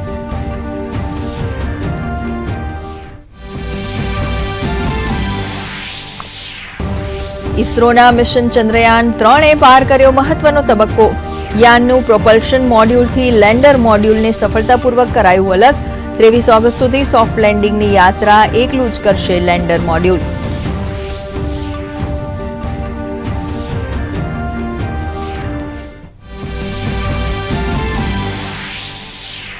પુણે ખાતે યોજાયેલી ટ્રાયલેથોન ચેમ્પિયનશિપમાં પ્રજ્ઞા મોહને જીત્યો નેશનલ ખિતાબ. ઉલ્લેખનીય છે કે ટ્રાયલેથોનમાં 750 મીટર સ્વિમિંગ પછી 20 કિલોમીટર સાયકલિંગ અને અંતે 5 કિલોમીટર દોડ સ્પર્ધાને પ્રજ્ઞાએ 1 કલાક 9 મિનિટ અને 18 સેકન્ડમાં કરી પૂર્ણ.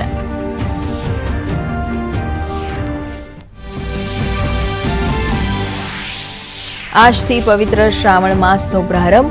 સોમનાથ, નાગેશ્વર અને ગુજરાતના અન્ય શિવાલયોમાં મોટી સંખ્યામાં ભક્તોએ કરી શિવની આરાધના. ઓમ નમઃ શિવાયના નાદથી ગુંજ્યા શિવાલયો.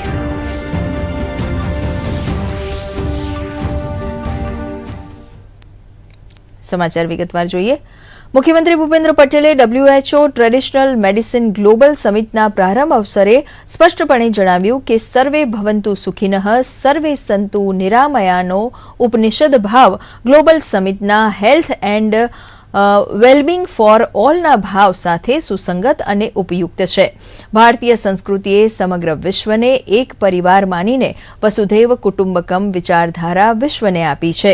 એટલું જ નહીં, આ સંસ્કૃતિ હંમેશા સમગ્ર માનવજાતના કલ્યાણ અને સારા સ્વાસ્થ્યની પણ કામના કરે છે. बात करते हैं, कोरोना के कारण जब पूरी दुनिया में हलचल मच गई थी, तब हमारे लोकप्रिय प्रधानमंत्री श्री नरेंद्र भाई के मन में आयुष सेक्टर को विकसित करने का विचार आया. हम सभी ने यह महसूस किया है कि आयुर्वेद दवाओं, आयुष काढ़ा और ऐसे कई उत्पादों के कोरोना के कठिन समय में लोगों की इम्यूनिटी को बढ़ाने में मदद की है. ગાંધીનગર ખાતે આજથી G-20 આરોગ્ય સમિટનો પ્રારંભ થયો છે. કેન્દ્રીય આરોગ્ય મંત્રી મનસુખ માંડવિયા તેમજ WHOના વડા ડોક્ટર ટેડ્રોસ ગેબ્રિયેસસે સમિટનું ઉદઘાટન કર્યું હતું. બેઠકમાં પરંપરાગત દવાઓના મહત્વ વિશે વિસ્તૃતમાં ચર્ચા કરવામાં આવી રહી છે, જેમાં WHOના વડાએ કહ્યું કે કોરોના જેવી મહામારીમાં ભારતે પરંપરાગત ચિકિત્સા પદ્ધતિનો ઉપયોગ કરીને માત્ર ભારતને જ નહીં પરંતુ વિશ્વના અનેક દેશોને સારવાર માટે નવી દિશા આપી છે. સદીઓ જૂની પરંપરાગત ચિકિત્સા પદ્ધતિ આજે સમગ્ર વિશ્વ માટે આદર્શ બની રહી છે. તેમણે ભારતની ટેલિમેડિસિન સિસ્ટમ તેમજ સારવાર માટે આરોગ્ય વિભાગ દ્વારા કરવામાં આવેલા આયોજનની પણ નોંધ લીધી હતી. આ ઉપરાંત તેમણે મહત્વની વાત કરતા કહ્યું કે G-20 બાદ WHO વૈશ્વિક સ્તરે પરંપરાગત ચિકિત્સા માટે વિશેષ આયોજન કરશે. તો કેન્દ્રીય આરોગ્ય મંત્રી મનસુખ માંડવિયાએ કહ્યું કે પ્રધાનમંત્રી નરેન્દ્ર મોદીના નેતૃત્વમાં ભારતે કોરોના જેવી મહામારી સામે માત્ર કાબુ નથી મેળવ્યો પરંતુ વેક્સિનથી માંડીને વિશ્વને દવાઓ પૂરી પાડવા સુધી મહત્વની કામગીરી કરી હતી. તો મુખ્યમંત્રી ભૂપેન્દ્ર પટેલે કહ્યું કે ગુજરાત આરોગ્ય ક્ષેત્રે વૈશ્વિક સ્તરે સારવાર આપતું મુખ્ય કેન્દ્ર બની રહ્યું છે. Traditional medicine and to work together toward promoting and leveraging the potential of traditional healthier practices worldwide. Traditional medicine have played a significant role in promoting health at personal and community levels for many countries. It's an honor to be with you here in Gandhinagar for the first WHO Traditional Medicine Global Summit. I thank Prime Minister Modi and the government and people of India and Gujarat for their hospitality and for their leadership in traditional medicine as part of their commitment to universal health coverage through the Ayushman Bharat scheme. G-20 અંતર્ગત ગાંધીનગર ખાતે મેડિટેકનું ઉદ્ઘાટન કરાયું હતું, જેમાં medical ટેકનોલોજીને લગતા વિવિધ સ્ટોલનું પ્રદર્શન યોજવામાં આવ્યું હતું. કેન્દ્રીય મંત્રી સર્વાનંદ સોનોવાલે આ પ્રદર્શનનું ઉદ્ઘાટન કર્યું હતું. કેન્દ્રીય મંત્રી ડોક્ટર મનસુખ માંડવિયાએ કહ્યું હતું કે આ પ્રદર્શનને કારણે ઘણી બધી મહત્વપૂર્ણ માહિતી ઉપલબ્ધ થશે.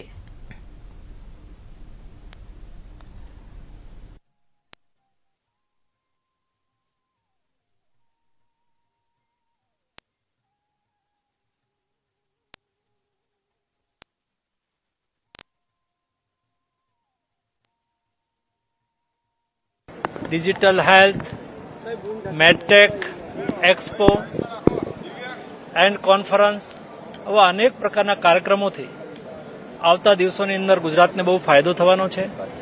આજે વિશ્વના 70 દેશના ડેલિગેટ્સ ગુજરાતની અંદર મેડિકલ વેલ્યુ ટ્રાવેલ માટે થઈને યાને કે વિદેશના નાગરિકો ભારતની અંદર પોતાની ટ્રીટમેન્ટ કરાવવા માટે આવે એના માટે આજે પોર્ટલ પણ લોન્ચ કરવામાં આવ્યું છે, જેનો લાભ લઈ અને વિશ્વ ભારતની અંદર અને ખાસ કરીને ગુજરાતમાં ટ્રીટમેન્ટ માટે આવશે, તેથી ગુજરાતને એનાથી ફાયદો પણ થશે. I'm glad that based on our discussion and agreement, we are now having our first ever traditional medicine summit here in Gandhinagar. Establishment of the Traditional Medicine Center, the WHO Global Center, is going very well, and also we have the first summit of traditional medicine. और आदरणीय प्रधानमंत्री जी ने पिछली 9 साल के अंदर आयुष को आगे बढ़ाने के लिए जो विशेष कदम उठाए, अनटायरिंग एफर्ट, इसके वजह से आज हमारी परंपरागत चिकित्सा पद्धति ने सिर्फ देश के अंदर नहीं दुनिया में अलग सा पहचान बनाने में सफलता प्राप्त की है. तो इसलिए आज आप लोगों ने देखी है पहली बार के लिए WHO का global centre for traditional medicine Hindustan की धरती पे उसको स्थापना की गई है, पहली बार के लिए. This is the first extension office of WHO in India. Gandhinagar ખાતે ચાલી રહેલી G-20ના સમારોહમાં ભાગ લેવા આવેલા સિનિયર જર્નલિસ્ટના પ્રતિનિધિઓએ અમદાવાદ શહેરની મુલાકાત લીધી હતી. આ પ્રતિનિધિ મંડળે અમદાવાદ શહેરના પાલડી સ્થિત જાણીતી ડિઝાઇન ઇન્સ્ટિટ્યૂટ NIDની મુલાકાત લીધી હતી. પ્રતિનિધિ મંડળ NID કેમ્પસ ખાતે આવી પહોંચતા તેમને આવકારવામાં આવ્યા હતા અને વિડીયો પ્રેઝન્ટેશન દ્વારા તેઓને ઇન્સ્ટિટ્યૂટમાં ચાલી રહેલા અભ્યાસક્રમો અને વિવિધ પ્રોજેક્ટ અંગે સવિશેષ માહિતી આપવામાં આવી હતી. ત્યારબાદ પ્રતિનિધિ મંડળની કેમ્પસ ખાતે આવેલ આર્ટ ગેલેરી, હેન્ડલૂમ ગેલેરી અને લાઇબ્રેરી વગેરે પ્રદર્શનોને નિહાળ્યા હતા અને સ્કિલ ડેવલપમેન્ટ વર્કશોપના વિવિધ વિભાગોમાં ફર્યા હતા. વિદ્યાર્થીઓના પ્રોજેક્ટની જાત માહિતી મેળવીને વિદ્યાર્થીઓ સાથે વાતચીત કરી હતી. NID કેમ્પસની મુલાકાતથી તેમને વિદ્યાર્થીઓમાં રહેલી સ્કિલ અને વિવિધ પ્રોજેક્ટની માહિતી જાણીને આનંદ વ્યક્ત કર્યો હતો. I mean, it's a beautiful building, it's got a rich history, and I guess it's been a real privilege for me to come and check out the tradition of design in India, which is, I guess, sort of summed up so beautifully in this educational institution. This is the first time I come to this place, and it's a beautiful place. It's very inspiring. The way the students are connected to their nature, to their culture, creating new products, new idea designs. Honestly, this place is very, very inspiring. I think the whole world should know about it. Gandhinagar ખાતે ચાલી રહેલી G-20ના સમારોહમાં ભાગ લેવા આવેલા senior જર્નલિસ્ટના પ્રતિનિધિઓએ અમદાવાદ શહેરની મુલાકાત લીધી હતી. આ પ્રતિનિધિ મંડળે અમદાવાદ શહેરના ઇસરોની મુલાકાત લીધી હતી. ભારતે અંતરિક્ષ ક્ષેત્રે જે પ્રગતિ કરી છે એની પ્રતિનિધિ મંડળે માહિતી મેળવી હતી. સાથે જ ગગનયાન સહિતના વિવિધ પ્રોજેક્ટ અંગે પણ જાણકારી મેળવી હતી.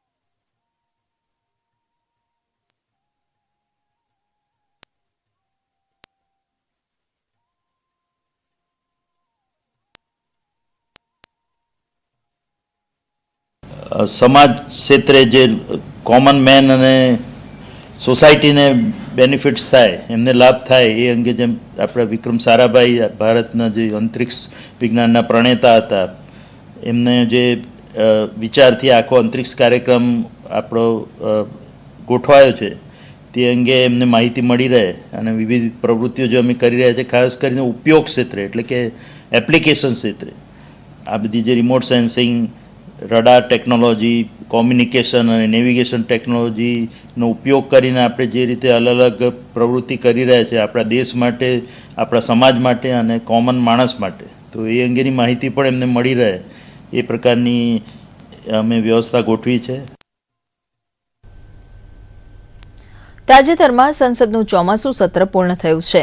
સુરતના સાંસદ દર્શના જરદોશ અને CR પાટીલે સરકારે લીધેલા નિર્ણયોની માહિતી આપી હતી. કેન્દ્રીય રેલવે અને ટેક્સટાઇલ રાજ્યમંત્રી દર્શના જરદોશે રેલવે વિભાગની જનતાને લાભ કરતા નિર્ણયોની જાણકારી આપી હતી. જ્યારે CR પાટીલે જણાવ્યું હતું કે ડાયમંડ બુર્સનું ઉદ્ઘાટન 17 ડિસેમ્બરે વડાપ્રધાન નરેન્દ્ર મોદીના હસ્તે થવા જઈ રહ્યું છે.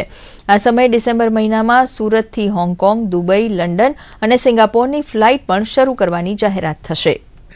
ખરડો સુધારાનું બિલ અને એની પણ મંજૂરી મળી ગઈ છે. આખા દેશની જનતાની અંદર ગુજરાત ઉપર જે લોકોનું ધ્યાન હોય છે એમાં પ્રદેશ અધ્યક્ષના નેતૃત્વની અંદર ભારતીય જનતા પાર્ટી ખૂબ ઊંચાઈ સાથે આગળ વધી રહી છે અને એની સાથે ડબલ એન્જિનની સરકારમાં ભૂપેન્દ્રભાઈ અને ત્રીજું કહી શકાય કે પ્રધાનમંત્રીજીના નેતૃત્વની અંદર જે સંસદની અંદર જે વિવિધ પ્રકારના જે કાર્યક્રમો થયા તેના થકી અમે આપની સમક્ષ ઉપસ્થિત થયા છે.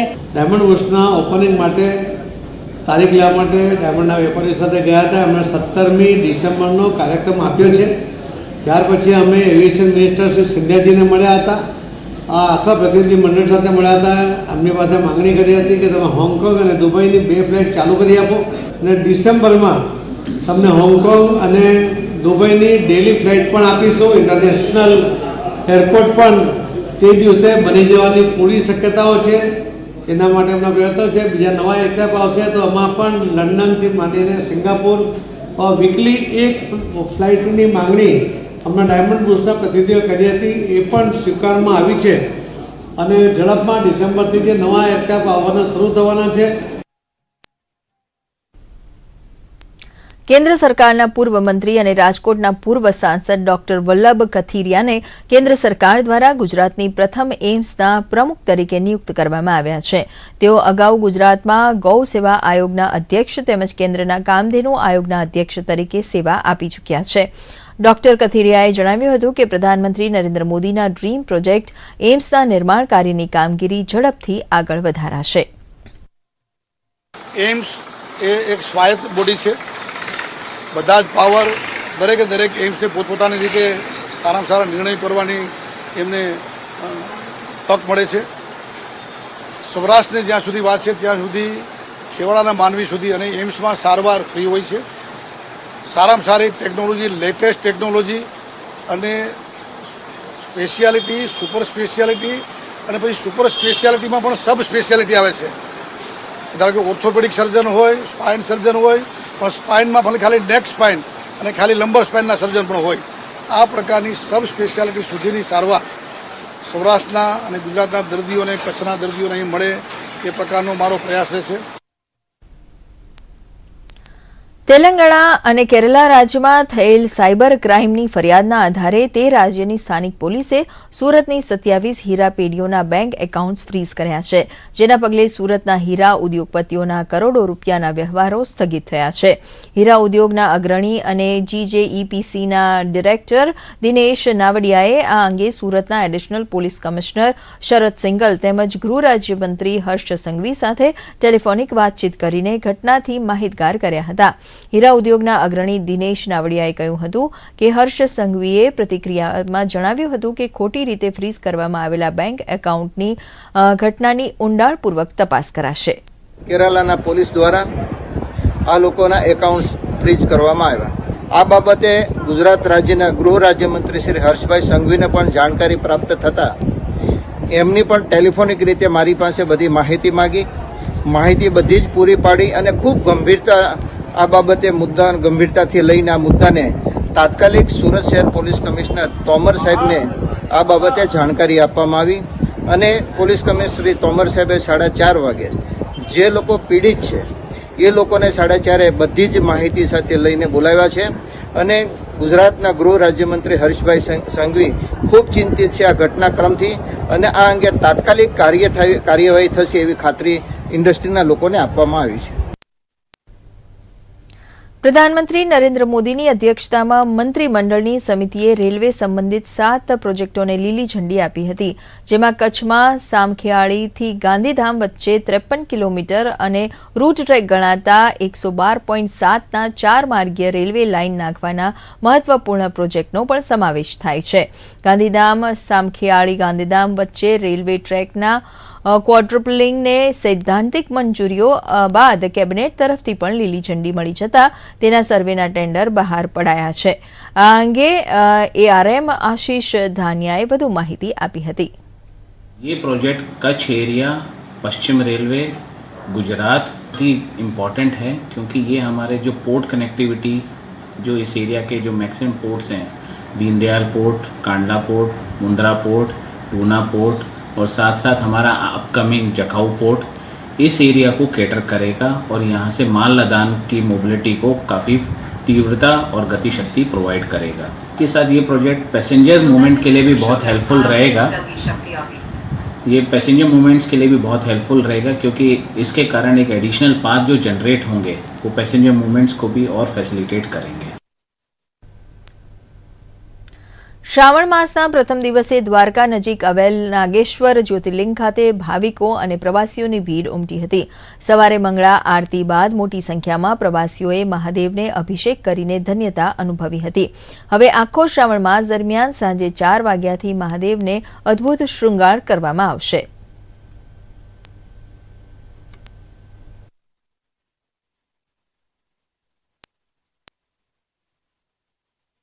અનેક માણસો આ શ્રાવણ માસની અંદર આ તીર્થક્ષેત્રની અંદર આવે છે.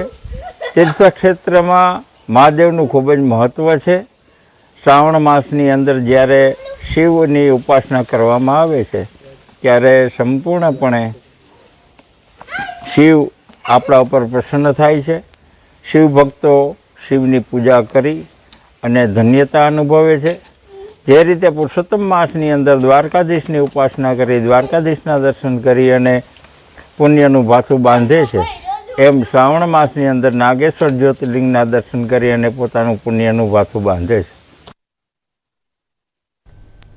મહેસાણા જિલ્લામાં વિવિધ તાલુકામાં મારી માટી મારો દેશ માટીને નમન વીરોને વંદન કાર્યક્રમ યોજાયો હતો.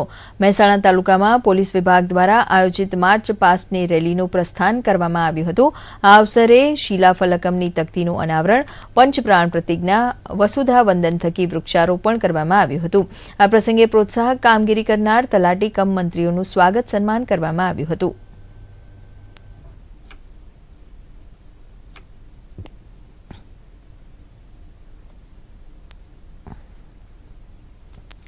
આઝાદીના અમૃત મહોત્સવના સમાપન તબક્કામાં ડાંગ જિલ્લા વહીવટીતંત્ર દ્વારા મારી માટી મારો દેશ તાલુકા કક્ષાનો કાર્યક્રમ યોજાયો હતો.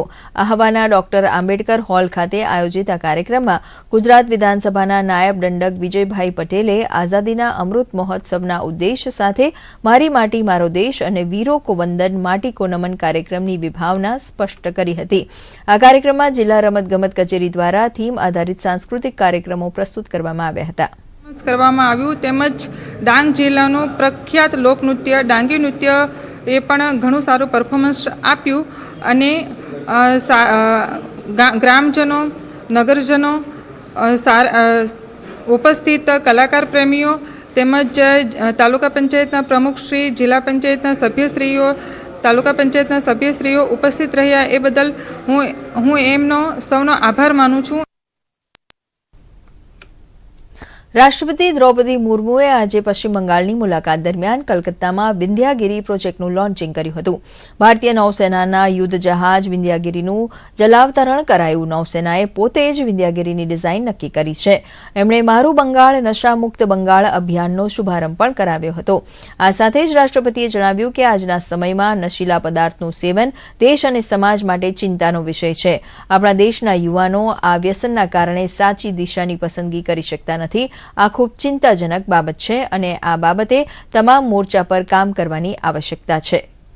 In the design and construction of this ship, I am told that garden-rich shipbuilders and engineers have constructed and delivered more than 100 warships, including frigates like Vindhyagiri. Your skill and tireless efforts have brought us to this milestone. I appreciate the entire team at GRSC for its achievement. Project 17A of this, which Vindhyagiri is a part, reflects our commitment to self-reliance and technological advancement.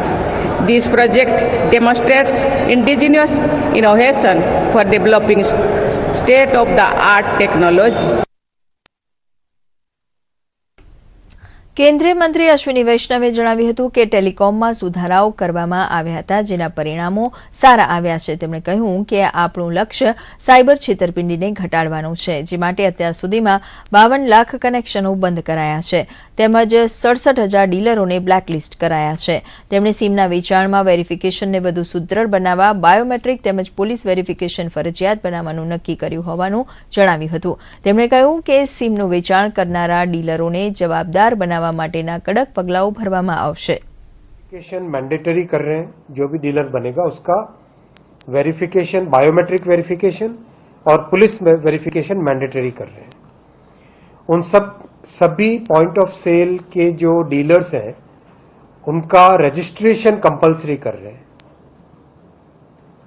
इससे registration और verification से जिसने भी fraudulently SIM बेचा या fraudulent document के basis पे SIM बेचा, उस व्यक्ति को अकाउंटेबल किया जा सकेगा इस प्रोसेस में.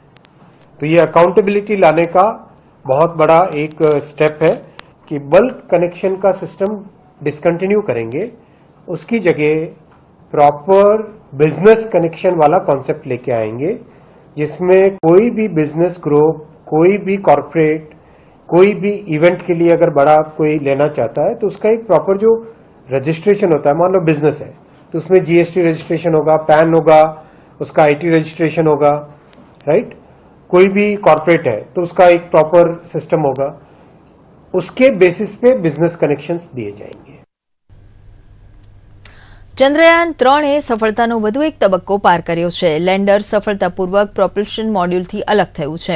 હવે મહત્વની વાત એ છે કે 23 ઓગસ્ટે ચંદ્રયાન 3ને સાંજે 5 કલાક અને 45 મિનિટની આસપાસ ચંદ્રની સપાટી ઉપર સફળતાપૂર્વક લેન્ડિંગ કરવાનું છે. હાલની સ્થિતિએ હવે વિક્રમ લેન્ડર ચંદ્ર તરફ આગળ વધી રહ્યું છે. તેણે ચંદ્રની ફરતે ચક્કર મારવાનું શરૂ કર્યું છે. 23 ઓગસ્ટે ચંદ્રયાન લેન્ડ થશે ત્યારે ભારત માટે અંતરિક્ષના ક્ષેત્રમાં બહુ મોટી સફળતા મળશે અને ભારત વિશ્વનો ચોથો મોટો દેશ બની જશે. અત્યાર સુધી રશિયા, અમેરિકા અને ચીને આવા પ્રકારના મિશનને સફળ કર્યા છે. 23 ઓગસ્ટે ભારતને આ સફળતા મળશે ત્યારે અંતરિક્ષના ક્ષેત્રમાં भारत દુનિયાના ચોથો દેશ બની જશે. ऑर्बिट में कक्षा में जो कि यहाँ से पृथ्वी से लगभग 3,84,000 किलोमीटर दूर है, तो वहाँ तक पहुँचाने के बाद प्रोपल्सन मॉड्यूल का खास कोई अभी उपयोग नहीं है. तो उसको अभी आज सुबह आज दोपहर को 1:05 पे लैंडर मॉड्यूल और प्रोपल्सन मॉड्यूल को अलग कर दिया गया और दोनों अपनी अपनी भ्रमण कक्षा में अभी प्रस्थापित हो रहे हैं. और जो लैंडर मॉड्यूल है वो लगभग 100/30 किलोमीटर की ऑर्बिट में कक्षा में उसको स्थापित किया जाएगा. तो हाल में वो 100/100 किलोमीटर की ऑर्बिट में है. उसको धीरे धीरे आज से 17 अगस्त से लेके कल से हम वो डीबूस्ट फेज चालू करेंगे. तो 17 अगस्त से 23 अगस्त तक वो लगभग 100/30 किलोमीटर की कक्षा में पहुंच जाएगा. और 23 अगस्त को शाम को 5:47 पे 30 किलोमीटर से वो चंद्र की सतह पर उतरने के लिए तैयार हो जाएगा और धीरे धीरे चंद्र की ओर गति करेगा, चंद्र की सतह की ओर, सरफेस की ओर. અને દર્શક મિત્રો, હવે જોઈએ કેટલાક રાષ્ટ્રીય અને આંતરરાષ્ટ્રીય સમાચારો સંક્ષિપ્તમાં.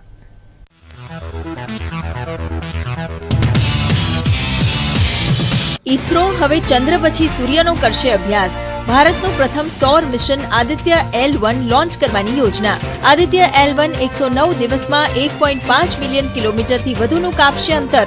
આ ઉપગ્રહ પૃથ્વીના હવામાન પર સૌર જ્વાળાઓની અસરો અને ઇલેક્ટ્રોનિક સંચારમાં વિક્ષેપનો કરશે અભ્યાસ.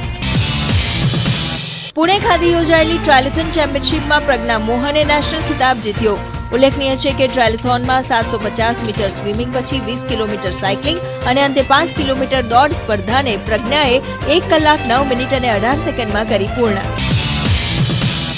જોર્ડનના ઓમાન શહેરમાં યોજાયેલી કુસ્તી સ્પર્ધામાં ભારતીય કુસ્તીબાજ મોહિત કુમારે 20 વર્ષની ઓછી વય જૂથની વિશ્વ ચેમ્પિયનશિપમાં ખિતાબ જીતીને રચ્યો ઇતિહાસ. જુનિયર વિશ્વ ચેમ્પિયનશિપ જીતનાર તે ચોથો ભારતીય બન્યો. યુવા અને રમતગમત મંત્રાલયે આજથી ઉત્તર પ્રદેશના વારાણસીમાં 4 દિવસનું Y-20 શિખર સંમેલનનું કર્યું આયોજન. આ સાથે છેલ્લા કેટલાક મહિનાથી દેશભરમાં યોજવામાં આવેલી વિભિન્ન બેઠકોનું થશે સમાપન. યુવા અને રમતગમત મંત્રી અનુરાગસિંહ ઠાકુર આ સંમેલનમાં રહેશે હાજર. ભારતીય કોસ્ટગાર્ડે ફરી પોતાની સૂઝબૂઝનો આપ્યો પરિચય. ભારતીય નેવી અને કોસ્ટગાર્ડ દરિયામાં પેટ્રોલિંગ દરમિયાન અરબ સાગરમાં ભારતીય જળ સીમાથી 200 કિલોમીટર દૂર પનામાના ધ્વજવાળા જહાજ MV ડોંગફેંગ કાન 10 માંથી એક ચીનના નાગરિકને છાતીમાં દુખાવો થતા બહાર કાઢ્યો અને સારવાર આપીને તેનો જીવ બચાવ્યો. ન્યૂયોર્ક શહેરમાં ચાઇનીઝ એપ્લિકેશન ટિકટોક પર પ્રતિબંધ લદાયો. મેયરના પ્રવક્તાએ જણાવ્યું કે એપ શહેરના ટેકનિકલ નેટવર્કની સુરક્ષા પર ખતરો ઊભો કરે છે. શહેરની એજન્સીઓને 30 દિવસમાં એપ્લિકેશન હટાવવા કરી તાકીદ. અમેરિકાના હવાઈ દ્વીપના જંગલોમાં લાગેલી આગથી 100 લોકોના મૃત્યુ. અમેરિકાના 100 વર્ષના ઇતિહાસમાં લાગેલી આ સૌથી ભીષણ આગ. આગથી 2100 એકરથી વધુ જંગલ બળીને ખાક થઈ ગયાનો અહેવાલ. યુક્રેનના અનાજ ભંડારો પર રશિયાનો ભીષણ હુમલો. વિશ્વમાં ફૂડ ક્રાઇસિસની શક્યતા. ડેન્યુબ નદીના કિનારે યુક્રેનના અનાજ ભંડારો અને બંદરગાહ પર ડ્રોન ત્રાટક્યા. યુક્રેનની અર્થવ્યવસ્થા મોટેભાગે અનાજ ઉત્પાદન પર નિર્ભર. યુક્રેનની એર ડિફેન્સ 13 ડ્રોન વિમાનોને રોકવામાં રહી સફળ.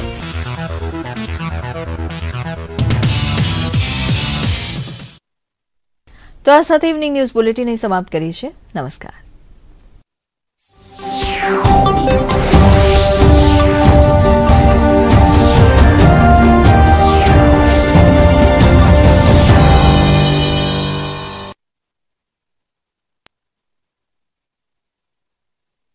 નિહાળો ડાયરાની રમઝટ ડીડી ગિરનાર પર.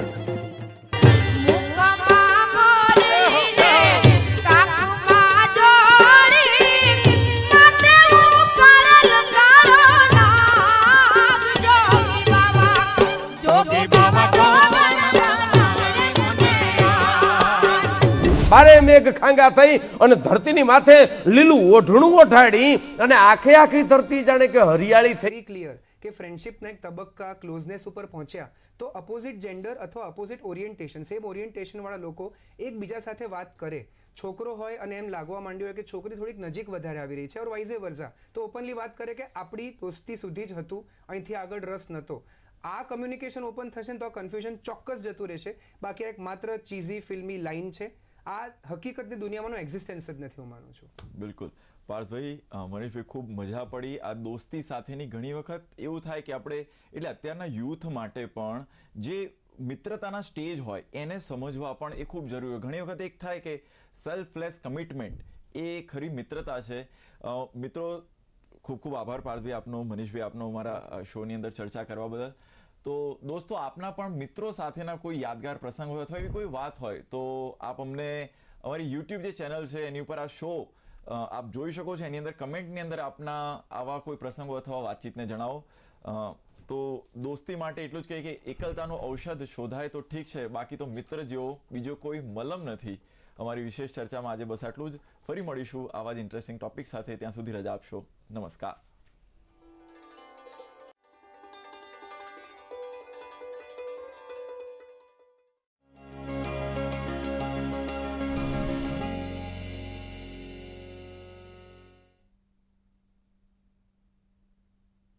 નમસ્કાર દર્શક મિત્રો, આજે કૃષિ કાફેમાં આપનું સ્વાગત છે. ખાસ કરીને આજે જે આપણે વાત કરવાના છીએ એ ડેરી ઉદ્યોગ માટે. આપણે જોયું છે કે જે ટેગલાઇન આપણે આપી છે, દૂધની નદી અને સુખનો સાગર, એના માટે જ કહેવામાં આવ્યું છે કે આજે બી આપણો દેશ કૃષિ પ્રધાન છે અને એનો પૂરક વ્યવસાય છે એ પશુપાલન છે. આપણી સાથે આજે જે વિશિષ્ટ ગેસ્ટ જોડાયેલા છે એ સન્માનિત તો છે જ, પણ જે આપણા દેશમાં દૂધની કંઈ જે આપ જોઈ રહ્યા છો, પ્રોડક્ટો જોઈ રહ્યા એની પાછળ એમનો વિચારો હોય છે, એમના મંતવ્ય હોય છે અને એના પાછળ એના વર્ષોના અનુભવ હોય છે. આપણી સાથે જે ખાસ કરીને એનડીડીબીની જે આપણે આજે વાત કરવાના છીએ એમના ચેરમેન જે managing director doctor Nimesh Shah સાહેબ જોડા. સાહેબ, દૂરદર્શનના સ્ટુડિયોમાં આપનું ખૂબ ખૂબ સ્વાગત છે. દર્શક મિત્રો, આ સમયે આ વિશે આપને કોઈ પ્રશ્ન હોય તો અમારા ટીવી સ્ક્રીનની નીચે આવે છે, તો ક્યારે બી આપ પ્રશ્ન પૂછી શકો. ખાસ કરીને એમની જે વિવિધ પાસાઓ છે ડિસ્કસના એની ઉપર, અને કોઈ સહાયતા હોય કે આપના કોઈ પશુપાલનને લગતા કે ડેરીને લગતા હોય તો કોઈ પ્રશ્ન આપ જરૂરથી પૂછો. સાહેબ, ખાસ કરીને આજનો પહેલો જે પ્રશ્ન છે આપને પૂછવા માગીશ કે એનડીડીબીની જે એક લોકોમાં ચાહના થઈ કે નામના થઈ એ ઓપરેશન ફ્લડ પછી થઈ હતી અને લોકો સમજતા થયા હતા કે એનડીડીબી શું છે. સાહેબ, એ ઓપરેશન ફ્લડ શું હતું અને એની શું વિશેષતાઓ હતી? આ ઓપરેશન ફ્લડ વિશે માહિતી આપું એ પહેલાં આપને જણાવીશ કે એક કંઈ ના કઈ રીતે અમૂલની જે ક્રાંતિ થઈ, કે જે અમૂલ પેટર્ન બોલીએ કે આનંદ પેટર્ન આપણે કહીએ, જે ડેરીના સહકારિતા ક્ષેત્રમાં એક મોટું કદમ હતું કે એક મોટી મૂવમેન્ટ હતી, એની સાથે થઈ. આપણે જાણીએ છીએ 1946માં અમૂલ ડેરીની સ્થાપના થઈ, આપણા જસ્ટ ઇન્ડિપેન્ડન્ટના સાથે સાથે મૂવમેન્ટની. એની પાછળ કારણ એ હતું કે ખેડૂતો જે પશુપાલન સાથે જોડાયેલા હતા એમને દરરોજ જે એમનું દૂધ થતું હતું એ પ્રાઇવેટ સેક્ટરમાં જતું હતું. એ જ્યારે વધારે દૂધ હોય, જેમ કે ફ્લશ સિઝન હોય, શિયાળાનો ટાઈમ હોય, બહુ દૂધ હોય તો પૂરતું દૂધ એ ખરીદતા નહોતા અને એમને દૂધ ઢોળી દેવું પડતું હતું. તો એ બધા જે પ્રશ્નો હતા એને નિરાકરણ કરવા માટે આપણા સરદાર વલ્લભભાઈ શ્રીએ ત્યારના જે અમૂલના ફાઉન્ડર ચેરમેન હતા ત્રિભુવનદાસ પટેલ અને બીજા આણંદના જે ખેડૂતો હતા એમને સલાહ આપી કે તમે આનો વહીવટ જાતે કરો, આપણે પ્રાઇવેટ ડેરીના બંધનમાં નથી રહેવાનું. એના ફળ સ્વરૂપ અમૂલ ડેરીની સ્થાપના થઈ. અમૂલની સ્થાપના થઈ, પશુપાલકો એમાં જોડાયા. એક જે એનાથી કિસાનોની આર્થિક અને સામાજિક પરિસ્થિતિ સુધરવા માંડી. 1964માં જ્યારે ત્યારના વડાપ્રધાન આપણા દિવંગત શ્રી લાલ બહાદુર શાસ્ત્રીજી આણંદમાં પધાર્યા તો એમને વિચાર આવ્યો કે હું એક રાત અહીંયા આણંદના નજીક ગામમાં વિતાવું, પશુપાલકો સાથે ચર્ચા કરું. એમને ચર્ચા કરીને એમને પણ ધ્યાનમાં આવ્યું કે અહીંયા આ જિલ્લામાં જે પશુપાલકોની સામાજિક આર્થિક સ્થિતિ ઘણી સારી છે અને એને આપણે જો બીજા બધા જિલ્લાઓમાં કે આખા દેશમાં જો કરવી હોય તો કેવી રીતે થઈ શકે. તો ત્યાં સુધીમાં ત્રિભુવનદાસજી જે ચેરમેન હતા એમની સાથે ડૉક્ટર કુરિયન ત્યારે અમૂલમાં જોડાયેલા હતા જનરલ મેનેજર તરીકે. તો એમને ડૉક્ટર કુરિયનને વાત કરી અને ત્યારે પછી 1964માં આ વાત પછી 1965માં નેશનલ ડેરી ડેવલપમેન્ટ બોર્ડની સ્થાપના થઈ. મુખ્ય ઉદ્દેશ એ હતો કે જે અમૂલ ડેરી જે આણંદ ત્યારે જે ખેડા જિલ્લો હતો એ જિલ્લામાં કામ કરી રહી છે એ જ પેટર્નથી આપણે આખા દેશમાં આને આવી સહકારિતા ક્ષેત્રનું ડેરીનું માળખું કેવી રીતે બનાવવું અને એનું પછી અમે 1965માં કામ ચાલુ કર્યું. 1970થી લઈને 1996 સુધીમાં અમે ઓપરેશન ફ્લડ પ્રોગ્રામ 3 અલગ અલગ ફેઝમાં ચલાવ્યો અને લગભગ 180 એવી અમૂલ જેવી અમે જિલ્લા લેવલની ત્યાં સહકારી ડેરીની સ્થાપના કરી. એ શરૂઆતમાં અમને પણ તકલીફ હતી. એના શું ફાયદા થયા એ જણાવું તો જસ્ટ જ્યારે આપણે 1950-1960ની વાત કરીએ આપણા દેશમાં ફક્ત 20 મિલિયન મેટ્રિક ટન એટલે 2 કરોડ મેટ્રિક ટન જેવું દૂધનું ઉત્પાદન થતું હતું. આપણી રિક્વાયરમેન્ટ બહુ વધારે હતી. તો ત્યારે આપણે ત્યાં ફોરેનમાંથી અહીંયા દૂધની જે પાવડર હોય કે બટર હોય કમોડિટી આયાત કરવી પડતી હતી. ડોનેશનમાં પણ આવતી હતી. તો અમે ઓપરેશન ફ્લડ ચલાવવા માટે શરૂઆતમાં એક બહુ યુનિક માર્ગ અપનાવ્યો. આ જે બહારથી જે કમોડિટીઝ આવતી હતી પાવડર અને બટર એને અમે મોનેટાઇઝ કર્યું. એટલે જે પહેલાં ડેરીને ફ્રીમાં આપવામાં આવતી હતી એને અમે પૈસાથી આપી. એ પૈસા જે ભેગા થયા એમાંથી અમે ડેરી પ્રોસેસિંગનું આખું માળખું જે ઇન્ફ્રાસ્ટ્રક્ચર કરવાનું હતું એ બનાવ્યું અને પછીના ફેઝમાં ઓપરેશન ફ્લડમાં અમને વર્લ્ડ બેન્કે પણ સહાય કરી. તો ભારત સરકાર, સ્ટેટ બધી ગવર્મેન્ટ, એનડીડીબી અને વર્લ્ડ બેન્કની સહાયથી અમે 1996 સુધીમાં લગભગ 180 એવી અમૂલ ડેરી અમે આખા દેશમાં સ્થાપી ચૂક્યા, જે લાલ બહાદુર શાસ્ત્રીજીનું સપનું હતું. એના ફળ સ્વરૂપે આપણે 1998માં આપણે દુનિયામાં સૌથી વધારે દૂધ ઉત્પાદન કરતા દેશ બની ગયા. અત્યારે પણ જોઈએ તો એ 20 મિલિયન મેટ્રિક ટન મેં જોયું, એની સામે આપણે 220 મિલિયન મેટ્રિક ટન દૂધ પેદા કરીએ છીએ. આપણે સૌથી મોટો દૂધ ઉત્પાદક દેશ પણ છે અને આપણાથી જે બીજા નંબરનો દેશ છે એ આપણાથી પણ હજી પણ અડધું દૂધ પ્રોડ્યુસ કરે છે. એટલે આ જે આખી મૂવમેન્ટ છે જે આખી ચાલુ થઈ એનાથી પશુપાલકોને બહુ મોટો ફાયદો મળ્યો. સાહેબ, એક બહુ મહત્ત્વનો પ્રશ્ન છે અને અત્યારે ખાસ કરીને આજના સમયમાં જ્યારે દેશમાં પ્રથમ સહકારી મંત્રાલય શરૂ થયું હોય તો કોઈ એવી યોજના, રાષ્ટ્રીય ડેરી યોજના હોય અને એના વિશે કોઈ પ્રકાશ પાડી શકતા હોય તો સર આપ. આ ખૂબ જ સારો પ્રશ્ન છે લાલજીભાઈ. એ પણ જાણવું જરૂરી છે કારણ કે આપણે 1998માં મેં કહ્યું એમ આપણે મોટો ઉત્પાદક દેશ બની ગયા, પણ પછી આવનારા 8-10 વર્ષોમાં પછી પ્લાનિંગ કમિશન અને આપણે જે આપણી પ્રગતિ હતી, જે આર્થિક પ્રગતિ દેશની, એનાથી દૂધની જે ડિમાન્ડ છે એ ઘણી વધી ગઈ કન્ઝ્યુમરમાં. આપણી પ્રોડક્શન જો કેપેસિટી હતી એ ધીમા રેટે વધી રહી હતી, 3-4% ગ્રોથ રેટે, અને ડિમાન્ડ વધારે રેટથી વધી રહી હતી. તો આપણા પ્લાનિંગ કમિશન અને અન્ય જે એજન્સીઓ હતી એમને ફરીથી એવું લાગવા મળ્યું કે કદાચ જો આપણે ઉત્પાદકતામાં વધારો નહીં લાવી શકીએ તો ફરીથી આપણા દેશને કદાચ બહારથી દૂધ લાવવું પડશે. એટલે જે આત્મનિર્ભરતા સ્ટોરી જે આપણે કરી, આપણે સંપૂર્ણ આત્મનિર્ભર બની ચૂક્યા હતા, એમાં ફરીથી આપણને પ્રોબ્લેમ ના થાય, આપણે બહારથી દૂધ આયાત ના કરવું પડે. એટલા માટે પછી અમે નેશનલ ડેરી પ્લાનનું આયોજન કર્યું. એનડીડીબી એની આગેવાની લીધી, ભારત સરકાર સાથે મળ્યા, એ પ્લાન એપ્રૂવ થયો. વર્લ્ડ બેન્ક સાથે મળ્યા કારણ કે અમારા એક પાર્ટનર હતા ઓપરેશન ફ્લડમાં. વર્લ્ડ બેન્કે પણ એમાં અમને ફાઇનાન્શિયલ સપોર્ટ કર્યો. તો વર્લ્ડ બેન્ક, એનડીડીબી અને ગવર્મેન્ટ ઓફ ઇન્ડિયા ત્રણેય મળી અને એમાં ભાગીદારી કરી અને નેશનલ ડેરી પ્લાન અમે ફેઝ 1 ચલાવ્યો 2012થી 2019 સુધીમાં. એમાં અમારી 2 મુખ્ય બાબતો જેના લીધે અમે નેશનલ ડેરી પ્લાન કર્યો. સૌથી પહેલું હતું કે પશુઓની ઉત્પાદકતામાં કેવી રીતે આપણે વધારો થઈ શકે કે જેથી દેશનું દૂધના ઉત્પાદનનો જે ગ્રોથ રેટ હતો એ વધે. બીજું અમારું મુખ્ય હતું કે અમે ઓપરેશન ફ્લડમાં આટલા બધા જિલ્લા સંઘ બનાવ્યા, પ્રોસેસિંગ ફેસિલિટી બનાવી, પણ હજી પણ કોઓપરેટિવ જે નેટવર્ક હતું એ આપણે આખા દેશમાં સારી રીતે સુવ્યવસ્થિત એનો જે વિસ્તાર થવો જોઈએ ઓછો હતો. એટલે અમે એમાં વધારે કિસાનોને, વધારે પશુપાલકોને સહકારી માળખામાં કેવી રીતે લાવી શકીએ, એમને એમનું દૂધ જેટલું પણ એ બનાવે, જેટલું બી એ પ્રોડક્શન થાય એટલું દૂધ અમે લઈ લઈએ, એમને એક ગેરંટી આપીએ કે અમે આપનું દૂધ લેવા માટે સહકારી સંસ્થા સ્થાપેલી છે. બીજો ઉદ્દેશ હતો કે એમને અમે માર્કેટ એક્સેસ આપીએ. તો એનાથી અમે લગભગ એક સાયન્ટિફિકલી જે કહેવાય એવી રીતે પ્લાન કર્યું. પશુઓની ઉત્પાદકતા વધારવા માટે અમે જે હાઇજેનેટિક મેરિટ બુલનું પ્રોડક્શન કર્યું. લગભગ 2500 જેટલા બુલ અમે બનાવીને સિમેન્ટ સ્ટેશનને આપ્યા. જેટલા પણ સિમેન્ટ સ્ટેશન હતા એમાં અમને બાયોસિક્યુરિટી વિષયના જેટલા જે સુધારા કરવાના હતા બધા અમે એમાંથી સપોર્ટ કર્યો નેશનલ ડેરી પ્લાનમાં. પશુઓની જે ન્યુટ્રિશન લેવલ વધારવું પડે એના માટે પણ અમે એમાં ઘણા એક રેશન બેલેન્સિંગનો અમે કન્સેપ્ટ લાવ્યા, જેનાથી પૂરતી માત્રામાં એમને પ્રોટીન, ફેટ, એનર્જી જે પૂરતી માત્રામાં દરેક ઇન્ગ્રીડિયન્ટ મળતા રહે, મિનરલ મિક્સચર મળે એની અમે પૂરતી વ્યવસ્થા કરી. એક સોફ્ટવેર બનાવ્યું, એના દ્વારા પશુઓને અમે સંભાળ્યા. એનાથી અમે લગભગ 50,000થી વધારે ગામોને અમે ફરીથી સહકારિતા ક્ષેત્રમાં લાવ્યા, જેમાં 12 લાખ જેટલા વધારાના પશુપાલકો સહકારી ક્ષેત્રે જોડાયા. જેમાંથી વધારે ઇમ્પોર્ટન્ટ એ હતું કે એના લગભગ 40% જે સભ્યો હતા, 40થી 45% એ મહિલાઓ હતી. એટલે અમે એક ફોકસ વધાર્યું કે કેવી રીતે આપણે મહિલાઓની ભાગીદારી સહકારિતા ક્ષેત્રમાં વધારીએ. એ પણ અમે નેશનલ ડેરી પ્લાનમાંથી કર્યું. દૂધની ક્વોલિટીને સારી રાખવા માટે અમે બલ્ક મિલ્ક કુલર જે ગામડાના લેવલમાં લગાવવાના હતા, લગભગ 4200 બલ્ક મિલ્ક કુલર લગાવ્યા.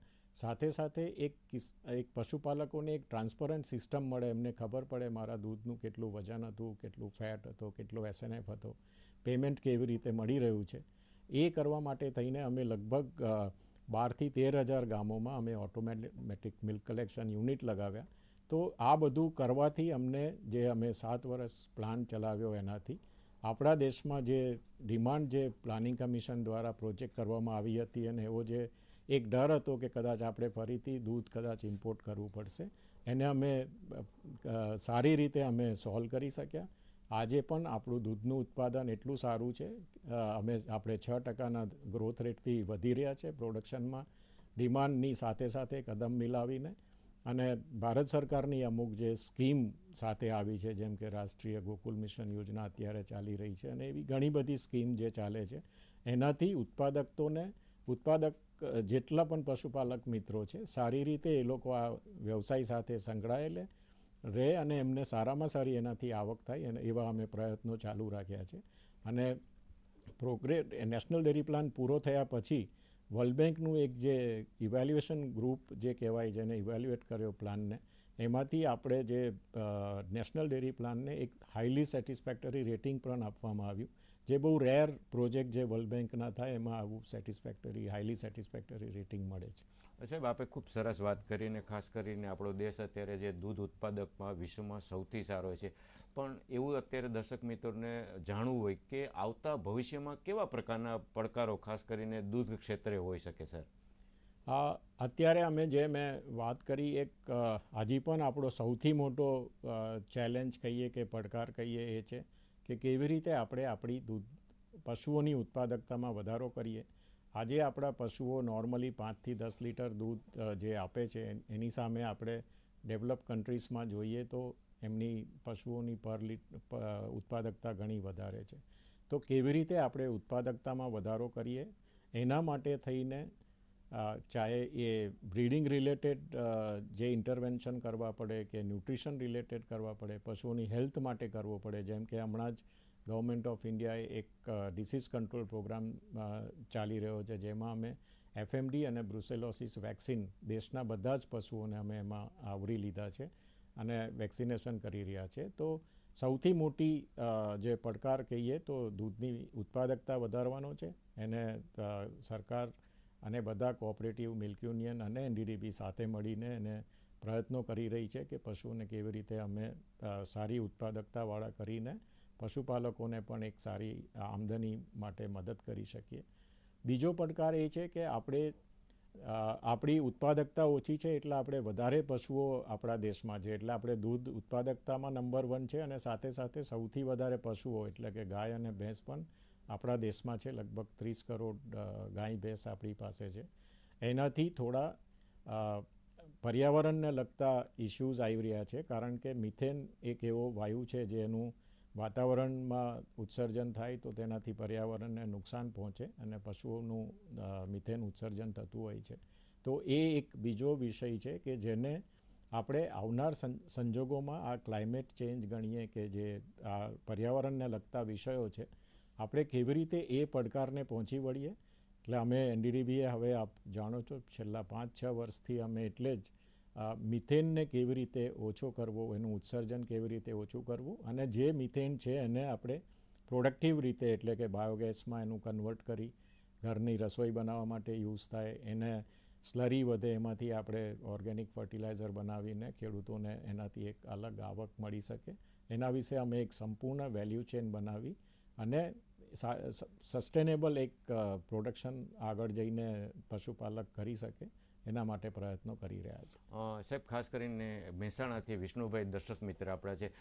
જી વિષ્ણુભાઈ, શું આપનો પ્રશ્ન હતો ભાઈ? અમારે ગાયની લોન લેવી છે, એમાં વ્યાજ શું બારમીની પરવડે? હવે આપની વાત તો મહત્વની છે, પણ આજે આ મુદ્દા ઉપર આ વિષય નથી. ખાસ કરીને ડેરીને લગતી કોઈ સમસ્યા હોય કે એ બેન્કિંગ ક્ષેત્રનો પ્રશ્ન છે, પણ પશુપાલન કે ડેરીને લગતો પ્રશ્ન વિષ્ણુભાઈ કંઈ આપનો હોય તો આપ પૂછી શકો છો. હા સાહેબ, આ વાત તો આપણે ખૂબ સરસ કરી કે આજે આપણે દેશની દૂધની શું પરિસ્થિતિ છે, શું પડકારો છે. આપણે પર્ટિક્યુલર આપ જે સેક્ટરમાં છો એનડીડીબી અત્યારે આપ કેમ્પસમાં શું શું કાર્ય થઈ રહ્યા છે અને બોર્ડની ભવિષ્યની શું શું યોજનાઓ છે?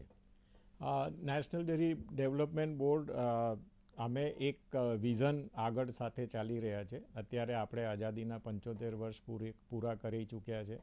2047માં આપણે આપણા આઝાદીના 100મા વર્ષમાં પહોંચીશું. એક આપણે બધા જાણીએ છીએ એક અમૃતકાળનું હવે આપણે આયોજન કરી રહ્યા છે.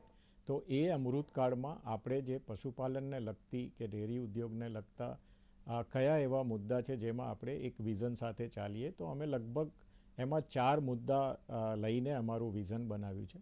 પહેલું મેં કીધું એમ કે પશુની ઉત્પાદકતા વધારવી. મેં એમાં આગળ પણ ચર્ચા કરી કે સારી રીતે પશુઓની ઓલાદનું સુધારણા કાર્યક્રમ કરવો, એમને સારામાં સારું ન્યુટ્રિશન મળે એના માટે એમને મદદ કરવી.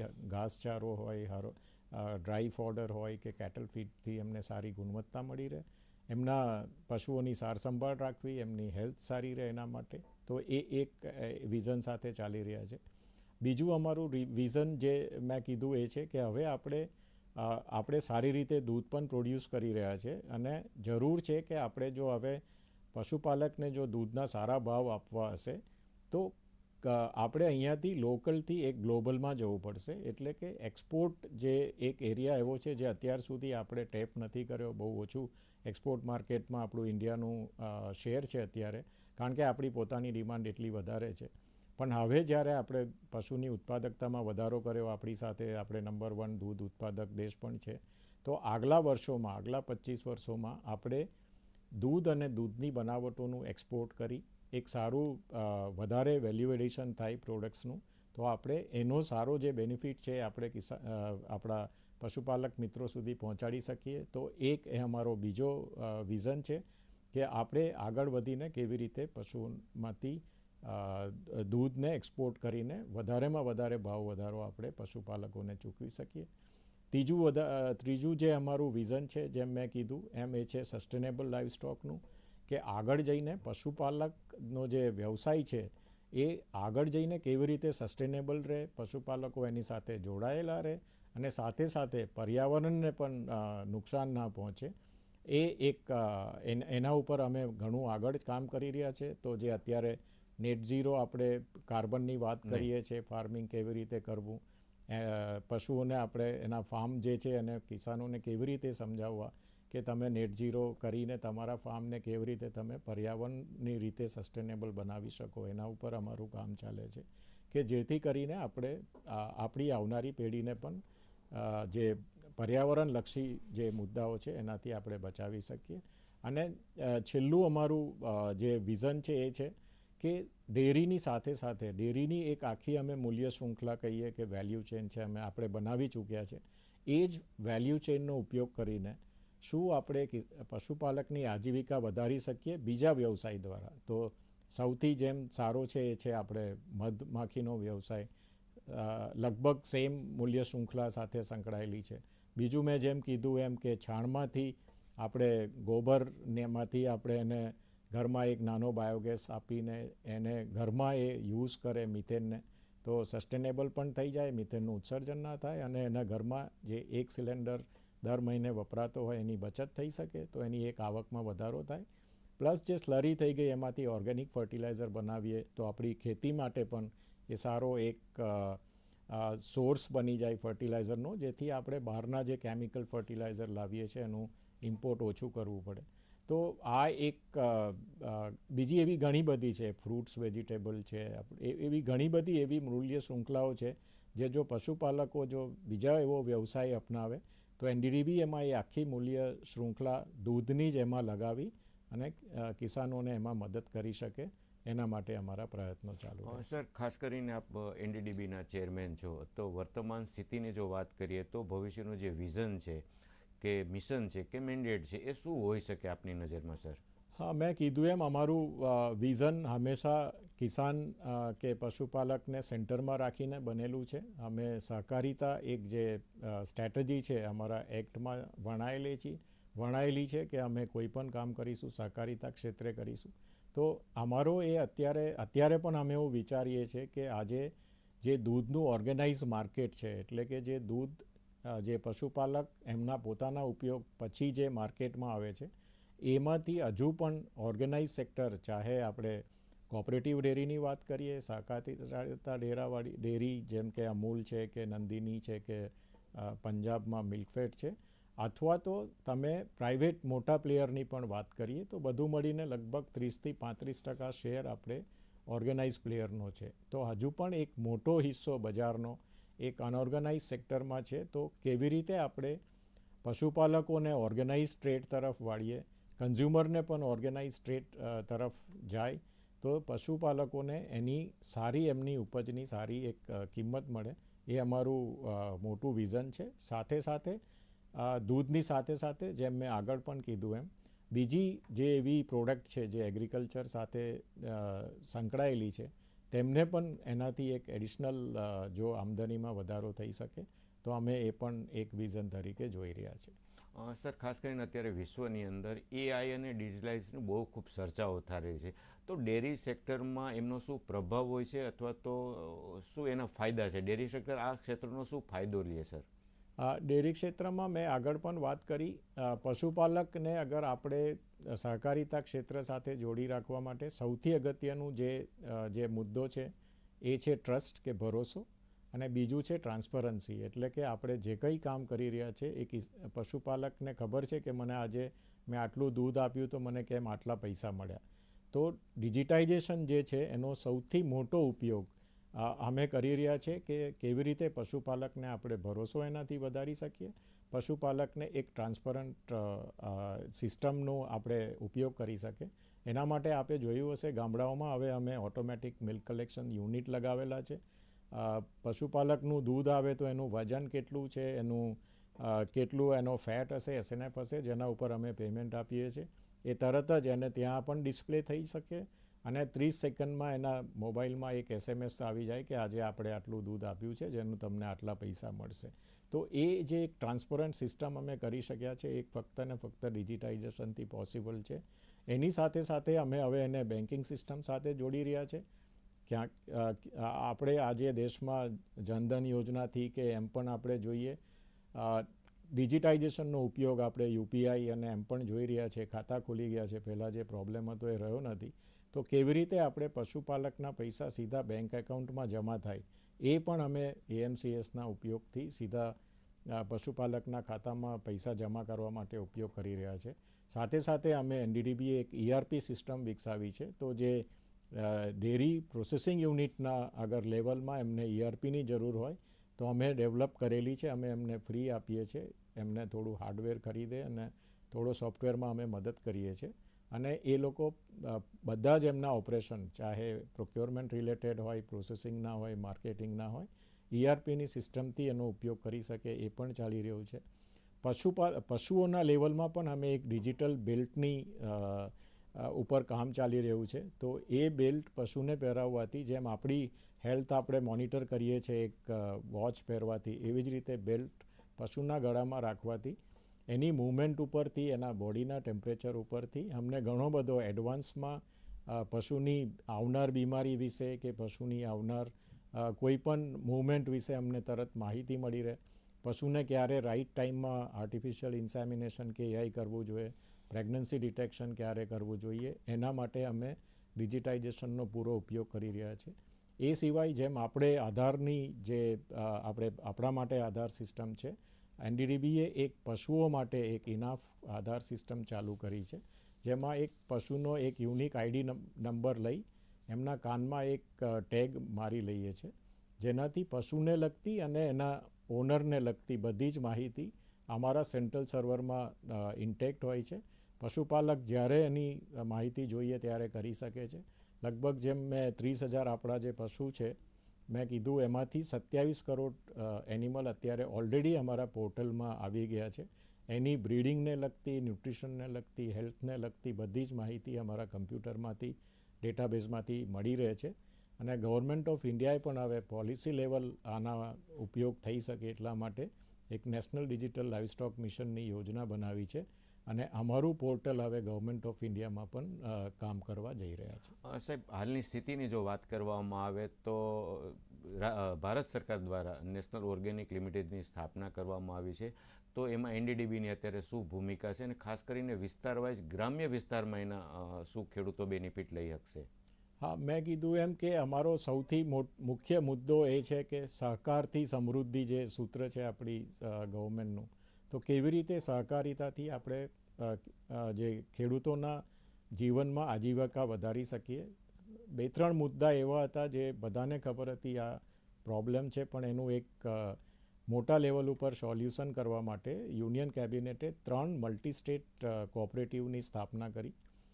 એમાં સૌથી પહેલી છે નેશનલ કોઓપરેટિવ ઓર્ગેનિક્સ લિમિટેડ, બીજી છે ભારતીય બીજ સહકારી લિમિટેડ અને ત્રીજી છે એક્સપોર્ટ માટે નેશનલ કોઓપરેટિવ એક્સપોર્ટ લિમિટેડ.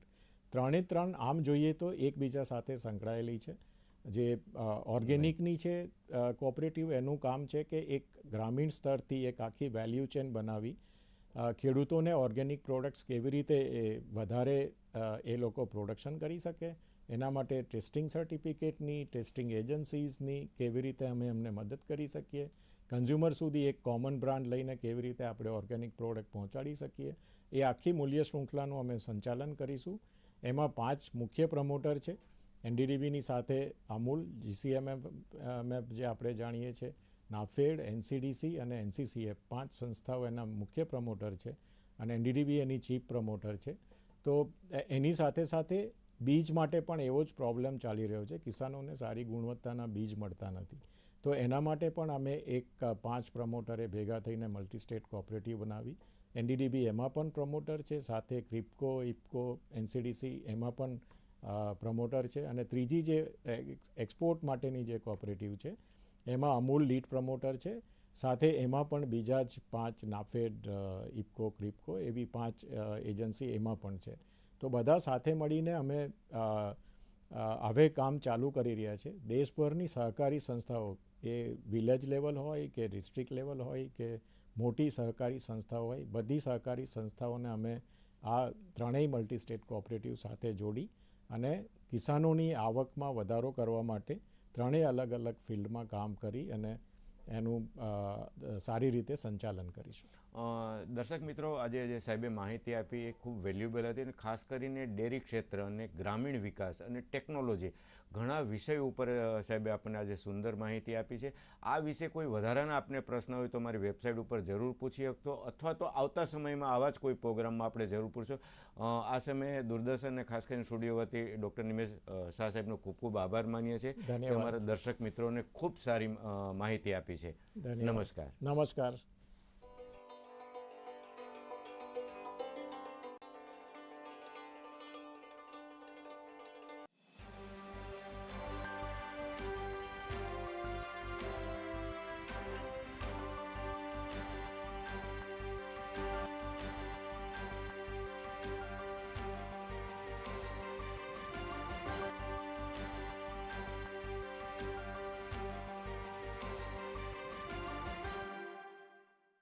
નમસ્કાર દર્શક મિત્રો, આપ સૌનું આરોગ્ય કાફેમાં હાર્દિક સ્વાગત કરીએ છીએ. આજે અમે જે વિષય ઉપર ચર્ચા કરવા જઈ રહ્યા છીએ તે છે માતાનું દૂધ બાળક માટે અમૃત સમાન. દર્શક મિત્રો, એવું કહેવાય છે કે સ્તનપાન એ દરેક શિશુનો અબાધિત અધિકાર છે. શિશુના જન્મ બાદના શરૂઆતના મહિનામાં પોષણનો અમૂલ્ય આધાર એવા સ્તનપાન સપ્તાહનું પણ આપણે હાલમાં સેલિબ્રેશન કરી રહ્યા છીએ. તો તે અંતર્ગત વિસ્તૃત માર્ગદર્શન આપવા માટે અમારા સ્ટુડિયોમાં અત્યારે ઉપસ્થિત થયા છે ડૉક્ટર બીના વડાલિયાજી. તેઓ શ્રી પ્રાદેશિક નાયબ નિયામક આરોગ્ય વિભાગ ગાંધીનગર ખાતે ફરજ બજાવે છે. દર્શક મિત્રો, કાર્યક્રમની શરૂઆત કરતા પહેલા આપને જણાવી દઈએ કે આપને વિષય સંબંધિત પ્રશ્નો હોય તો તે ચોક્કસથી આવકાર્ય છે. અમારા ફોન નંબર ખાસ નોંધી લેશો. અમારા ફોન નંબર છે 079 26 85 38 14 079 26 85 38 16.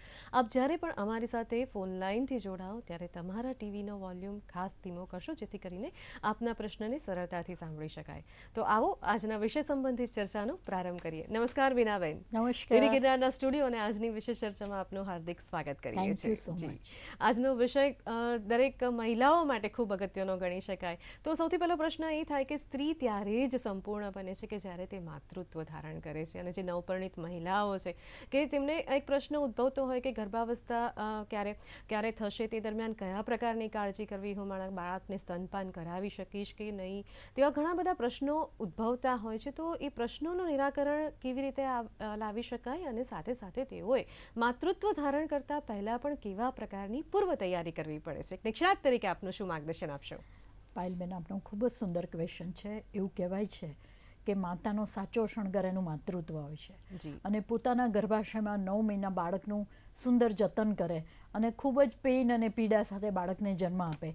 એક એવી પરિકલ્પના સાથે કે બાળક એકદમ સુંદર આવે, બાળક એકદમ સ્વસ્થ આવે અને ખૂબ જ બુદ્ધિશાળી જન્મે, એવી દરેક માની પરિકલ્પના હોય છે. પરંતુ જમીનમાં જે બીજ વાવ્યું હોય તો એના માટે વૃક્ષ કરવા માટે ઘણી બધી તૈયારીઓ કરવી પડે, જમીનને ખેડવી પડે, કારણ કે કૂવામાં હશે તો જ હવાડામાં આવશે. એટલે પહેલી વસ્તુ એ છે કે જ્યારે પણ માણસ વ્યક્તિઓ પરણે છે ત્યારે પહેલાં એડજસ્ટમેન્ટનો સવાલ હોય છે. ત્યારે 2 થી 3 વર્ષ એટલે કે આઈડિયલી 23 થી 26 વર્ષની વયે આપણે પ્રેગ્નન્સી એકદમ આઈડિયલ ગણાય છે. અને એના માટે ન્યુટ્રિશન લેવું એ ખૂબ જ જરૂરી છે, કારણ કે બાળક એટલે જ્યારે બીજમાંથી વૃક્ષ બને છે એટલે એક નવા જીવનો સંચાર થાય છે. એ જ્યારે આ દુનિયામાં આવે અને આપણી કોઈ ધારો કે પિકનિક પર જઈએ છીએ ને જેમ તૈયારી છે એમાં આ જીવને આવવાની તૈયારી છે, તો એ જીવને આવવાની તૈયારી તો ડેફિનેટલી આપણે કરવી પડે. મોટાભાગની બહેનો એનિમિક હોય છે, જેને આપણે પાંડુરોગ કહીએ, જેનું હિમોગ્લોબિન ઘણું જ ઓછું હોય છે 12 ગ્રામ % કરતાં.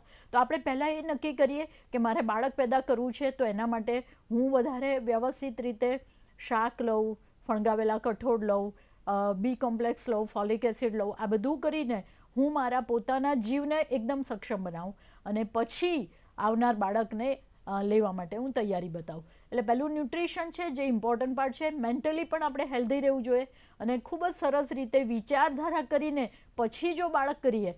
યુઝ્યુઅલી એવું હોય છે કે યુટ્યુબ અને વોટ્સએપ યુનિવર્સિટીથી ઘણા બધા ખરાબ મેસેજ જે લોકો સાયન્ટિફિક લોજિકલ બાબતો ન હોય એવી લઈ લે છે. મારો એક વિચારધારા એવી છે કે બિલકુલ સાયન્ટિફિક અને લોજિકલ જે પણ વ્યક્તિઓ કાઉન્સિલિંગ કરતા હોય એને પાસે જઈને માર્ગદર્શન મેળવી અને પછી જ આપણે સગર્ભાવસ્થાની તૈયારી કરવી જોઈએ. ખૂબ સરસ આપે મેમ મહત્વની માહિતી આપી. ચોક્કસથી દરેક મહિલાઓને આ માહિતી ઉપયોગી સાબિત થશે. હવે આપણે એવું કહેવાય છે કે સ્તનપાન એ દરેક શિશુ માટે પોષણક્ષમ આહાર છે, અને આપણે હાલમાં પણ આપણે આ વીકની જે કહેવાય કે આપણે જે સપ્તાહની જે ઉજવણી કરી રહ્યા છે અને તે સ્તનપાન સપ્તાહની ઉજવણી કરી રહ્યા છે, તો તેની ચોક્કસ થીમ શું છે તે અંતર્ગત પણ અમારા દર્શક મિત્રોને માર્ગદર્શિત કરશો. બહુ સરસ વાત કરી કે એકચ્યુઅલી અત્યારે વિશ્વ સ્તનપાન સપ્તાહ ચાલી રહ્યું છે. 1 ઓગસ્ટથી 7 ઓગસ્ટને આપણે વિશ્વ સ્તનપાન સપ્તાહ કહીએ છીએ. અને આ WHO અને ઘણી બધા ડિપાર્ટમેન્ટે ભેગા થઈને આ 2023ની એક સુંદર મજાની થીમ બનાવી છે કે ensure the breast feeding for the working parents. Usually આપણે અત્યારે જોઈએ છે કે બહેનો પણ જોબ કરતી હોય છે અને ભાઈઓ પણ જોબ કરતા હોય છે. આવી સિચ્યુએશનમાં જ્યારે આપણે પેરેન્ટ્સ બનીએ છીએ અને બ્રેસ્ટ ફીડિંગને આપણે અત્યારે એક ચેલેન્જ તરીકે ગણીએ. મને એવું લાગે છે કે જેટલું માનીએ છીએ એટલું બ્રેસ્ટ ફીડિંગ સહેલું નથી, પરંતુ વર્થ ચોક્કસ છે. એટલા માટે એ વર્થ હોય એવી વસ્તુને કરવા માટે બહુ જ મોટું ઇન્વેસ્ટમેન્ટ માંગે છે.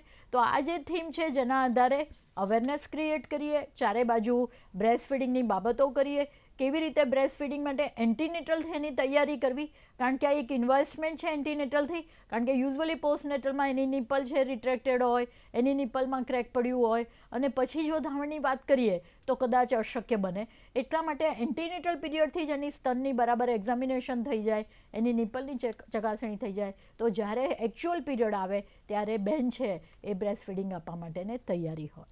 ખૂબ સરસ આપે માર્ગદર્શક માહિતી આપી. હવે વધુ આગળ પ્રશ્ન એ થાય કે બાળકને શરૂઆતના મહિનાથી જ આપણે જાણીએ છીએ કે સ્તનપાન કરાવવું ખૂબ આવશ્યક છે, પરંતુ એક ધાત્રી માતાને હંમેશા એક પ્રશ્ન રહેતો હોય છે કે હું મારા બાળકને કેટલા સમય સુધી સ્તનપાન કરાવી શકીશ, તો એ પ્રશ્ન ક્યાં સુધી એ લોકોએ કરાવવો જોઈએ, તો તે અંતર્ગત આપ શું કહેશો? એક સુંદર ક્વેશ્ચન છે, કારણ કે આપણે ઘણી બધી વાર અવેરનેસ આટલી બધી ક્રિએટ કર્યા પછી પણ 6 મહિના એક્સક્લુઝિવ બ્રેસ્ટ ફીડિંગ એટલે માત્ર ને માત્ર સ્તનપાન આપવાનું છે. હમણાં ઉનાળો ગયો તો ઘણા બધાના મારી ઉપર પ્રશ્નો આવતા હતા કે બેન અમે પાણી પીવડાવીએ, પરંતુ પાણી પણ પીવડાવવાનું નથી, કારણ કે ઉનાળામાં બાળક વધારે તરસ્યું થઈ જાય એવો એ લોકોનો પ્રશ્ન હોય છે. ત્યારે મારો દર્શક મિત્રોને એક જ પ્રશ્ન છે કે ધાવણની અંદર પાણી પર્યાપ્ત માત્રામાં હોય છે, એટલે જ્યારે પણ તમને એમ લાગે કે એનું મોઢું સુકાઈ ગયું છે તો ફરીથી ધાવણ આપવાનું, પણ ધાવણની સામે ધાવણ જ આપવાનું છે, પાણી બિલકુલ નથી આપવાનું. એટલે જે વસ્તુ 6 મહિના એક્સક્લુઝિવ બ્રેસ્ટ ફીડિંગ એનો મતલબ એવો છે 10 થી 12 ધાવણ, રાત્રે પણ ધાવણ, અને ધાવણ સિવાય બીજી કોઈ પણ વાત કરવાની નથી. પાણી પણ નહીં, બીજી કોઈ પણ વાત નહીં, ગળથુથી પણ નહીં, કશું જ નહીં. જી, ખૂબ સરસ માહિતી આપી. અત્યારે આપણી સાથે અનિલાબેન ભરૂચથી જોડાયેલા છે. જી અનિલાબેન, આપનો પ્રશ્ન જણાવશો. જી, માતાનું દૂધ બાળક માટે અમૃત છે, આપણે સૌ માનીએ છીએ, પણ કેટલીક મોડર્ન માતાઓ એવું માને છે કે સ્તનપાન કરાવવાથી એમની ફિગર ખરાબ થઈ જાય, તો શું એ વાત સાચી છે? ખૂબ સરસ પ્રશ્ન છે. મેમ શું કહેશો નૈનાબેનના પ્રશ્ન વિશે? નૈનાબેન, આ બિલકુલ સાચી વાત નથી. ઇનફેક્ટ જે માતા સ્તનપાન કરાવે છે, એક તો એ કે એને સ્તનનું કેન્સર નથી થતું, ઓવરીનું, ગર્ભાશયનું બિલકુલ કેન્સર નથી થતું, અને બોડીમાં જેટલી વાર એ બાળક સગ કરે છે એટલી વાર એ એના સ્તનને શેપ આપે છે. સૌથી અગત્યની વાત એ છે કે જે બોન્ડિંગ ક્રિએટ થાય છે બાળક અને માતા વચ્ચેનો, એની સામે બીજી કોઈ વસ્તુ, કોઈ પર્યાય કે બીજો કોઈ વિકલ્પ જ આવતો નથી. એટલે આજે આપણે કોઈ વિકલ્પની વાત નથી કરતા, ફક્ત સંકલ્પની જ વાત કરીએ છીએ કે આપણે બધા ભેગા થઈને મોડર્ન માતા હોય કે ગમે તે, મને તો એવું લાગે છે કે જો એને સાયન્ટિફિક અને લોજિકલ બાબતો વાત કરીએ, અને કોઈ પણ માતા આટલું બધું દુઃખ વેઠીને જ્યારે બાળકને જન્મ આપે છે, અને જો એને સાયન્ટિફિક અને સાચી વાતો કહીએ તો મને નથી લાગતું કે કોઈ માતા એનું ઓબ્જેક્શન લે. કારણ કે બાળક માટે તો, માતા માટે તો બાળક સૌથી પ્રિય વ્યક્તિ હોય, પછી એ ગરીબ હોય, પૈસાદાર હોય, મોડર્ન હોય કે જૂના જમાનાની હોય. એટલે મને એવું લાગે છે કે એને થોડી સાચી સમજ આપવાની જરૂર છે અને સાયન્ટિફિક વાત કરવાની જરૂર છે. તે ચોક્કસ માનશે અને દૂધ પીવડાવશે. ચોક્કસ અનિલાબેનને તેમના પ્રશ્નનો ઉત્તર મળી ચૂક્યો હશે. હવે આપણે મેમ જ્યારે બાળકનો જન્મ થઈ જાય તે પછીની વાત કરીએ તો તેના જે અમુક કલાકો સુધી એક મિથ પ્રવર્તી હોય છે કે તે બાળકને દૂધ ન આપવું જોઈએ અને એના બદલે આપણે ગળથુથી આપવામાં આવતી હોય છે, તો શું એ વાત સાચી? બેન, આ વાત બિલકુલ સાચી નથી. ઇનફેક્ટ એઝ એ ડૉક્ટર હું તો એક વાત ચોક્કસ કહીશ કે જ્યારે બાળક જન્મે એટલે નાળ કાપે ને પહેલાં ધાવણ ચાલુ કરી દેવું જોઈએ. એટલા માટે કે પહેલો અવર એટલે first hour of the life જે હોય, બાળક જન્મે ત્યારે એકદમ એક્ટિવ સિચ્યુએશનમાં હોય. જ્યારે બાળક ગર્ભાશયમાંથી બહાર આવે છે ત્યારે એક્ટિવ હોય છે અને એની ચૂસ બહુ જોરદાર હોય છે. એટલે જો તમે એને સ્તન પર લગાડી દો તો એકદમ જોરદાર રીતે ચૂસે છે.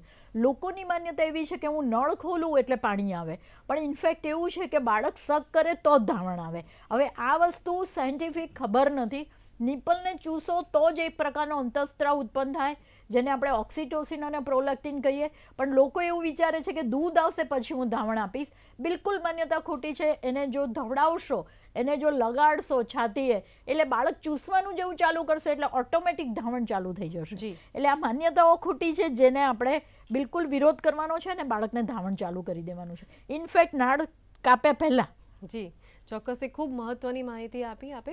હવે જે માતાઓ હોય છે ઘણી વખત એવું પ્રિફર કરતી હોય છે કે મારે બ્રેસ્ટ ફીડ હું નથી કરાવી શકતી, તેઓ પોતાના બાળકને ડબ્બાના જે પાવડર હોય છે કે પાવડર મિલ્ક ઉપર ચડાવી દેતી હોય છે, કાઉ મિલ્ક ઉપર ચડાવી દેતી હોય, તો શું એ યોગ્ય છે ખરું? મેં પહેલાં જ આપને કહ્યું કે પહેલી વસ્તુ એ છે કે માતાની પણ એક કસોટી છે.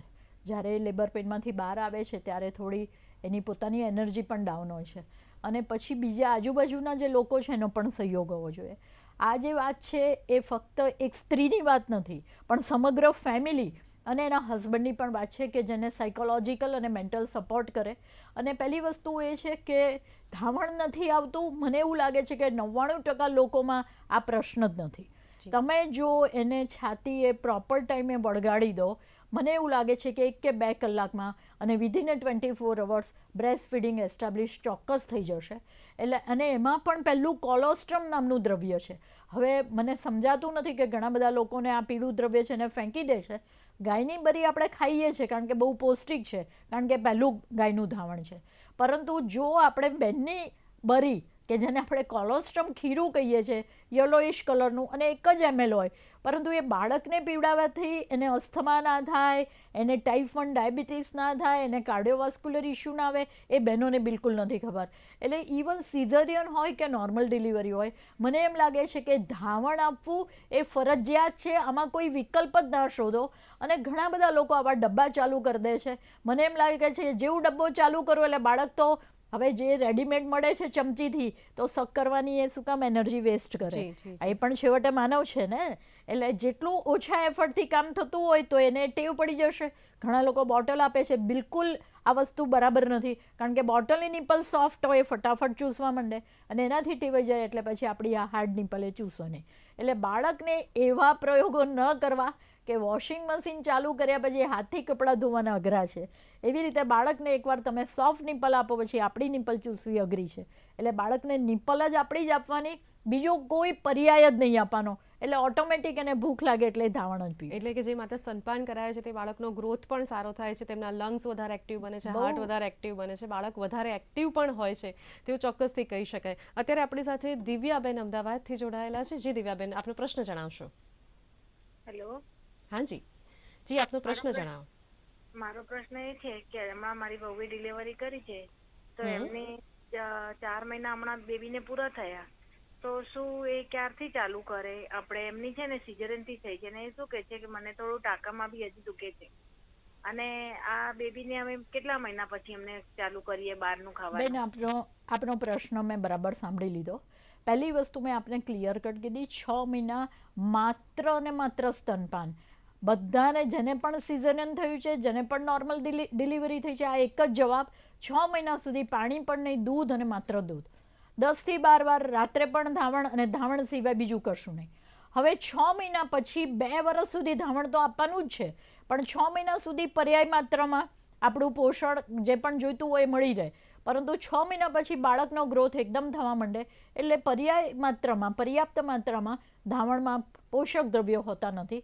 એટલા માટે આપણે બહારનું કોમ્પ્લિમેન્ટરી ફીડિંગ, જેને પૂરક આહાર કહીએ, આપવાનું હોય છે.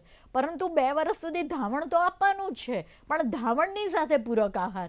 એટલે ટાંકા દુખે છે એ તો ધીમે ધીમે કરતાં ચાલવાનું શરૂ કરશે એટલે મટી જશે. એવું હોય તો એકાદ વાર ડૉક્ટરને બતાવી દો કે બીજું કંઈ અંદર ચેપ કે એવું કંઈ લાગ્યું નથી એ જોવડાવી દો. બાકી મને એવું લાગે છે કે ધાવણ અને ટાંકાને કોઈ લેવા દેવા નથી. ધાવણ તો આપવાનું જ છે, અને 6 મહિના માત્ર ધાવણ આપવાનું છે. બરાબર. હવે મેમ, એક ખૂબ મહત્વના પ્રશ્નો ઉપર આપણે આવીએ કે સ્તનપાન કરાવવાની પ્રોપર મેથડ કઈ હોઈ શકે? દરેક માતાઓ માટે આ પ્રશ્ન ખૂબ અગત્યનો બની રહેશે. જો સાચી વાત કહું ને, તો ઘણી બધી માતાઓને નિપલ ઉપર ક્રેક પડી જાય છે, જેને ચીરો કહીએ. અને આનું મુખ્ય કારણ છે ધાવણ આપવાની ખોટી પદ્ધતિ. બાળક જો એકલું નિપલને ચૂસ્યા કરશે, કારણ કે બાળકની સક બહુ જ જોરદાર હોય, એટલે નિપલમાં ક્રેક પડે. એટલે પહેલી વસ્તુ એ છે કે સાચી મેથડ, બાળકની મોંફાળ પહોળી હોય, નીચલો હોઠ વળેલો હોય, બાળક એકદમ એની દાઢી અડેલી હોય, અને ઉપરનો એરિયોલાનો ભાગ થોડો દેખાય પણ નીચેનો બિલકુલ ના દેખાય, એવી રીતે, જેને અમે લોકો ધાવણમાં વળગાડવાની રીત કહીએ છીએ. આ 4 વસ્તુ હોય તો જ એ પ્રોપર ધાવણ આપ્યું છે એમ કહેવાય. યુઝ્યુઅલી બાળક નિપલ ચૂસે એટલે પહેલું તો એ કે નિપલમાં ક્રેક પડે, બીજું એ કે એમાં પાણીનો જ ભાગ વધારે હોય, એટલે બાળકનો ગ્રોથ બરાબર ના થાય, અને બાળક થોડી વારે ધાવણ માંગ્યા કરે. એટલે માતા પણ થાકી જાય, કારણ કે ડિલિવરીવાળી માતા છે, થોડી વાર ધાવણ માંગે. જ્યારે આજુબાજુની એરિયોલા એટલે કાળો ભાગ જો ચૂસશે તો એમાંથી ફેટ કન્ટેન્ટ વધારે આવશે. આપણે દૂધપાક પીધો હોય તો સાંજે એમ કે ખીચડી બનાવી દેજો, એવી રીતે જો એરિયોલાવાળા ભાગમાંથી દૂધ ચૂસ્યું હશે એમાં ફેટ કન્ટેન્ટ વધારે હોવાથી 2 કલાક બાળક સૂઈ પણ રહેશે, માતાને પણ આરામ મળશે અને એનો ગ્રોથ પણ સારો થશે. જી, ઘણી વખત માતાઓના મનમાં એ પ્રશ્ન ઉદ્ભવતો હોય છે કે પોતે જ બાળકને સ્તનપાન કરાવતી હોય છે ને એ લોકો એમ માનતી હોય છે કે મારો બાળકનું પેટ ભરાઈ ગયું હશે. ઘણી વખત એવું પણ બનતું હોય છે કે બાળક ખાતા ખાતા સૂઈ જતું હોય છે. તો શું માનવું કે બાળકને ફીડિંગ ચાલુ રાખવું કે બંધ કરી દેવું? પહેલી વસ્તુ એ છે કે જેના બાળકનું વજન લેસ ધેન 2.5 kg છે, જેનો બર્થ વેટ લો બર્થ વેટ બેબી કહેવાય, એની પોતાની સકિંગ કરવાની કેપેસિટી ઓછી હોય છે. બાળક થોડી વાર ધાવે એટલે થાકી જાય, તો આવા લોકોને બાળકને જગાડીને પણ થોડું ધાવણ આપવું. પરંતુ જે બાળક હેલ્ધી છે અને એ નિપ્પલ છોડી દે છે, એનો મતલબ એવો કે બાળકનું પેટ ભરાઈ ગયું છે. એટલે પહેલી વસ્તુ એ કે બાળક પોતે જ એક માનવ સહજ અસ્તિત્વ છે, એને પેટ ભરાશે એટલે છોડી દેશે. અને બીજું કે બેન એક બ્રેસ્ટમાં કમ્પ્લીટ આપી દે, ખાલી થાય પછી બીજી બ્રેસ્ટમાં આપવાનું છે. 15 મિનિટ પહેલી બ્રેસ્ટમાં આપવાનું, પછી બીજી બ્રેસ્ટમાં. આ તમારો નિયમ હોવો જોઈએ. પણ થોડી વારે બ્રેસ્ટ બદલ્યા કરવી, જેથી આપણને બિલકુલ આઈડિયા ના આવે કે બ્રેસ્ટ ખાલી થઈ કે ભરાઈ. એટલે એ પણ છે. અને બીજું બર્પિંગ કરવું બહુ જરૂરી છે. બાળક જેવું ધાવી લે એટલે કાં તો એને થોડુંક સપોર્ટ આપીને બેસાડીને ઓડકાર ખડાવી લેવો, અથવા એને ખભા પર મૂકીને પણ બર્પિંગ કરાવી શકાય. એટલે બર્પિંગ કરશો તો વધારેનું જે એર લીધી છે, જેને અમે એરોફેજિયા કહીએ, એર લીધી હશે એ નીકળી જશે, નહીંતર બાળકને કોલિક થશે અને બાળક રોયા કરશે. જી, એટલે જેને સામાન્ય ભાષામાં આપણે એમ કહીએ કે એને એક ઓડકાર ખવડાવી દેવો. એક્ઝેક્ટલી. હવે એક આગળના પ્રશ્નની સંલગ્ન એક પ્રશ્ન એ પણ થાય કે ઘણી વખત માતાઓ સૂતા ફીડિંગ કરાવતી હોય છે, તો શું તે યોગ્ય પદ્ધતિ ખરી? આમ જોવા જઈએ તો બ્રેસ્ટ ફીડિંગ માટે એવી કોઈ જ વાત નથી કે જે કોન્ટ્રાઇન્ડિકેટેડ છે. તમે કોઈ પણ પોઝિશનમાં બાળકને ધાવણ આપી શકો. એમાં માતા પોતે કમ્ફર્ટેબલ હોવી જોઈએ. પાછળ ટેકો દઈને થોડું આડું થોડું ઊભું, એને જે પણ કમ્ફર્ટેબલ પોઝિશન હોય એમાં કોઈ એવું નથી કે આ જ પોઝિશનમાં બેઠા જ અપાય, આ જ રીતે અપાય. પણ કેટલીક વાર આપણે જોઈએ છે કે માતા થાકેલી હોય, આખી રાતના ઉજાગરા થયા હોય બાળક જોડે, અને ધાવણ આપતા જો સૂઈ જાય, એટલે જો એનો કોઈ અટેન્ડન્ટ હોય તો કોઈ વાંધો નથી, સૂતા પણ કમ્ફર્ટેબલી આપી શકે. પણ સૂતા ઘણીવાર બાળક વધારે પડતું દૂધ પી લે અને પછી એસ્પિરેશન થાય તો કોઈ સિરિયસ ઇસ્યુ થઈ શકે. એટલે આપણે એવું કહેતા હોઈએ કે સૂતા ન આપવું. પણ એનો કોઈ અટેન્ડન્ટ જોડે હોય, એનો હસબન્ડ છે કે એની જોડે બીજી કોઈ માતા છે, તો મને એવું લાગે છે કે સૂતા પણ આપી શકે છે, કોઈ ઇસ્યુ નથી. ખૂબ સરસ આપે મહત્વની માર્ગદર્શક માહિતી આપી. હવે એક ખૂબ અગત્યના પ્રશ્ન ઉપર આવીએ કે જે ધાત્રી માતાઓ છે, તો તેમને કેવા પ્રકારનું ફૂડ ઇન્ટેક રાખવું જોઈએ જેથી કરીને તે પોતાના બાળકને વધુ લાંબા સમય સુધી સ્તનપાન કરાવી શકે? તો શું કહેશો આપ આ વિશે? પહેલી વસ્તુ તો એ છે કે એન્ટીનેટલ પીરિયડમાં બાળક આવવાનું છે એટલે આપણે બહુ જ ખોરાક ઉપર કોન્સન્ટ્રેટેડ હોઈએ કે મારે બાળક આવવાનું છે. પણ જેવું બાળક આવી જાય એટલે આપણે પછી ભૂલી જઈએ છીએ કે બાળકને આપણે ધાવણ પણ આપવાનું છે. જેટલી ભૂમિકા એન્ટીનેટલ પીરિયડમાં હતી 3 કિલો વજન બાળક પેદા કરવામાં, એટલી જ ભૂમિકા છે કે બાળકને 1 વર્ષનું કે 2 વર્ષનું કરવા માટે એફર્ટ નાખવાનો છે. એક વાત આપણે સમજી લઈએ કે બાળકનું મગજનો વિકાસ, જેને અમે ન્યુરોન નેટવર્કિંગ કહીએ, કોગ્નિટિવ ડેવલપમેન્ટ, એ 2 વર્ષમાં મેક્સિમમ થાય. Millions of million neuron develop થાય. એટલે જો બ્રેસ્ટ ફીડિંગમાં સહી પ્રકારનું, એટલે કે ફોલિક એસિડ છે, આપણા પ્રોપર બધા ન્યુટ્રિયન્ટ હશે, તો બાળકનો ગ્રોથ, એના મગજનો વિકાસ મેક્સિમમ થશે. એટલે મારે બહેનોને એક જ સલાહ આપવાની છે કે મોટાભાગની બહેનો પાંડુ રોગથી પીડાય છે, જેને આપણે એનિમિયા કહીએ છીએ.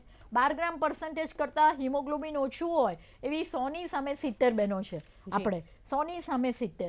હવે આ બહેનો છે એને પ્રોપર ઇન્ટેક, એટલે કે લીલા પાંદડાવાળા. આપણે અટકવું પડશે. આપણી સાથે અન્ય કોલર મિત્ર જોડાયા છે. આપણી સાથે રાજકોટથી અસ્મિતાબેન જોડાયા છે. જી અસ્મિતાબેન, આપનો પ્રશ્ન જણાવશો. હા મેમ, મારી બેબી અત્યારે 2.5 મહિનાની છે. મારે જ્યારે ડિલિવરી થઈ ને ત્યારે 5-6 દિવસ થયા ને ત્યારે નિપલમાં ક્રેક થઈ ગઈ હતી. હા, તો ડોક્ટરે ફીડિંગ કરાવવાની ના પાડી હતી થોડાક દિવસ. તો હું છે ને નિપલ શિલ્ડ નો યુઝ કરતી હતી અને ફીડિંગ કરાવવા માટે. તો ચોક્કસથી તમારા સમસ્યાનું સમાધાન લાવીએ. મેમ, એમને પોતાને 4 મહિનાની બેબી છે અને ફીડિંગ કરાવતા વખતે તેમની નિપલમાં ક્રેક થઈ ગઈ છે, તો તેનું સોલ્યુશન માંગે છે, તો તે વિશે માર્ગદર્શન આપશો. પહેલા જ અસ્મિતાબેન આપણે કહ્યું કે જે લોકો રોંગ પદ્ધતિથી નિપલ જ ચૂસ્યા કરે બાળક, અને મેં જે રીત કહી કે મોંફાળ પોળી હોય, નીચલો અઠવાડેલો હોય, જે પ્રોપર મેથડ છે, જે અમારા આશાબહેનો તમને એક્સપ્લેન કરી શકે છે, તો એ પદ્ધતિથી ધાવણ નથી આપતા તો નિપલમાં ચોક્કસ ક્રેક પડશે. અને ક્રેક પડી ગઈ છે તો એની ટ્રીટમેન્ટ પણ મિલ્ક જ છે. એટલે ધાવણને થોડું બહાર કાઢી લેવાનું ચમચીથી, અને એ જ ધાવણ એ નિપલ ઉપર લગાડવાનું. શક્ય હોય ત્યાં સુધી એ સાઈડનું ધાવણ ના આપો. 24 કલાક 48 કલાક એટલે એ નિપલ રૂજાઈ જશે. અને બીજું કે તમે કોઈ પણ દવા કે એવું કંઈ સોફ્રામાઇસિન લગાડો તો અવશ્ય ધોજો, કારણ કે બાળકને પછી એ વગર ધોયા વગર ધાવણ ના અપાય. અને બીજી વસ્તુ એ છે કે ઘણીવાર બહેનોને એવી ટેવ છે કે વારે વારે સ્તનને ધોયા કરે. ઘણા લોકો મેન્ટલી એવું હોય કે ના મારા બાળકને ચેપ ના લાગે એટલે નિપલને સાબુથી ધોયા કરે. જેટલી વાર તમે સાબુથી નિપલ ધોયા કરશો એટલે ડ્રાય થઈ જશે. કોઈ વસ્તુ વારે વારે ધોઈએ ડ્રાય થાય એટલે એમાં ક્રેક નિપલ થાય. અને બીજું હાઇજીન પણ મેન્ટેન કરવું પડે. આટલી વસ્તુ જો ધ્યાન રાખશો તો નિપલમાં ક્રેક પડી છે 100% મટી જશે અને કોઈ તકલીફ નહીં આવે. જી, હવે એક પ્રશ્ન એ પણ થાય કે જ્યારે માતાઓ પોતાના બાળકને સ્તનપાન કરાવતી હોય છે ત્યારે એ લોકો એવું માનતા હોય છે કે પોતાના બાળકો બુદ્ધિશાળી, જે સ્તનપાન કરાવતી માતાઓના બાળકો બુદ્ધિશાળી હોય છે, શાંત પ્રકૃતિના હોય છે, તો શું એ વાત સાચી? તે માટે ઘણી વખત રિસર્ચ પણ થયેલા છે. તો પહેલી વસ્તુ તો એ છે કે 101% સાચી વાતો છે, કારણ કે આમાં મેક્સિમમ ઇમ્યુનોગ્લોબ્યુલિન, વાઇટામિન અને ઘણા બધા ન્યુટ્રિટિવ તત્વો છે. કાર્બોહાઈડ્રેટ, ચરબી, પ્રોટીન એકદમ પ્રોપર માત્રામાં છે. એટલે આમ જોવા જઈએ તો માતાનું જે દૂધ છે રક્ષક છે, પાચક છે, પોષક છે, આરોગ્યપ્રદ છે અને પ્રેમદા પણ છે. તો એ એક ઇમોશનલ બોન્ડિંગ ક્રિએટ કરે છે. મને એવું લાગે છે કે જે સ્તનપાન કરાવતી માતા હોય એ એવી કોઈ કમ્પ્લેન ના કરે કે મને તો કંટાળો આવે છે અને હવે હું બાળકને ધાવણ ના આપું. કારણ કે એક માતૃત્વનો જે સેતુ ઊભો થાય છે એના સામે એની નાની મોટી તકલીફોની કોઈ કમ્પ્લેન જ ના કરે, કારણ કે એના 9 મહિના જોયું છે કે મેં મારા બાળકનું કેવું જતન કર્યું છે. એટલે મને એવું લાગતું નથી કે કોઈ માતા આવી કમ્પ્લેન કરે કે જવા દો. હા, પણ મગજ જોડે બ્રેસ્ટ ફીડિંગને ડાયરેક્ટ રિલેશન છે. એટલે જ્યારે પણ ધાવણ આપે ત્યારે મારી દરેક દર્શક મિત્રોને રિક્વેસ્ટ છે કે પહેલું 1 ગ્લાસ દૂધ, કોઈની તાકાત હોય તો, નહીંતર એટલીસ્ટ 1 ગ્લાસ પાણી પીને જ દૂધ આપવું. જેવું તમે મગજ શાંત થઈ જાય છે એટલે તમારું પ્રોપર ધ્યાન એ બાળકના સ્તનપાન પર રહે છે. કોઈ વાર્તા સાથે, કોઈ હાલરડું સાથે એવી રીતે તમે સ્તનપાન આપો તો બાળકના મગજનો મેક્સિમમ વિકાસ થાય છે. ખૂબ સરસ આપે મેમ મહત્ત્વની માહિતી આપી. હવે એક વધુ મહત્ત્વના પ્રશ્નો ઉપર આવીએ કે અત્યારે દરેક હસબન્ડ વાઈફ બંને વર્કિંગ હોય છે અને વર્કિંગ વુમન એક વખત બાળકને જન્મ તો આપી દે છે, પરંતુ અમુક જ્યારે પ્રેગ્નન્સી લીવ ખતમ થઈ જાય છે ત્યારે તે પછી એ લોકોને જ્યારે કામ પર લાગવાનું હોય છે તો ત્યારે તેમને કેવા પ્રકારનું ટાઈમ મેનેજમેન્ટ કરવું જોઈએ અને કેવા પ્રકારની કહેવાય કે પ્લાનિંગ કરવું જોઈએ જેથી કરીને પોતાના બાળકને પોતાનું બ્રેસ્ટ ફીડિંગ કરાવી શકે? પહેલી વસ્તુ તો એ કે હવે તો ગવર્મેન્ટની અંદર જે લોકો જોબ કરતા હોય છે એને 6 મહિનાની લીવ મળતી હોય છે, કારણ કે આપણે 6 મહિના એક્સક્લુઝિવ બ્રેસ્ટ ફીડિંગ તરીકે બધાએ સ્વીકૃત કરેલું છે એટલે 6 મહિના મળે. પણ ઘણા બહેનો હાઈ રિસ્ક પ્રેગ્નન્સી હોય તો અર્લી એમણે રજા લઈ લીધી હોય તો પાછળથી એમને રજા મોડી મળે. મને એવું લાગે છે કે લીવ વિધાઉટ પે કરીને પણ બાળકનું ધ્યાન રાખવા, કારણ કે મેં પહેલાં જ કીધું કે જ્યારે તમે કોઈ પણ બીજ વાવો છો તો જમીનને ખેડો છો. એ ખેડતી વખતે જ્યારે તમે વિચારધારા ઊભી કરી કે મારે બાળક પેદા કરવું છે ત્યારે આ બધા જ કોમ્પોનન્ટનું ધ્યાન રાખવું જોઈએ. એમાં ગર્ભ સંસ્કાર પણ આવી ગયો. એટલે મને એવું લાગે છે કે પહેલું તો બાળકનું ધ્યાન રાખવા માટે પૈસા એ બહુ કોઈ કિંમતી વસ્તુ નથી, પણ ઘણીવાર બહેનોને ખરેખર ફાઇનાન્શિયલ રિક્વાયરમેન્ટ હોય અને કરવું પડે તો એક્સપ્રેસ બ્રેસ્ટ મિલ્ક એટલે કે છાતીમાંથી મિલ્ક કાઢીને એક ચોખ્ખી કટોરીમાં એ 6 અવર સુધી તો બિલકુલ રહી શકે. અને હવે તો ઘણી વાર બાળકને જન્મ આપી માતા પણ મરી જતી હોય છે, તો ઘણી બધી હવે તો મિલ્ક બેંક ઊભી થઈ છે અને એમાં યશોદા નામની સુરતમાં પહેલી બેંક હતી જેનું નામ જ યશોદા હતું. હવે તો અમારા ગવર્મેન્ટમાં ગાંધીનગર છે, વલસાડ છે, સુરત છે, બરોડા આવી બધી જગ્યાએ પણ અમે લોકોએ મિલ્ક બેંક ચાલુ કરી છે જેમાં બેન ડોનેટ કરે છે. મને એવું લાગે છે કે આનાથી મોટું દાન કયું હોઈ શકે કે જેનું બાળક માતા મરી ગયેલી છે અને એનું દૂધ પીવું આવશ્યક છે. તો એ માતાનું મિલ્ક ગમે તે હોય, ગમે તે માતાનું હોય, પણ એ મિલ્ક જો બાળકને પીવડાવીએ તો આવી બેંકો પણ ઊભી થાય. માફ કરશો, આપણે અટકવું પડશે. આપણી સાથે અન્ય કોલર મિત્ર જોડાયા છે જે આપણી સાથે શિહોરથી જયશ્રીબેન જોડાયા છે. જયશ્રીબેન, આપનો પ્રશ્ન જણાવશો. હા, મારો પ્રશ્ન છે મેડમ કે મારી પુત્રવધૂને 5 મહિનાનો બાબો છે, છઠ્ઠો હજી આજે જ બેઠો અને એનું વજન થોડુંક ઓછું છે, 5 કિલો અને 800 ગ્રામ. એટલે એના વજન વધારવા માટે થઈને માતાના દૂધ ઉપરાંત કોઈ ખોરાક આપી શકીએ? 6 મહિના સુધી કશું જ નહીં. તમારા બાળકને જેટલું ધાવણ આપો છો એમાં ધાવણની માત્રા વધારી દો. 2 કલાકે આપતા હો તો 1.5 કલાકે ચાલુ કરી દો. વધુ ધાવણ આપો અને માતાના ન્યુટ્રિશન પર ફોકસ કરો. માતાએ અત્યારે પણ IFA ગોળી, આયર્ન ફોલિક એસિડ અને કેલ્શિયમની ગોળી લેવાની છે. બાળકને વિટામિન D ચાલુ કરી દો અને થોડી કાંગારૂ કેર એટલે બાળકને 2 સ્તનની વચ્ચે એની હૂંફ આપવાનું ચાલુ કરો. બાળકનું વજન એકદમ વધવા મળશે. એટલે પહેલી વસ્તુ એ છે કે બીજો પર્યાય મહેરબાની કરીને ના શોધો, ધાવણની માત્રા વધારી દો. 1.5 કલાકે આપતા હોય તો 1 કલાક, પણ ધાવણ અવશ્ય આપો ને રાત્રે અવશ્ય આપો. મને લાગે છે કે આટલું કરશો અને ન્યુટ્રિશન ઉપર માતાને શીરો ખવડાવો, માતાને રાગીનો શીરો ને એ બધું આપો, થોડું પ્રોટીન વધારે આપો અને આયર્ન એટલે લીલા પાંદડાવાળા શાકભાજી, ખીચડીમાં ઘી છે, પાપડ હોય, આવું બધું આપવાથી ધાવણ વધે. સુવા આપવાથી પણ ધાવણ વધે. એટલે આ બધા આયુર્વેદિક પ્રૂવ. હું તો એલોપેથિક ડૉક્ટર છું, પણ મારી દીકરીની હમણાં જ ડિલિવરી કરી છે, લાઈ નો. તો આવું બધું કરી શકાય જેનાથી ધાવણ વધી શકે. એટલે કહેવાય કે માતાનું દૂધ વધે તેવા આહાર વિહાર કરવા જોઈએ ચોક્કસથી, જે માતાઓ ધાત્રી માતા છે. યુઝ્યુઅલી સુરણ છે, સુવા છે, પછી કોપરું છે, આ બધી વસ્તુને વારે વારે થોડું દૂધ ગરમ, શીરો છે, સૂંઠ અને ગંઠોડાવાળી રાબ છે, એ બધું આપી શકાય. જેને કારણે તમારે એને ફ્રિકવન્ટલી 1.5-2 કલાકે માતાને કંઈનું કંઈ આપવું પડે, પણ ધાવણ આપતા પહેલાં અવશ્ય પાણી કે દૂધ પીવું, આ રૂલ છે. જી, ખૂબ સરસ આપે માહિતી આપી. મેમ, આપણે આગળના પ્રશ્નમાં આપણે વર્કિંગ વુમન માટેના જે ટાઈમ મેનેજમેન્ટ વિશેની વાત કરી રહ્યા હતા, તે અંતર્ગત વધુ વિસ્તારપૂર્વક વાત કરો. એટલે માતા જ્યારે જોબ પર જાય છે ત્યારે આટલા નાના બાળકને તો લઈ જઈ શકતી નથી. તો પહેલી વસ્તુ એ છે કે એક્સપ્રેસ મિલ્ક એટલે નિપલથી એટલે બ્રેસ્ટમાંથી મિલ્ક એક કટોરીમાં કાઢી લે અને એને એક જગ્યાએ, ઠંડી જગ્યા છે, ગરમી નથી એવી જગ્યાએ 6 કલાક સુધી ચમચીથી પીવડાવવાનું. મહેરબાની કરીને કોઈ પણ દર્શક મિત્રો બોટલનો ઉપયોગ કરતા નહીં. બોટલને ઉકાળવી એટલી બધી ફરજિયાત છે કે જે યુઝ્યુઅલી કોઈ ઉકાળતું નથી. અને રાત્રે પણ પછી ઉતાવળ હોય તો ચલો ને હવે ઉકાળ્યા વગર ચાલશે કરીને બોટલ ભરી દે. કેટલીક વાર બોટલમાં જે દૂધ છે બગડી ગયું હોય ને ત્યાં નીચે પડ્યું હોય નિપલ ઉપર, બહુ જ બધી માખી બનબનતી હોય અને બાળકને ઝાડા ઉલટી થઈ શકે. એટલે આ જે પ્રયોગ છે એ બિલકુલ કરવા જેવો જ પ્રયોગ નથી. એના કરતાં ચમચી વાડકી એટલે ઓટોમેટિક એનું હાઇજીન જળવાય, કારણ કે તમે વાડકી ચમચી ધોઈને ઢાંકીને રાખો એટલે ઓટોમેટિક કરી શકાય. એટલે વધુમાં વધુ તમે ચમચી વાડકીથી આપી શકો.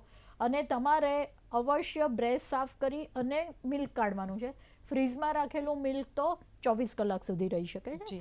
એટલે આવું બધું કરી શકાય, પણ મિલ્ક સિવાયની બીજી કોઈ વાત વિચારશો નહીં, અને એ પણ સ્તનપાન વાળું છે.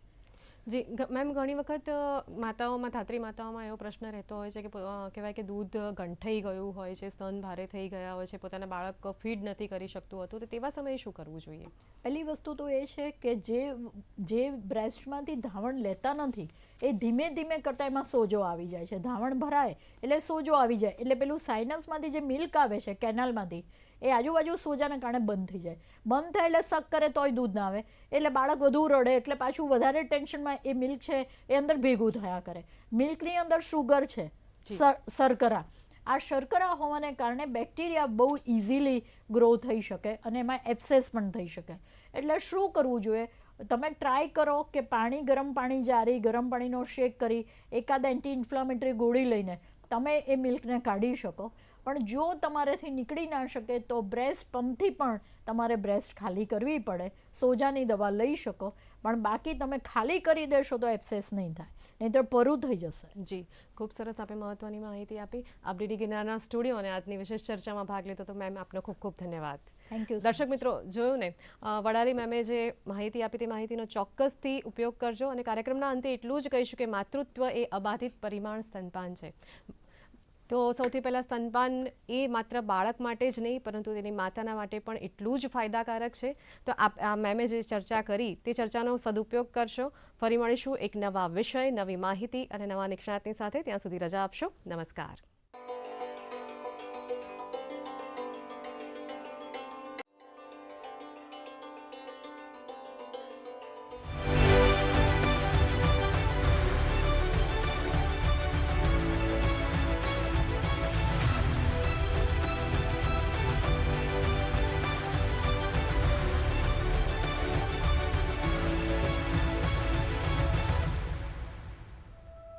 एक छोटा सा बच्चा हामिद अपने दोस्तों के साथ वह ईद के मेले में जाता है.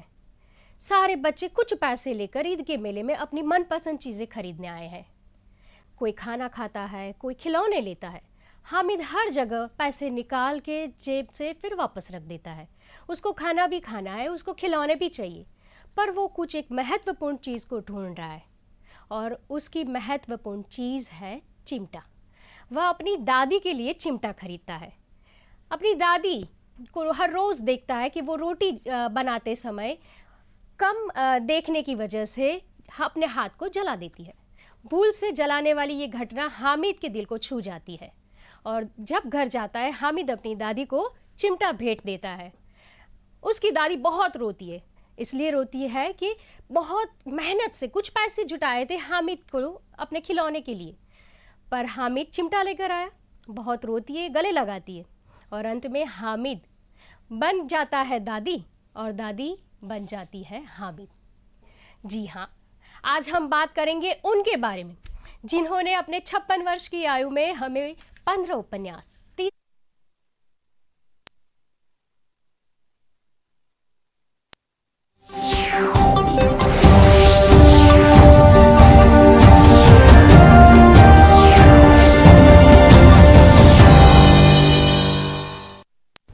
નમસ્કાર દર્શક મિત્રો, ન્યૂઝ ફોકસમાં હું અર્પિતા પંડ્યા આપનું સ્વાગત કરું છું। શરૂઆત કરીએ હેડલાઇન્સથી। WHO ટ્રેડિશનલ મેડિસિન ગ્લોબલ સમિટના પ્રારંભના અવસરે મુખ્યમંત્રી ભૂપેન્દ્ર પટેલે જણાવ્યું કે સર્વે ભવંતુ સુખિનઃ સર્વે સંતુ નિરામયાનો ઉપનિષદ ભાવ આ સમિટ સાથે સુસંગત। કોરોના પછી દુનિયાભરમાં આયુર્વેદ દવાઓ અને ઉત્પાદનોની વધી છે માંગ।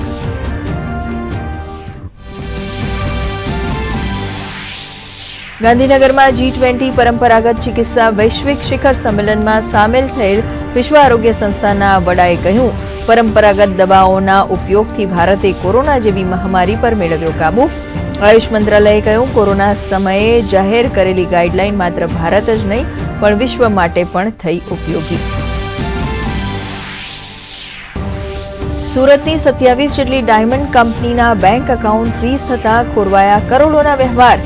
પરરાજ્યમાં થયેલ સાયબર ક્રાઇમને આધાર બનાવીને સ્થાનિક બેંકોને ખાતા કર્યા સીલ। ગૃહ રાજ્યમંત્રી હર્ષ સંઘવીએ સુરત પોલીસને સમગ્ર ઘટનાની તપાસના આપ્યા આદેશ।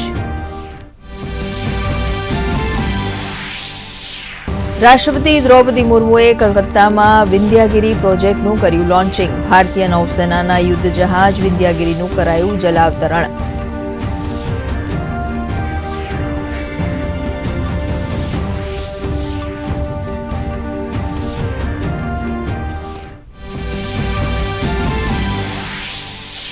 ટેલિકોમ રિફોર્મ મામલે કેન્દ્રીય મંત્રી અશ્વિની વૈષ્ણવે કહ્યું, સાયબર ક્રાઇમ પર કાબુ મેળવવા 52 લાખ ખોટા સિમ કાર્ડને કરાશે બંધ।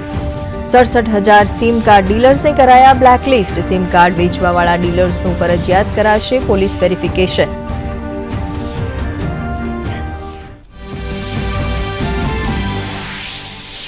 ઇસરોના મિશન ચંદ્રયાન 3એ પાર કર્યો મહત્વનો તબક્કો।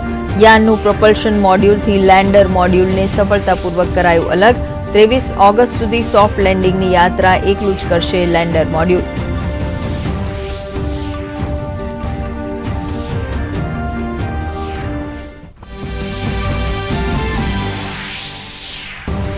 પુણે ખાતે યોજાયેલી ટ્રાયલેથોન ચેમ્પિયનશિપમાં પ્રજ્ઞા મોહને જીત્યો નેશનલ ખિતાબ। ઉલ્લેખનીય છે કે ટ્રાયલેથોનમાં 750 મીટર સ્વિમિંગ પછી 20 કિલોમીટર સાયકલિંગ અને અંતે 5 કિલોમીટર દોડ સ્પર્ધાને પ્રજ્ઞાએ 1 કલાક 9 મિનિટ અને 18 સેકન્ડમાં કરી પૂર્ણ। સમાચાર વિગતવાર જોઈએ। મુખ્યમંત્રી ભૂપેન્દ્ર પટેલે WHO ટ્રેડિશનલ મેડિસિન ગ્લોબલ સમિટના પ્રારંભના અવસરે સ્પષ્ટપણે જણાવ્યું કે સર્વે ભવંતુ સુખિનઃ સર્વે સંતુ નિરામયાનો ઉપનિષદ ભાવ ગ્લોબલ સમિટના હેલ્થ એન્ડ વેલબિંગ ફોર ઓલના ભાવ સાથે સુસંગત અને ઉપયુક્ત છે। ભારતીય સંસ્કૃતિએ સમગ્ર વિશ્વને એક પરિવાર માનીને વસુધૈવ કુટુંબકમ વિચારધારા વિશ્વને આપી છે। એટલું જ નહીં, આ સંસ્કૃતિ હંમેશા સમગ્ર માનવ જાતિના કલ્યાણ અને સારા સ્વાસ્થ્યની પણ કામના કરે છે। श्री नरेंद्र भाई मोदी हमेशा ही वसुधैव कुटुंबकम के सूत्र के साथ विश्व के स्वास्थ्य और कल्याण की बात करते हैं।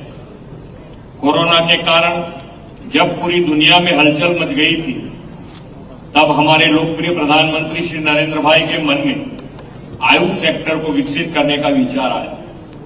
हम सभी ने ये महसूस किया है कि आयुर्वेद दवाओं, आयुष काढ़ा और ऐसे कई उत्पादों के कोरोना के कठिन समय में लोगों की इम्यूनिटी को बढ़ाने में मदद की है। ગાંધીનગર ખાતે આજથી G-20 આરોગ્ય સમિટનો પ્રારંભ થયો છે. કેન્દ્રીય આરોગ્ય મંત્રી મનસુખ માંડવિયા તેમજ WHOના વડા ડોક્ટર ટેડ્રોસ ગેબ્રિયસે સમિટનું ઉદઘાટન કર્યું હતું.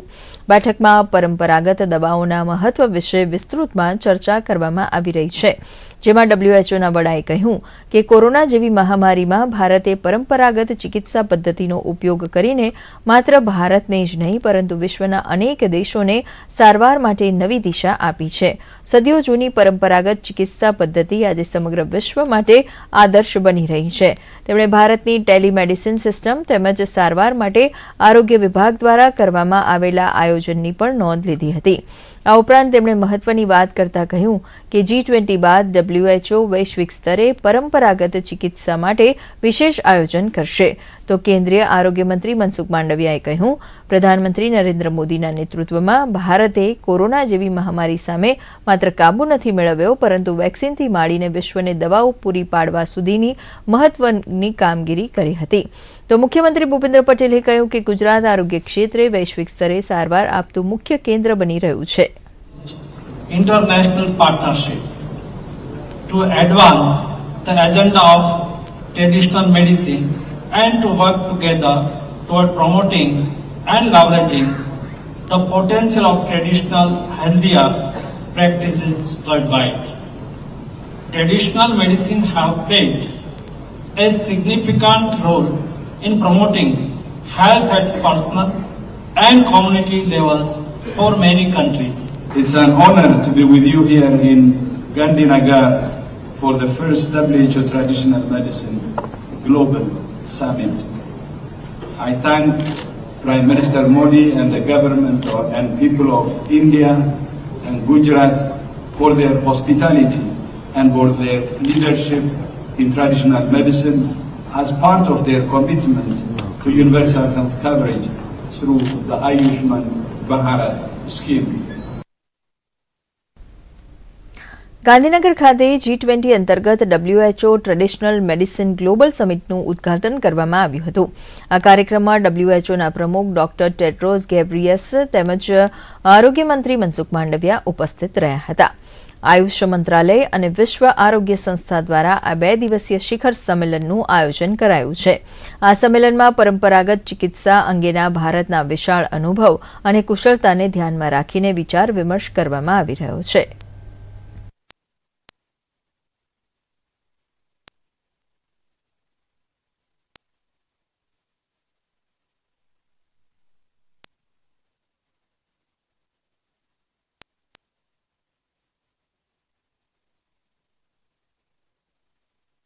Today, India is known as the pharmacy of the world.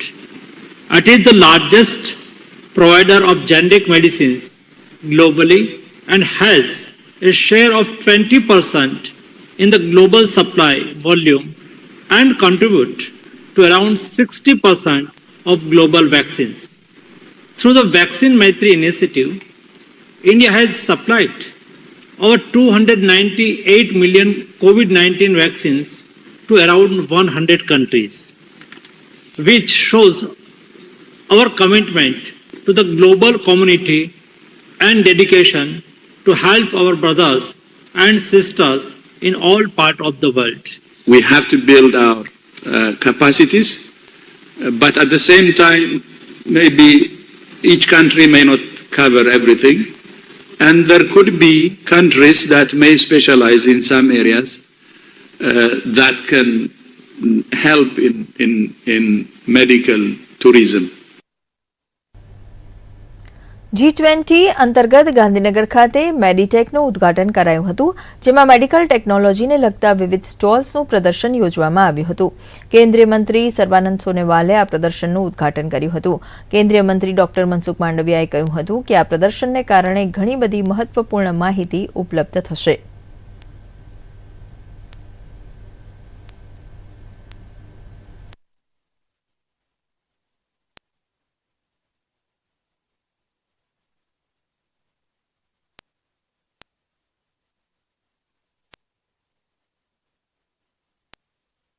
Digital health, medtech, expo and conference આવા અનેક પ્રકારના કાર્યક્રમોથી આવતા દિવસોની અંદર ગુજરાતને બહુ ફાયદો થવાનો છે. આજે વિશ્વના 70 દેશના ડેલિગેટ્સ ગુજરાતની અંદર મેડિકલ વેલ્યુ ટ્રાવેલ માટે થઈને યાને કે વિદેશના નાગરિકો ભારતની અંદર પોતાની ટ્રીટમેન્ટ કરવા માટે આવે એના માટે આજે પોર્ટલ પણ લોન્ચ કરવામાં આવ્યું છે, જેનો લાભ લઈ અને વિશ્વ ભારતની અંદર અને ખાસ કરીને ગુજરાતમાં ટ્રીટમેન્ટ માટે આવશે, તેથી ગુજરાતને એનાથી ફાયદો પણ થશે. I'm glad that based on our discussion and agreement, we are now having our first ever traditional medicine summit here in Gandhinagar.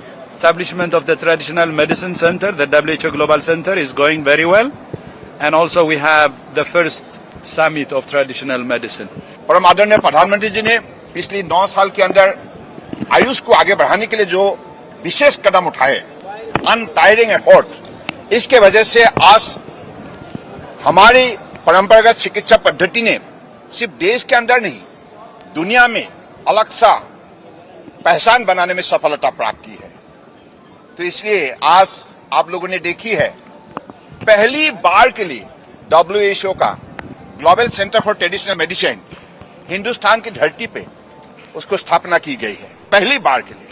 This is the first extension office of WHO in India. Gandhinagar ખાતે ચાલી રહેલી G-20ના સમારોહમાં ભાગ લેવા આવેલા senior જર્નલિસ્ટના પ્રતિનિધિઓએ અમદાવાદ શહેરની મુલાકાત લીધી હતી. આ પ્રતિનિધિ મંડળે અમદાવાદ શહેરના પાલડી સ્થિત જાણીતી ડિઝાઇન ઇન્સ્ટિટ્યૂટ NIDની મુલાકાત લીધી હતી. પ્રતિનિધિ મંડળે NID કેમ્પસ ખાતે આવી પહોંચતા તેમને આવકારવામાં આવ્યા હતા અને વિડીયો પ્રેઝન્ટેશન દ્વારા તેઓને ઇન્સ્ટિટ્યૂટમાં ચાલી રહેલ અભ્યાસક્રમો અને વિવિધ પ્રોજેક્ટ અંગે સવિશેષ માહિતી આપવામાં આવી હતી. ત્યારબાદ પ્રતિનિધિ મંડળની કેમ્પસ ખાતે આર્ટ ગેલેરી, હેન્ડલૂમ ગેલેરી અને લાઇબ્રેરી વગેરે પ્રદર્શનોને નિહાળ્યા હતા અને સ્કિલ ડેવલપમેન્ટ વર્કશોપના વિવિધ વિભાગોમાં ફર્યા હતા. વિદ્યાર્થીઓના પ્રોજેક્ટની જાત માહિતી મેળવીને વિદ્યાર્થીઓ સાથે વાતચીત કરી હતી. NID કેમ્પસની મુલાકાતથી તેઓ વિદ્યાર્થીઓમાં રહેલી સ્કિલ અને વિવિધ પ્રોજેક્ટની માહિતી જાણીને આનંદ વ્યક્ત કર્યો હતો.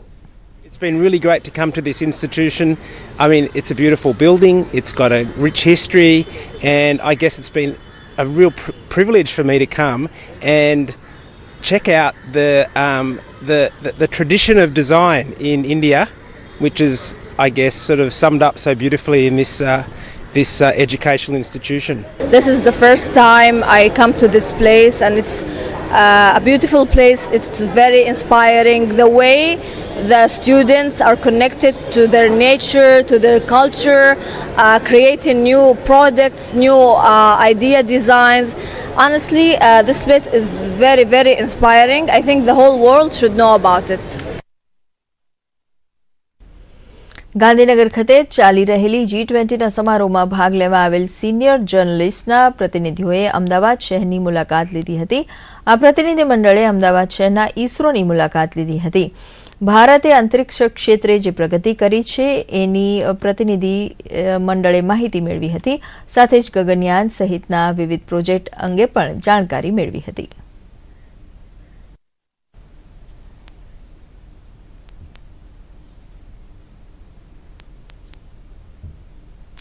ગાંધીનગર મહાત્મા મંદિર ખાતે G-20 અંતર્ગત WHO ટ્રેડિશનલ મેડિસિન ગ્લોબલ સમિટનો પ્રારંભ થયો હતો, જેમાં G-20 દેશોના પ્રતિનિધિઓ અને ભારત સરકારના આયુષ મંત્રાલયના ડોક્ટરો ઉપસ્થિત રહ્યા હતા. આ સમિટમાં આયુષ મંત્રાલય તરફથી આયુર્વેદિક દવાઓ અને ઉત્પાદનો વિશે જાણકારી આપતું એક પ્રદર્શનનું આયોજન કરવામાં આવ્યું હતું.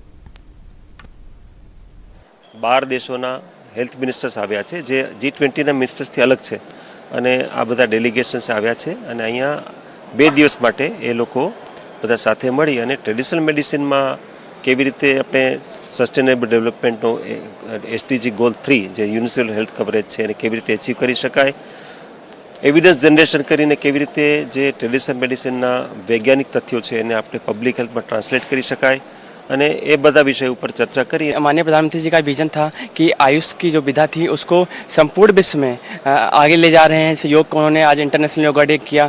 ऐसे ही पूरे विश्व का एक सेंटर, ट्रेडिशनल सेंटर जो कि गुजरात में बनाया गया है। लास्ट ईयर माननीय WHO के डायरेक्टर जनरल आए थे और उनके साथ में एस्टेब्लिश हुआ। आज उसी की ये फर्स्ट कॉन्फ्रेंस समिट है। ચંદ્રયાન 3 સફળતાનો વધુ એક તબક્કો પાર કર્યો છે। લેન્ડર સફળતાપૂર્વક પ્રોપલ્શન મોડ્યુલથી અલગ થયું છે। હવે મહત્વની વાત એ છે કે 23 ઓગસ્ટે ચંદ્રયાન 3 સાંજે 5 કલાક અને 45 મિનિટની આસપાસ ચંદ્રની સપાટી ઉપર સફળતાપૂર્વક લેન્ડિંગ કરવાનું છે। હાલની સ્થિતિએ હવે વિક્રમ લેન્ડર ચંદ્ર તરફ આગળ વધી રહ્યું છે। તેણે ચંદ્રની ફરતે ચક્કર મારવાનું શરૂ કર્યું છે। 23 ઓગસ્ટે ચંદ્રયાન લેન્ડ થશે ત્યારે ભારત માટે અંતરિક્ષના ક્ષેત્રમાં બહુ મોટી સફળતા મળશે અને ભારત વિશ્વનો ચોથો મોટો દેશ બની જશે। અત્યાર સુધી રશિયા, અમેરિકા અને ચીને આવા પ્રકારના મિશનને સફળ કર્યા છે। 23 ઓગસ્ટે ભારતને આ સફળતા મળશે ત્યારે અંતરિક્ષના ક્ષેત્રમાં ભારત દુનિયામાં ચોથો દેશ બની જશે। ઇસરોના ડાયરેક્ટર નિમિષ દેસાઈએ ચંદ્રયાન અંગે વિસ્તૃત માહિતી આપી હતી। 80,000 किलोमीटर दूर है, तो वहाँ तक पहुँचाने के बाद प्रोपल्सन मॉड्यूल का खास कोई अभी उपयोग नहीं है, तो उसको अभी आज सुबह आज दोपहर को 1:05 पे लैंडर मॉड्यूल और प्रोपल्सन मॉड्यूल को अलग कर दिया गया और दोनों अपनी अपनी भ्रमण कक्षा में अभी प्रस्थापित हो रहे हैं। और जो लैंडर मॉड्यूल है वो लगभग 100 बाई 30 किलोमीटर की ऑर्बिट में कक्षा में उसको स्थापित किया जाएगा। तो हाल में वो 100 बाई 100 किलोमीटर की ऑर्बिट में है। उसको धीरे धीरे आज से 17 अगस्त से लेके कल से हम वो डीबूस्ट फेज चालू करेंगे। तो 17 अगस्त से 23 अगस्त तक वो लगभग 100 बाई 30 किलोमीटर की कक्षा में पहुंच जाएगा और 23 अगस्त को शाम को 5:47 पे 30 किलोमीटर से वो चंद्र की सतह पर उतरने के लिए तैयार हो जाएगा और धीरे धीरे चंद्र की ओर गति करेगा, चंद्र की सतह की ओर, सरफेस की ओर। રાષ્ટ્રપતિ દ્રૌપદી મુર્મુએ આજે પશ્ચિમ બંગાળની મુલાકાત દરમિયાન કલકત્તામાં વિંધ્યાગીરી પ્રોજેક્ટનું લોન્ચિંગ કર્યું હતું। ભારતીય નૌસેનાના યુદ્ધ જહાજ વિંધ્યાગીરીનું જલાવતરણ કરાયું। નૌસેનાએ પોતે જ વિંધ્યાગીરીની ડિઝાઇન નક્કી કરી છે। એમણે મારું બંગાળ નશામુક્ત બંગાળ અભિયાનનો પણ શુભારંભ કરાવ્યો હતો। આ સાથે જ રાષ્ટ્રપતિએ જણાવ્યું કે આજના સમયમાં નશીલા પદાર્થનું સેવન દેશ અને સમાજ માટે ચિંતાનો વિષય છે। આપણા દેશના યુવાનો આ વ્યસનના કારણે સાચી દિશાની પસંદગી કરી શકતા નથી। આ ખૂબ ચિંતાજનક બાબત છે અને આ બાબતે તમામ મોરચા પર કામ કરવાની આવશ્યકતા છે। Navy and everyone involved in the design and construction of this ship. I am told that Garden Ridge shipbuilders and engineers have constructed and delivered more than 100 warships, including frigates like Vindhyagiri. Your skill and tireless efforts have brought us to this milestone.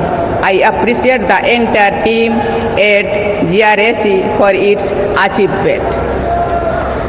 Project 17A of this, which Vindhyagiri is a part, reflects our commitment to self-reliance and technological advancement. This project demonstrates indigenous innovation for developing state-of-the-art technology. કેન્દ્રીય મંત્રી અશ્વિની વૈષ્ણવે જણાવ્યું હતું કે ટેલિકોમમાં સુધારાઓ કરવામાં આવ્યા હતા જેના પરિણામો સારા આવ્યા છે। તેમણે કહ્યું હતું કે આપણું લક્ષ્ય સાયબર છેતરપિંડીને ઘટાડવાનું છે, જે માટે અત્યાર સુધીમાં 52 લાખ કનેક્શનો બંધ કરાયા છે તેમજ 67,000 ડીલરોને બ્લેકલિસ્ટ કર્યા છે। તેમણે સિમના વેચાણમાં વેરિફિકેશનને વધુ સુદૃઢ બનાવવા બાયોમેટ્રિક તેમજ પોલીસ વેરિફિકેશન ફરજિયાત બનાવવાનું નક્કી કર્યું હોવાનું જણાવ્યું હતું। તેમણે કહ્યું હતું કે સિમનું વેચાણ કરનારા ડીલરોને જવાબદાર બનાવવા માટેના કડક પગલાઓ ભરવામાં આવશે। ભારતીય જનતા પક્ષે મધ્યપ્રદેશ, છત્તીસગઢ વિધાનસભા ચૂંટણી માટે ઉમેદવારોની પ્રથમ યાદી જાહેર કરી છે। ભાજપે એમપી માટે 39 જ્યારે છત્તીસગઢ માટે 21 ઉમેદવારો જાહેર કર્યા છે। આ બંને રાજ્યોમાં વર્ષના અંતમાં વિધાનસભા ચૂંટણી યોજાનાર છે। ગઈકાલે ચૂંટણી સમિતિની મહત્વની બેઠક યોજાઈ હતી। ત્યારબાદ આજે બંને રાજ્યોમાં ઉમેદવારોનું પ્રથમ લિસ્ટ જાહેર કરવામાં આવ્યું છે। મધ્યપ્રદેશમાં 20 ઓગસ્ટે ભાજપની મહત્વની બેઠક યોજાનાર છે, જેમાં અમિત શાહ ઉપસ્થિત રહેશે. ત્યારે 20 ઓગસ્ટ પહેલા પ્રથમ યાદી જાહેર થવી એટલે ભાજપ યોજનાબદ્ધ રાજ્યમાં ચૂંટણીલક્ષી આગળ વધી રહ્યું છે. આ રાજ્યોમાં ઓક્ટોબરના પ્રથમ સપ્તાહમાં આચારસંહિતા લાગુ થઈ શકે છે. રાજસ્થાન રાજ્યમાં આ વર્ષના અંતમાં વિધાનસભા ચૂંટણી યોજાનાર છે. ત્યારે ભાજપે સંકલ્પપત્ર સમિતિની જાહેરાત કરી છે, જેમાં કેન્દ્રીય કાયદા અને ન્યાય મંત્રી અર્જુન રામ મેઘવલને સંકલ્પપત્ર સમિતિના સંયોજક બનાવાયા છે. આ ઉપરાંત પૂર્વ પ્રદેશ ઉપાધ્યક્ષ અને પૂર્વ સાંસદ નારાયણ પંચારિયાને પ્રદેશ ચૂંટણી વ્યવસ્થાપન સમિતિના સંયોજક બનાવાયા છે. આ સમિતિની જાહેરાત જયપુરમાં પાર્ટી કાર્યાલય ખાતે પ્રદેશ અધ્યક્ષ સીપી જોશીએ કરી હતી. ભાજપ ઓબીસી મોરચાના રાષ્ટ્રીય અધ્યક્ષ ડોક્ટર કે લક્ષ્મણે પીએમ વિશ્વકર્મા યોજના શરૂ કરવા બદલ પ્રધાનમંત્રીનો આભાર માન્યો છે. તેમણે કહ્યું કે મોદી સરકારે ઓબીસી સમાજના ઉત્થાન માટે અનેક નિર્ણયો લીધા છે. તેમણે કહ્યું કે વિશ્વકર્મા યોજનામાં લોકોની ભાગીદારી વધે, જે માટે ઓબીસી મોરચો પોતાની ભૂમિકા નિભાવશે. पहले चरण में 18 प्रकार के पारंपरिक व्यापार को कवर किया जाएगा, ताकि उनके आर्टिसन और क्राफ्ट्समैन जो है उनके लिए प्रधानमंत्री विश्वकर्मा प्रमाण पत्र और पहचान पत्र भी दिए जाएंगे. 17 सितंबर से लेकर 17 सितंबर जो विश्वकर्मा जयंती जो हम मनाते हैं, उसी दिन हमारा प्रधानमंत्री का जन्मदिन. प्रधानमंत्री के जन्मदिन के तोहफे के नाते इतनी बड़ी समाज को आज पीएम विश्वकर्मा का योजना जो लागू किया, भारतीय जनता पार्टी ओबीसी मोर्चा देश भर में इनको बड़ी पैमाने से विश्वकर्मा जयंती मनाएंगे और इन वर्ग के लोगों को भी हम इनका इसमें जरूर नामांकन करेंगे.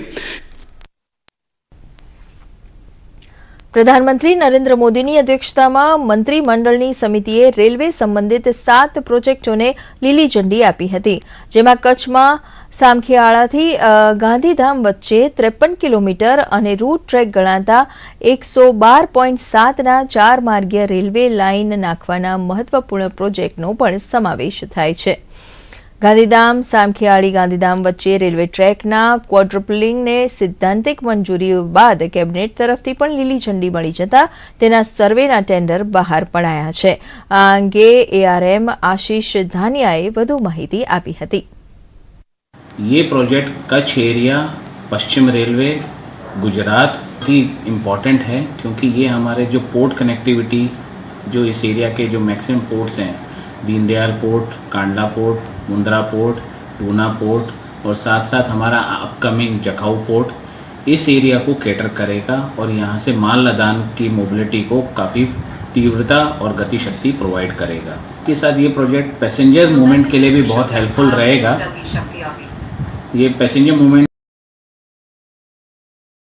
बहुत हेल्प पाथ जो जनरेट होंगे वो पैसेंजर मूवमेंट्स को भी और फैसिलिटेट करेंगे. હવામાન વિભાગે રાજ્યમાં નહિવત વરસાદની આગાહી કરી છે. જો કે રાજ્યમાં આગામી 24 કલાક દરમિયાન હળવા વરસાદની આગાહી કરાઈ છે, જે અનુસાર ઉત્તર અને દક્ષિણ ગુજરાત અને દક્ષિણ સૌરાષ્ટ્રમાં વરસાદ પડી શકે છે. ઉત્તર ગુજરાતમાં બનાસકાંઠા, સાબરકાંઠા, અમદાવાદ, દાહોદ, દક્ષિણમાં ડાંગ, વલસાડ, નવસારી, દમણ, તાપી, સુરત, નર્મદા અને છોટાઉદેપુરમાં, જ્યારે દક્ષિણ સૌરાષ્ટ્રમાં જૂનાગઢ, ગીર સોમનાથ અને પોરબંદરમાં વરસાદ પડશે. રાજ્યમાં હાલ અત્યાર સુધી 73% वरसाद नोंधायो है.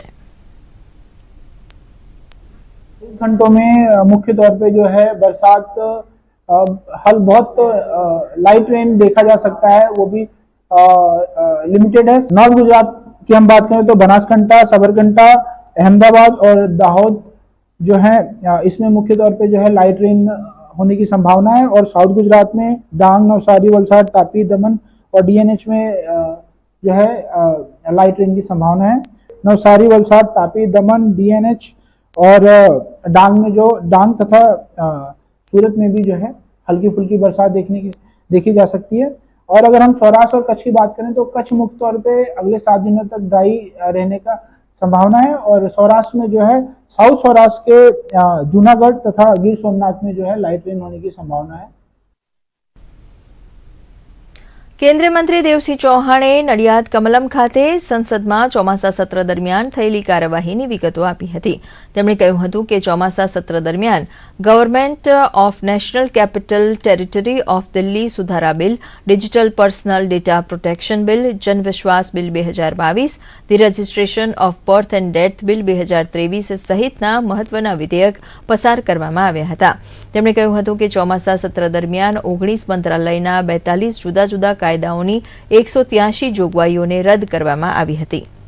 45%થી પણ વધારે અને રાજ્યસભામાં 67%થી પણ વધારે કામ થઈ છે અને દેશના ઉપયોગી હોય એવા ગરીબલક્ષી, સિટીઝન સેન્ટ્રિક લક્ષી અને દેશના યુવાનો અને સહકારી ક્ષેત્રે કામ કરતી મંડળીઓને ધ્યાને રાખીને અથવા તો દેશની પરંપરાગત કાનૂન પદ્ધતિ, દંડ પદ્ધતિ, શિક્ષા પદ્ધતિને પણ ધ્યાને રાખીને સીપીસી, સીઆરપીસીમાં પણ સુધારા આવે એ તમામ કક્ષાના બિલો મૂકવામાં આવે. તેલંગાણા અને કેરળ રાજ્યમાં થયેલી સાયબર ક્રાઇમની ફરિયાદના આધારે તે રાજ્યની સ્થાનિક પોલીસે સુરતની 27 હીરા પેઢીઓના બેંક એકાઉન્ટ્સ ફ્રીઝ કર્યા છે, જેના પગલે સુરતના હીરા ઉદ્યોગપતિઓના કરોડો રૂપિયાના વ્યવહારો સ્થગિત થયા છે. હીરા ઉદ્યોગના અગ્રણી અને GJEPCના ડાયરેક્ટર દિનેશ નાવડિયાએ આ અંગે સુરતના એડિશનલ પોલીસ કમિશનર શરદ સિંગલ તેમજ ગૃહ રાજ્યમંત્રી હર્ષ સંઘવી સાથે ટેલિફોનિક વાતચીત કરીને ઘટનાથી માહિતગાર કર્યા હતા. હીરા ઉદ્યોગના અગ્રણી દિનેશ નાવડિયાએ કહ્યું હતું કે હર્ષ સંઘવીએ પ્રતિક્રિયામાં જણાવ્યું હતું કે ખોટી રીતે ફ્રીઝ કરવામાં આવેલા બેંક એકાઉન્ટની ઘટનાની ઊંડાણપૂર્વક તપાસ કરાશે. અને કેરાલાના પોલીસ દ્વારા આ લોકોના એકાઉન્ટ્સ ફ્રીઝ કરવામાં આવ્યા.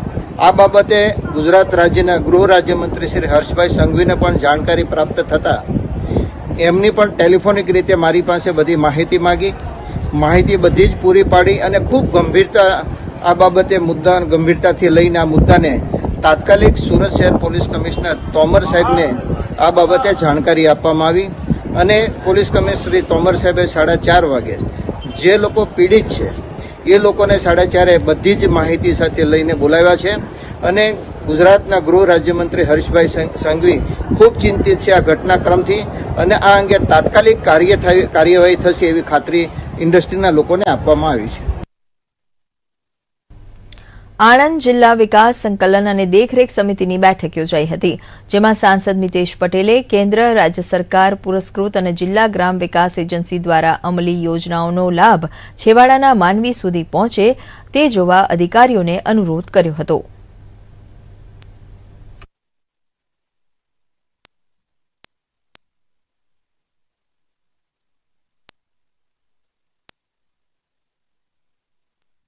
પ્રધાનમંત્રીજી આ યોજનાઓ ગરીબ મધ્યમ વર્ગના કુટુંબો માટે મૂકતા હોય તો એક આપણી જવાબદારી છે, જવાબદારી તરીકે નિભાવી અને આ યોજનાઓ ગામડાઓ સુધી પહોંચાડો. સરકારના અધિકારીને કહ્યું છે કે ગરીબ મધ્યમ વર્ગની જ્યારે બહેનો ભાઈઓ આપણા ટેબલ સુધી પહોંચે અને એમને કદાચ એકાદ પેપર બાકી રહ્યું હોય કે કાગળ રહી ગયું હોય, એક માનવતાની દ્રષ્ટિથી આપ બધા કામ કરતા આવ્યા છો, પરંતુ એમને ધક્કા ના ખાય અને વધુમાં વધુ સ્પીડમાં એમનું કામ પતે એ રીતનું પણ એ લોકોને જણાવવામાં આવ્યું છે. સારામાં સારી મીટિંગ પતી છે અને આ મીટિંગથી ગરીબ મધ્યમ વર્ગના કુટુંબો સુધી લાભાર્થીઓ સુધી પહોંચશે.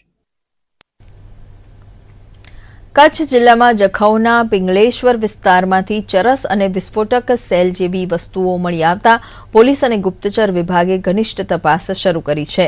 સ્ટેટ આઈબી, NIU અને જખૌ પોલીસના પેટ્રોલિંગ દરમિયાન 10 ચરસના પેકેટ મળી આવ્યા હતા. આ બનાવની ગંભીરતાને જોઈને હાલ એજન્સીઓ દ્વારા દરિયાઈ વિસ્તારમાં વધુ તપાસ શરૂ કરાઈ છે. શ્રાવણ માસના પ્રથમ દિવસે દ્વારકા નજીક આવેલ નાગેશ્વર જ્યોતિર્લિંગ ખાતે ભાવિકો અને પ્રવાસીઓની ભીડ ઉમટી હતી. સવારે મંગળા આરતી બાદ મોટી સંખ્યામાં પ્રવાસીઓએ મહાદેવને અભિષેક કરીને ધન્યતા અનુભવી હતી. હવે આખો શ્રાવણ માસ દરમિયાન સાંજે 4 વાગ્યાથી મહાદેવને અદભુત શૃંગાર કરવામાં આવશે.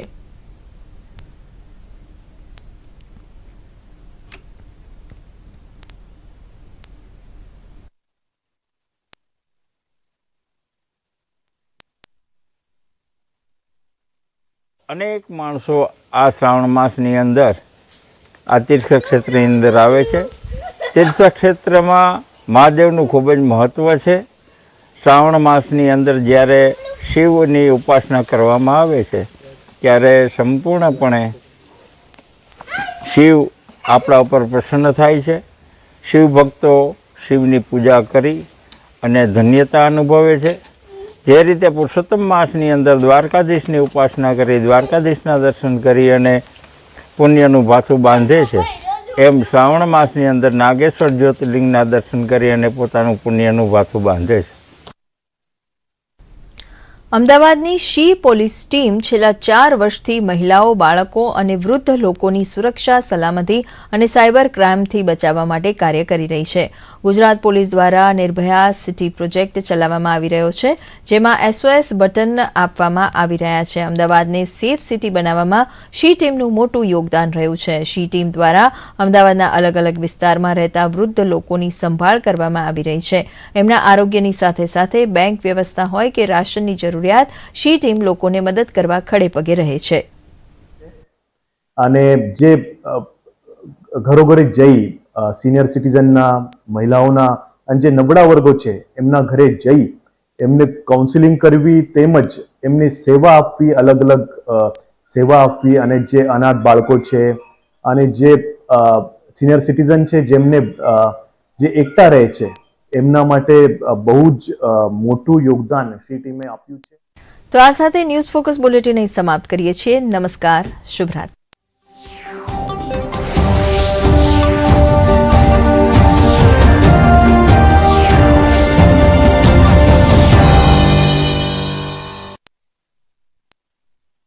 आ कार्यक्रम 100 से अधिक कहानियां, 3 नाटक, 10 अनुवाद, 7 बाल पुस्तकें और असंख्य लेखों के विभिन्न स्वरूप दिए. एक ऐसे उपन्यास सम्राट और हिंदी कहानी के पितामह जिन्होंने कहानियों को तिलस्मी, अयारी और जादूगरी से